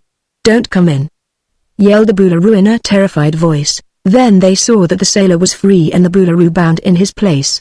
The soldiers were secretly glad to observe this, but the princesses were highly indignant. Release His Majesty at once, cried Indigo from the corridor. You shall be severely punished for this rebellion. Don't worry, replied Trot. His Majesty isn't His Majesty any longer. He's just a common blue skin. Cap'n Bill and I purpose running this island ourselves. After this, you've all got to obey me, for I'm the Boolaroo. No, I mean the boss o' the Blues, and I've a notion to run things my own way. You can't, said Turquoise scornfully. The law says. Bother the law, exclaimed Trot. I'll make the laws myself from now on, and I'll unmake every law you ever had before I conquered you. Oh, have you conquered us, then? Asked the captain of the guards in a surprised tone. Of course, said Trot. Can't you see? It looks like it, admitted the captain. Cap'n Bill is going to be my general o' the army and the royal manager o' the blue country, continued Trot, so you'll mind what he says. Nonsense, shouted Indigo. March in and capture them, Captain. Never mind if they do slice the Boolaroo. I'm his daughter, and I'll rule the kingdom. You won't, screamed Cobalt. I'll rule it myself, cried Cerulean. No, no, yelled Turquoise. I'll be the ruler, that shall be my privilege, shouted Sapphire. Cobalt began to say, I'm there. Be quiet, said Trot sternly. Would you have your own father sliced so that you could rule in his place? Yes, yes, of course, rejoined the 6 princesses without a second's hesitation. Well, what do you think o' that, Mr. Boolaroo? Asked Cap'n Bill. They're undutiful daughters. Don't pay any attention to them, replied the frightened Boolaroo. We're not going to, said Trot. Now, you Blue Can, who are you and your soldiers going to obey, me or the snub-nosed ones? You, declared the captain of the guards positively, for he hated the princesses, as did all the blue eskins. Then escort those girls to their rooms, lock them in, and put a guard before the door. At once the soldiers seized the princesses and notwithstanding their snarls and struggles marched them to their rooms and locked them in. While they were gone on this errand, the Boolaroo begged to be released, whining and wailing for fear the knife would fall upon him. But Trot did not think it safe to unbind him just then. When the soldiers returned, she told their leader to put a strong guard before the palace and to admit no one unless either she or Cap'n Bill gave the order to do so. The soldiers obeyed readily, and when Trot and Cap'n Bill were left alone, they turned the goat loose in the room of the great knife and then locked the animal in with the Boolaroo. The billy goat is the very best guard we could have, for everybody's afraid o' him, remarked Cap'n Bill as he put the key of the room in his pocket. So now, Queen Trot, what's next on the program? Next, said Trot, we're going to hunt for that umbrella, Cap'n. I don't mean to stay in this dismal blue country long, even if I am the queen. Let's find the umbrella and go home as soon as we can. That suits me, the sailor joyfully exclaimed, and then the two began a careful search through the palace. They went into every room and looked behind the furniture and underneath the beds and in every crack and corner, but no place could they spy the magic umbrella. Cap'n Bill even ventured to enter the rooms of the 6 snub-nosed princesses, who were by this time so thoroughly alarmed that they had become meek and mild as could be. But the umbrella wasn't there, either. Finally, they returned to the great throne room of the palace, where they seated themselves on the throne and tried to think what could possibly have become of the precious umbrella. While they were sitting and talking together, The captain of the guards entered and bowed respectfully. "Beg pardon, your small-sized majesty," said he to Trot, "but it is my duty to report that the Pinkies are preparing to attack the city." "Oh, I'd forgotten the Pinkies," exclaimed the girl. "Tell me, Captain, have you such a thing as a brass band in this city?" "We have 2 fine bands, but they are not brass," replied the captain. "Their instruments are made of blue metal." "Well, order 'em out," commanded Trot. "And say, get all the soldiers together and tell all the people there's going to be a high time in the Blue City tonight. We'll have music and dancing and eating and neckties to drink, Trot." "Don't forget the royal neckties," urged Cap'n Bill. "We'll have all the fun there is going," continued the girl, "for we are to entertain the army of the Pinkies." "The Pinkies!" exclaimed the captain of the guards. "Why, they're our enemies, your short highness." "Not anymore," replied Trot. "I'm queen of the Pinkies, and I'm also queen of the Blues, so I won't have my people quarreling. Tell the blue people we are to throw open the gates and welcome the Pinkies to the city, where everybody will join in a grand celebration. And just as soon as you spread the news and got the bands tuned up and the soldiers ready to march, you let us know, and we'll head the procession. Your microscopic majesty shall be obeyed," said the captain, and went away to carry out these commands. Chapter 26 Trot celebrates the victory. The blue people were by this time dazed with wonder at all the events that had transpired that eventful day, but they still had wit enough to be glad the war was over, for in war someone is likely to get hurt, and it is foolish to take such chances when one can remain quietly at home. The Blues did not especially admire the Pinkies, but it was easier to entertain them than to fight them, and above all, the Blueskins were greatly rejoiced that their wicked Boolaroo had been conquered and could no longer abuse them. So they were quite willing to obey the orders of their girl queen, and in a short time the blasts of trumpets and roll of drums and clashing of cymbals told Trot and Cap'n Bill that the blue bands had assembled before the palace. So they went down and found that a great crowd of people had gathered, and these cheered Trot with much enthusiasm, which was very different from the scowls and surly looks with which they had formerly greeted their strange visitors from the earth. The soldiers wore their best blue uniforms and were formed before the palace in marching order, so Trot and Cap'n Bill headed the procession. And then came the soldiers all keeping step, and then the bands, playing very loud noises on their instruments, and finally the crowd of blue citizens waving flags and banners and shouting joyfully. In this order they proceeded to the main gate, which Trot ordered the guards to throw wide open. Then they all marched out a little way into the fields and found that the army of Pinkies had already formed and was advancing steadily toward them. At the head of the Pinkies were Ghip Ghisizzle and Button Bright, who had the parrot on his shoulder, and they were supported by Captain Coralie and Captain Tintint and Rosalie the Witch. They had decided to capture the Blue City at all hazards, that they might rescue Trot and Cap'n Bill and conquer the Boolaroo. So when from a distance they saw the Blueskins march from the gate with banners flying and bands playing, they supposed a most terrible fight was about to take place. However, as the two forces came nearer together, Button Bright spied Trot and Cap'n Bill standing before the enemy, and the sight astonished him considerably. "Welcome, friends!" shouted Cap'n Bill in a loud voice. "And welcome!" cried Trot. "And welcome!" roared the blue soldiers and the people of the Blue City. "Hooray!" yelled the parrot. "Welcome to our happy home, from which no longer will we roam." And then he flapped his wings and barked like a dog with pure delight, and added as fast as his bird's tongue could speak, "One army is pink and one is blue. But neither one is in a stew, because the naughty Boolaroo is out of sight. So what we'll do, is try to be a jolly crew, and dance and sing our too-ral-loo, and to our friends be ever true, and to our foes, stop it," said Button Bright. "I can't hear myself think." The Pinkies were amazed at the strange reception of the Blues and hesitated to advance, but Trot now ran up in front of them and made a little speech.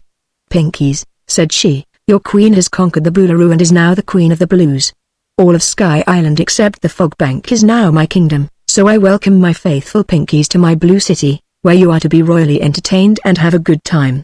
The war is over and everybody must be sociable and happy, or I'll know the reason why." Now, indeed, the Pinkies raised a great shout of joy, and the Blues responded with another joyful shout, and Rosalie kissed the little girl and said she had performed wonders, and everybody shook hands with Cap'n Bill and congratulated him upon his escape, and the parrot flew to Trot's shoulder and screeched, "The Pinkies are pink, the Blues are blue.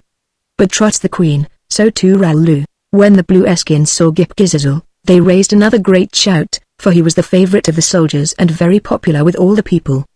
But Ghip Ghisizzle did not heed the shouting. He was looking downcast and sad, and it was easy to see he was disappointed because he had not conquered the Boolaroo himself. But the people called upon him for a speech, So he faced the Blueskins and said, I escaped from the city because the Boolaroo tried to patch me, as you all know, and the 6 snub-nosed princesses tried to marry me, which would have been a far greater misfortune.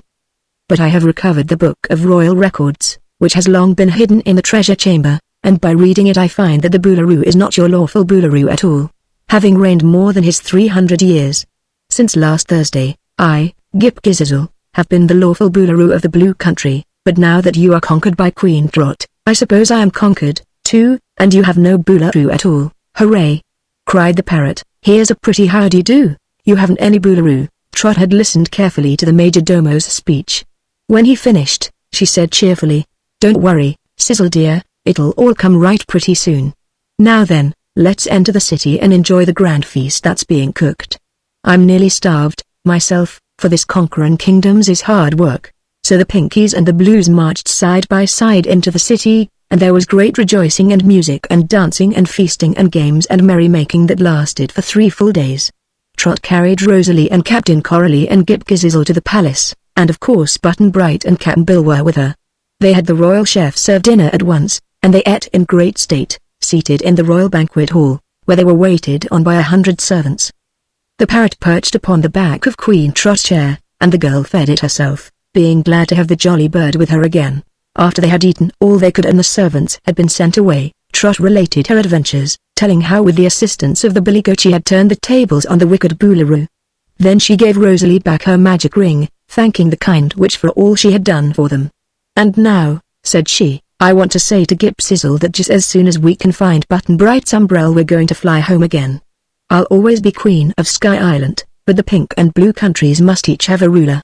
I think I'll make Sizzle the Boolaroo of the Blues, but I want you to promise me, Gip, that you'll destroy the great knife and its frame and clean up the room and turn it into a skating rink and never patch anyone as long as you rule the Blueskins. Gip Gizzle was overjoyed at the prospect of being Boolaroo of the Blues, but he looked solemn at the promise Trot exacted. I'm not cruel, he said, and I don't approve of patching in general, so I'll willingly destroy the great knife. But before I do that, I want the privilege of patching the snub-nosed princesses to each other, mixing the 6 as much as possible, and then I want to patch the former Boolaroo to the billy goat, which is the same punishment he was going to inflict upon Cap'n Bill. No, said Trot positively. There's been enough patching in this country, and I won't have any more of it. The old Boolaroo and the 6 stuck-up princesses will be punished enough by being put out of the palace. The people don't like 'em a bit, so they'll be outcasts and wanderers, and that will make 'em sorry they were so wicked and cruel when they were powerful. Am I right, Cap'n Bill? You are, mate, replied the sailor. Please, Queen Trot, begged Gip Gizzle, let me patch just the Boolaroo. It will be such a satisfaction. I have said no, and I mean it, answered the girl. You let the poor old Boolaroo alone. There's nothing that hurts so much as a come down in life, and I expect the old rascal's going to be pretty miserable bimeby. What does he say to his reversal of fortune? Asked Rosalie. Why, I don't believe he knows about it, said Trot. Guess I'd better send for him and tell him what's happened. So the captain of the guards was given the key and told to fetch the Boolaroo from the room of the great knife.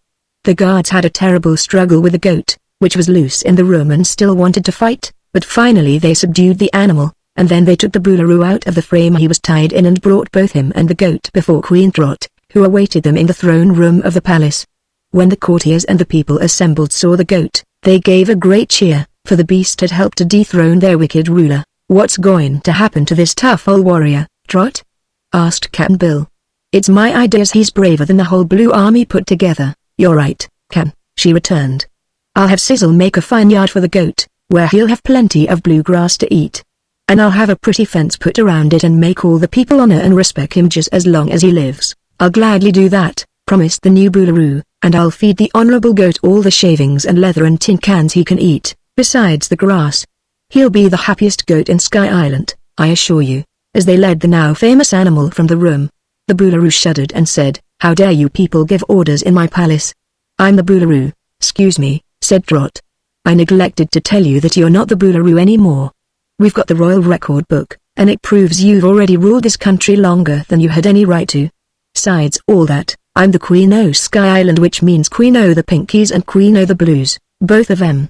So things are on as I say, and I've made Gip Gizzle Boolaroo in your place. He'll look after this end of the island hereafter, and unless I'm much mistaken, he'll do it a heap better than you did. The former Boolaroo groaned. "What's going to become of me, then?" he asked. "Am I to be patched, or what?" "You won't be hurt," answered the girl, "but you'll have to find some other place to stay besides this palace, and perhaps you'll enjoy working for a living by way of variety. Can't I take any of the treasure with me?" he pleaded. "Not even a bird cage," said she. "Everything in the palace now belongs to Gip-Gizzle, except the 6 snub-nosed princesses," exclaimed the new Boolaroo earnestly. "Won't you please get rid of them, too, your majesty?" "Can't they be discharged?" "Of course," said Trot. "They must go with their dear father and mother. Isn't there some house in the city they can all live in, Gip?" "Why, I own a little cabin at the end of the town," said Gip-Gizzle, "and I'll let them use that, as I won't need it any longer. It isn't a very pretty cabin, and the furniture is cheap and common. But I'm sure it is good enough for this wicked man and his family. I'll not be wicked anymore," sighed the old Boolaroo. "I'll reform. It's always best to reform when it is no longer safe to remain wicked. As a private citizen, I shall be a model of deportment, because it would be dangerous to be otherwise." Trot now sent for the princesses, who had been weeping and wailing and fighting among themselves ever since they learned that their father had been conquered. When first they entered the throne room, they tried to be as haughty and scornful as ever, but the Blues who were assembled there all laughed at them and jeered them, for there was not a single person in all the Blue country who loved the princesses the least little bit. Trot told the girls that they must go with their father to live in Gip-Gizzle's little old cabin, and when they heard this dreadful decree, the 6 snub-nosed ones began to scream and have hysterics, and between them they managed to make so much noise that no one could hear anything else. So Gip-Gizzle ordered the captain to take a file of soldiers and escort the raving beauties to their new home. This was done, the once royal family departing from the palace with shamed and downcast looks. Then the room of the great knife was cleared of its awful furniture. The frames were split into small pieces of blue wood and the benches chopped into kindling and the immense sharp knife broken into bits. All the rubbish was piled into the square before the palace and a bonfire made of it, while the Blue people clustered around and danced and sang with joy as the blue flames devoured the dreadful instrument that had once caused them so much unhappiness. That evening Trot gave a grand ball in her palace, to which the most important of the Pinkies and the Blueskins were invited. The combined bands of both the countries played the music, and a fine supper was served. The Pinkies would not dance with the Blues, however, nor would the Blues dance with the Pinkies. The two nations were so different in all ways that they were unable to agree at all, and several times during the evening quarrels arose and there was fighting between them, which Trot promptly checked. "I think it would be best for us to go back to our own country as soon as possible," suggested Rosalie the Witch, "for if we stay here very long, the Blueskins may rise against us and cause the Pinkies much trouble." "Just as soon as we find that umbrella," promised Trot, "we'll dive into the fog bank and make tracks for the land of sunrise and sunset." Chapter 27 The Fate of the Magic Umbrella. Next morning the search for the magic umbrella began in earnest. With many to hunt for it and the liberty of the whole palace to aid them, every inch of the great building was carefully examined. But no trace of the umbrella could be found. Cap'n Bill and Button Bright went down to the cabin of the former Boolaroo and tried to find out what he had done with the umbrella, but the old Boolaroo said, "I had it brought from the treasure chamber and tried to make it work, but there was no magic about the thing. So I threw it away. I haven't any idea what became of it." The 6 former princesses were sitting upon a rude bench, looking quite bedraggled and untidy. Said Indigo, "If you will make Gip-Gizzle marry me, I'll find your old umbrella." "Where is it?" asked Button Bright eagerly. "Make Gip-Gizzle marry me, and I'll tell you," repeated Indigo. "But I won't say another word about it until after I am married." So they went back to the palace and proposed to the new Boolaroo to marry Indigo so they could get their magic umbrella. But Gip-Gizzle positively refused. "I'd like to help you," said he, "but nothing will ever induce me to marry one of those snub-noses. They're very pretty for Blueskins," said Trot. "But when you marry a girl, you marry the inside as well as the outside," declared Gip-Gizzle, "and inside these princesses there are wicked hearts and evil thoughts. I'd rather be patched than marry the best of them." "Which is the best?" asked Button Bright. "I don't know, I'm sure," was the reply. "Judging from their actions in the past, there is no best." Rosalie the Witch now went to the cabin and put Indigo into a deep sleep by means of a powerful charm. Then, while the princess slept, the witch made her tell all she knew, which wasn't a great deal, to be sure, but it was soon discovered that Indigo had been deceiving them and knew nothing at all about the umbrella. She had hoped to marry Gip-Gizzle and become queen, after which she could afford to laugh at their reproaches. So the witch woke her up and went back to the palace to tell Trot of her failure. The girl and Button Bright and Cap'n Bill were all rather discouraged by this time, for they had searched high and low and had not found a trace of the all-important umbrella. That night none of them slept much, for they all lay awake wondering how they could ever return to the earth and to their homes. In the morning of the third day after Trot's conquest of the Blues, the little girl conceived another idea. She called all the servants of the palace to her and questioned them closely. But not one could remember having seen anything that looked like an umbrella. "Are all the servants of the old Boolaroo here?" inquired Cap'n Bill, who was sorry to see Trot looking so sad and downcast. "All but one," was the reply. "Tiggle used to be a servant, but he escaped and ran away." "Oh, yes," exclaimed Trot. "Tiggle is in hiding somewhere. Perhaps he doesn't know there's been a revolution and a new Boolaroo rules the country. If he did, there's no need for him to hide any longer, for he is now in no danger." She now dispatched messengers all through the city and the surrounding country, who cried aloud for Tiggle, saying that the new Boolaroo wanted him. Tiggle, hiding in the cellar of a deserted house in a back street, at last heard these cries and joyfully came forth to confront the messengers. Having heard of the old Boolaroo's downfall and disgrace, the old man consented to go to the palace again, and as soon as Trot saw him she asked about the umbrella. Tiggle thought hard for a minute and then said he remembered sweeping the king's rooms and finding a queer thing that might have been an umbrella lying beneath a cabinet. It had ropes and 2 wooden seats and a wicker basket all attached to the handle. "That's it!" cried Button Bright excitedly, "and that's it!" "That's it!" cried both Trot and Cap'n Bill. "But what did you do with it?" asked Ghip Ghisizzle. "I dragged it out and threw it on the rubbish heap in an alley back of the palace," said Tiggle. At once they all rushed out to the alley and began digging in the rubbish heap. By and by Cap'n Bill uncovered the lunch basket, and pulling on this he soon drew up the 2 seats, and finally the magic umbrella. "Hurrah!" shouted Button Bright, grabbing the umbrella and hugging it tight in his arms. "Hooray!" shrieked the parrot. "Cap'n Bill's a lucky fella, 'cause he found the old umbrella." Trot's face was wreathed in smiles. "This is just the best luck that could have happened to us," she exclaimed, "'cause now we can go home whenever we please." "Let's go now this minute before we lose the umbrella again," said Button Bright. But Trot shook her head. "Not yet," she replied. "We've got to straighten out things in Sky Island first of all. A queen has some duties, you know, and as long as I'm queen here, I've got to live up to the part." "What has to be did, mate?" inquired Cap'n Bill. "Well, we've fixed the Blue Country pretty well by making Sizzle the Boolaroo of it, but the Pinkies must be looked after, too, 'cause they've stood by us and helped us to win. We must take 'em home again safe and sound and get a new queen to rule over 'em. When that's done, we can go home any time we want to." "Quite right, Trot," said the sailor approvingly. "When do we march?" "Right away," she replied. "I've had enough of the Blue Country, haven't you?" "We have, mate, we've had plenty of it," observed Button Bright. "And the Pinkies are anxious to get home," added Rosalie, who was present. So Cap'n Bill unhooked the seats from the handle of the umbrella and wound the ropes around the 2 boards and made a package of them, which he carried under his arm. Trot took the empty lunch basket, and Button Bright held fast to the precious umbrella.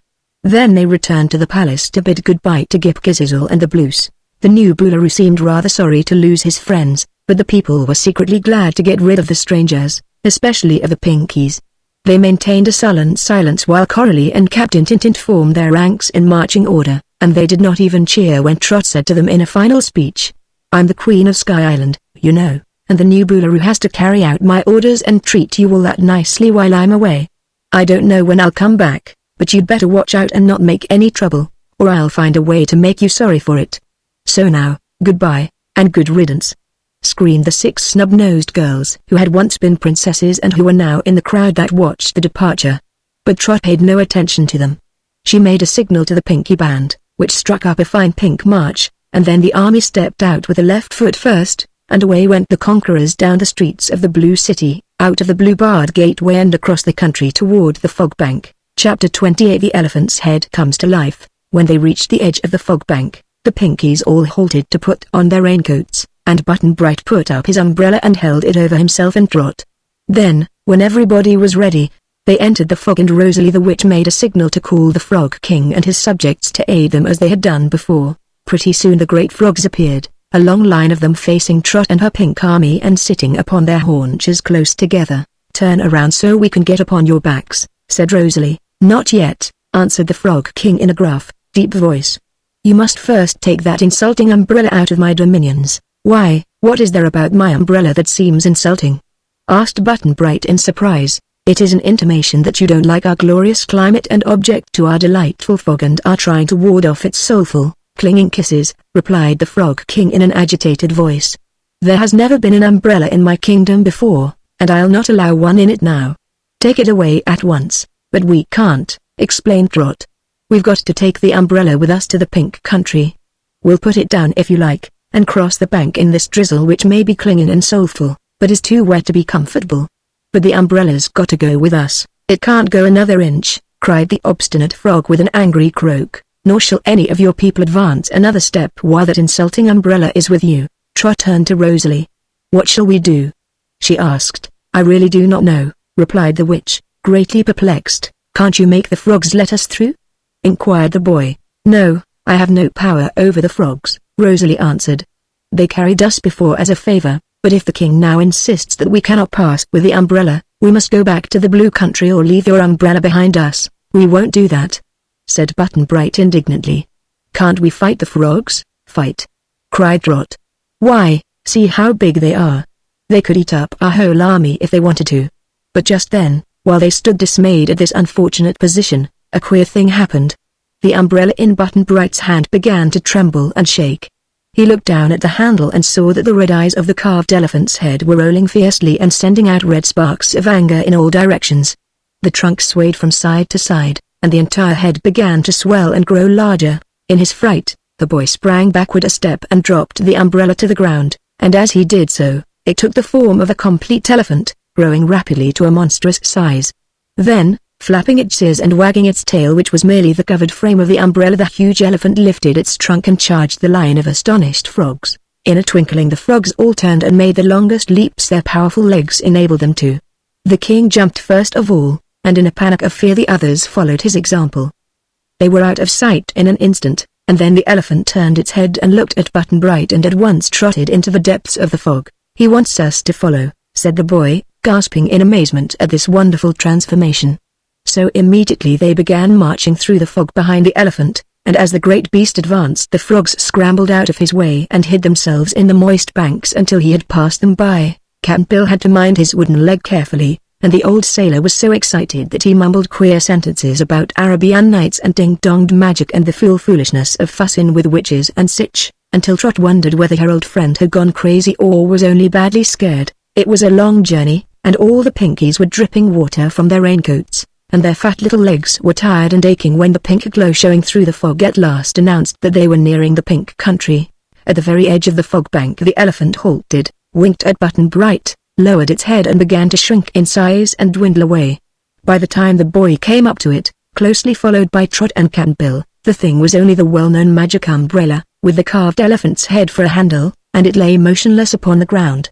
Button-Bright picked it up, and as he examined it he thought the tiny eyes still twinkled a little, as if with triumph and pride. Trot drew a long breath. "That was some magic, I guess," she exclaimed. "Don't you think so, Rosalie? It was the most wonderful thing I ever saw," admitted the witch. "The fairies who control Button-Bright's umbrella must be very powerful indeed." Chapter 29 Trot regulates the Pinkies. The Pinkies were rejoiced to find themselves again in their beloved land of sunrises and sunsets. They sang and shouted with glee, and the band uncovered its pink instruments and played the national pink anthem, while the parrot flew from Trot's shoulder to Cap'n Bill's shoulder and back again, screaming ecstatically, "Hooray! We're through the wetful fogs," where the elephant scared the fretful frogs. There was a magnificent sunset in the sky just then, and it cheered the Pinkies and gave them renewed strength. Away they hastened across the pink fields to the Pink City, where all the pink people who had been left behind ran out to welcome them home again. Trot and Button-Bright, with Cap'n Bill and Rosalie the witch, went to the humble palace, where they had a simple supper of coarse food and slept upon hard beds. In the houses of the city, however, there was much feasting and merrymaking, and it seemed to Trot that the laws of the country which forbade the Queen from enjoying all the good things the people did were decidedly wrong and needed changing. The next morning Rosalie said to the little girl, "Will you make Twilin the Queen again when you go away?" "I'll send for her and see about it," replied Trot. But when Twilin arrived at the palace, dressed all in lovely, fluffy robes and with a dainty pink plume in her pink hair, she begged most earnestly not to be made the queen again. I'm having a good time just now after years of worry and uncomfortable living in this uncomfortable old hut of a palace," said the poor girl. "So it would be cruel for you to make me the servant of the people again and condemn me to want and misery." "That seems reasonable," replied Trot thoughtfully. "Rosalie's skin is just as light a pink as my own," continued Tulin. "Why don't you make her the queen?" "I hadn't thought of that," said Trot. Then she turned to Rosalie and asked, "How would you like to rule the Pinkies?" "I wouldn't like it," replied the witch with a smile. "The queen is the poorest and the most miserable creature in all the kingdom, and I'm sure I don't deserve such a fate. I've always tried to be a good witch and to do my duty." Trot thought this over quite seriously for a time. Then one of her quaint ideas came to her, so quaint that it was entirely sensible. "I'm a queen of the Pinkies just now, am I not?" she asked. "Of course," answered Rosalie. "None can dispute that. Then I've the right to make new laws. Haven't I?" "I believe so." "In that case," said the girl, "I'm going to make a law that the queen shall have the same food and the same dresses and the same good times that her people have, and she shall live in a house just as good as the houses of any of her people, and have as much money to spend as anybody. But no more. The queen can have her share of everything according to the new law, but if she tries to get more than her share, I'll have the law say she shall be taken to the edge and pushed off. What do you think of that law, Rosalie?" "It's a good law and a just one," replied the witch approvingly. So Trot sent for the royal scribbler, who was a very fat Pinky with large, pink eyes and curly pink hair, and had him carefully write the new law into the great book of laws. The royal scribbler wrote it very nicely in pink ink, with a big capital letter at the beginning and a fine flourish at the end. After Trot had signed her name to it as queen, she called all the important people of the land to assemble in the court of the statues and ordered the royal declaimer to read to them the new law. The Pinkies seemed to think it was a just law and much better than the old one, and Rosalie said, "Now no one can object to becoming queen, since the ruler of the Pinkies will no longer be obliged to endure suffering and hardships." "All right," said Trot. "In that case, I'll make you the queen, Rosalie, for you've got more sense than Tourmaline has and your powers as a witch will help you protect the people." At once she made the announcement, telling the assembled Pinkies that by virtue of her high office as Queen of Sky Island she would leave Rosalie the witch to rule over the Pink Country while she returned to the earth with her friends. As Rosalie was greatly loved and respected, the people joyfully accepted her as their queen, and Trot ordered them to tear down the old hut and build a new palace for Rosalie, one which would be just as good as any other house in the city, but no better. She further ordered a pink statue of Tourmaline to be set up in the court, and also a pink statue of herself, so that the record of all the rulers of the Pinkies should be complete. The people agreed to do all this as soon as possible, and some of the leaders whispered together and then asked Coralie to be their spokesman in replying to Queen Trot's speech. Coralie stood on a chair and made a bow, after which she thanked Trot in the name of the Pinkies for leading them safely into the Blue Country and out again, and for giving them so good a queen as Rosalie. The Pinkies would be sorry to have their new friends, the Earth people, leave them, but asked the Queen of Sky Island to carry with her the royal band of pink gold which she now wore upon her brow, together with the glistening pink jewel set in its center. It would remind her, Coralie declared, of the beautiful land of sunset and sunrise and of the fact that the Pinkies would always be glad to welcome her back. Trot knew she would never return to Sky Island, but she did not tell them that. She merely thanked Coralie and the Pinkies and said they might all come to the court after dinner and see her and her comrades fly away through the sky. Chapter 30 The Journey Home. After the Pinkies had been dismissed, their new queen Rosalie, by means of a clever charm, conjured up a dinner table set with very nice things to eat. They all enjoyed a hearty meal and afterwards sat and talked over their adventures. "Will you take the parrot home with you, Trot?" asked Cap'n Bill. "Guess not, Cap'n," she answered. "Mother wouldn't like to have him hanging round and screeching bad pottery every minute. I'll give him to Rosalie, for I'm sure she'll take good care of him." Rosalie accepted the gift with pleasure, but the parrot looked sober for a while and then said, "This looks to me like a giveaway. But here I am, and here I'll stay. The country's pink, but we'll all be blue, when Trot goes home as she says she'll do." They now packed the lunch basket with the remains of the feast, for they knew a long journey was before them and feared they might be hungry before they landed again. Cap'n Bill straightened out the ropes and adjusted the seats, while Button Bright examined the umbrella to see if it had been injured in any way when the elephant tramped through the fog bank. The boy looked into the small red eyes of the carved elephant's head handle with some misgivings, but as seen in the strong sunshine the eyes were merely red stones, while the handle plainly showed the marks of the tool that had carved it. When all was ready, they went into the court of the statues, where all the Pinkies were assembled together with their pink band, and Cap'n Bill hooked the swinging seats onto the handle of the magic umbrella. Trot kissed Rosalie and Coralie and Twilyn goodbye and said to them, "If you ever happen to come to Earth, you must be sure to visit me, and I'll try to give you a good time." "But perhaps you'll stay here all your lives." "I think we shall," replied Rosalie, laughing, "for in all Sky Island there will be no magic umbrella for us to fly with, and when you see Polychrome," added Trot, "just give her my love." Then she and Button Bright seated themselves in the double seat, which was flat upon the pink ground, and Cap'n Bill sat before them on his own seat, to which the lunch basket had been fastened by means of a stout cord. "Hold fast," said the sailorman, and they all held fast to the ropes while the boy, glancing up toward the open umbrella he held, said solemnly and distinctly, "Take us to Trot's house on the earth." The umbrella obeyed, at once mounting into the air. It moved slowly at first, but gradually increased its speed. First it lifted the seat of the boy and the girl, then Cap'n Bill's seat, and finally the lunch basket. "Fly high!" "Mind your eye, don't cry!" "Bye-bye," shouted the parrot from the Pink Witch's shoulder. Trot leaned over and waved her hand. The pink band played as loud as it could in order that the travelers might hear it as long as possible, and Rosalie and Coralie and Twilyn threw kisses to their vanishing friends as long as they remained in sight. "Seems good to be on the way home again," remarked Trot as the umbrella bumped into a big, black cloud. "It really does, mate," answered the sailorman joyously. Fast through the cloud the umbrella swept, and then suddenly it sailed into a clear, blue sky, across which a great and gorgeous rainbow spread its radiant arch. Upon the bow danced the dainty daughters of the rainbow, and the umbrella passed near enough to it for the passengers to observe Polychrome merrily leading her sisters, her fleecy robes waving prettily in the gentle breeze. "Goodbye, Polly!" cried Button Bright, and Trot and Cap'n Bill both called out, "Goodbye." Polychrome heard and nodded to them smilingly, never halting in her graceful dance. Then the umbrella dropped far below the arch, which presently faded from view. It was an exciting ride. Scenes presented themselves entirely different from those they had seen on their former voyage, for the sky changes continually, and the clouds of a moment ago are not the clouds of an hour ago. Once they passed between two small stars as brilliant as diamonds, and once an enormous bird whose wings spread so wide that they shadowed the sun soared directly over them and lost itself in the vague distance of the limitless sky. They rode quite comfortably, however, and were full of eager interest in what they saw. The rush of air past them made them hungry, so Cap'n Bill drew up the lunch basket and held it so that Button Bright and Trot could help themselves to the pink food, which tasted very good. And finally a dark rim appeared below them, which the sailor declared must be the earth. He proved to be correct, and when they came nearer, they found themselves flying over the waves of the ocean.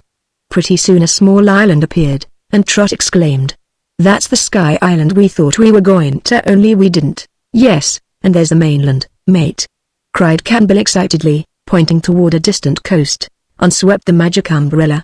Then its speed gradually slackened, the houses and trees on the coast could be seen, and presently almost before they realized it they were set down gently upon the high bluff near the giant acacia. A little way off stood the white cottage where Trot lived. It was growing dusk as Cap'n Bill unhooked the seats and Button Bright folded up the umbrella and tucked it under his arm. Trot seized the lunch basket and ran to the house, where she found her mother busy in the kitchen. "Well, I'm back again," said the little girl. "Is supper ready, Mama?" Button Bright stayed all night with them. But next morning, bright and early, he hooked one of the seats to his magic umbrella, said goodbye to Trot and Cap'n Bill, and flew into the air to begin his journey to Philadelphia.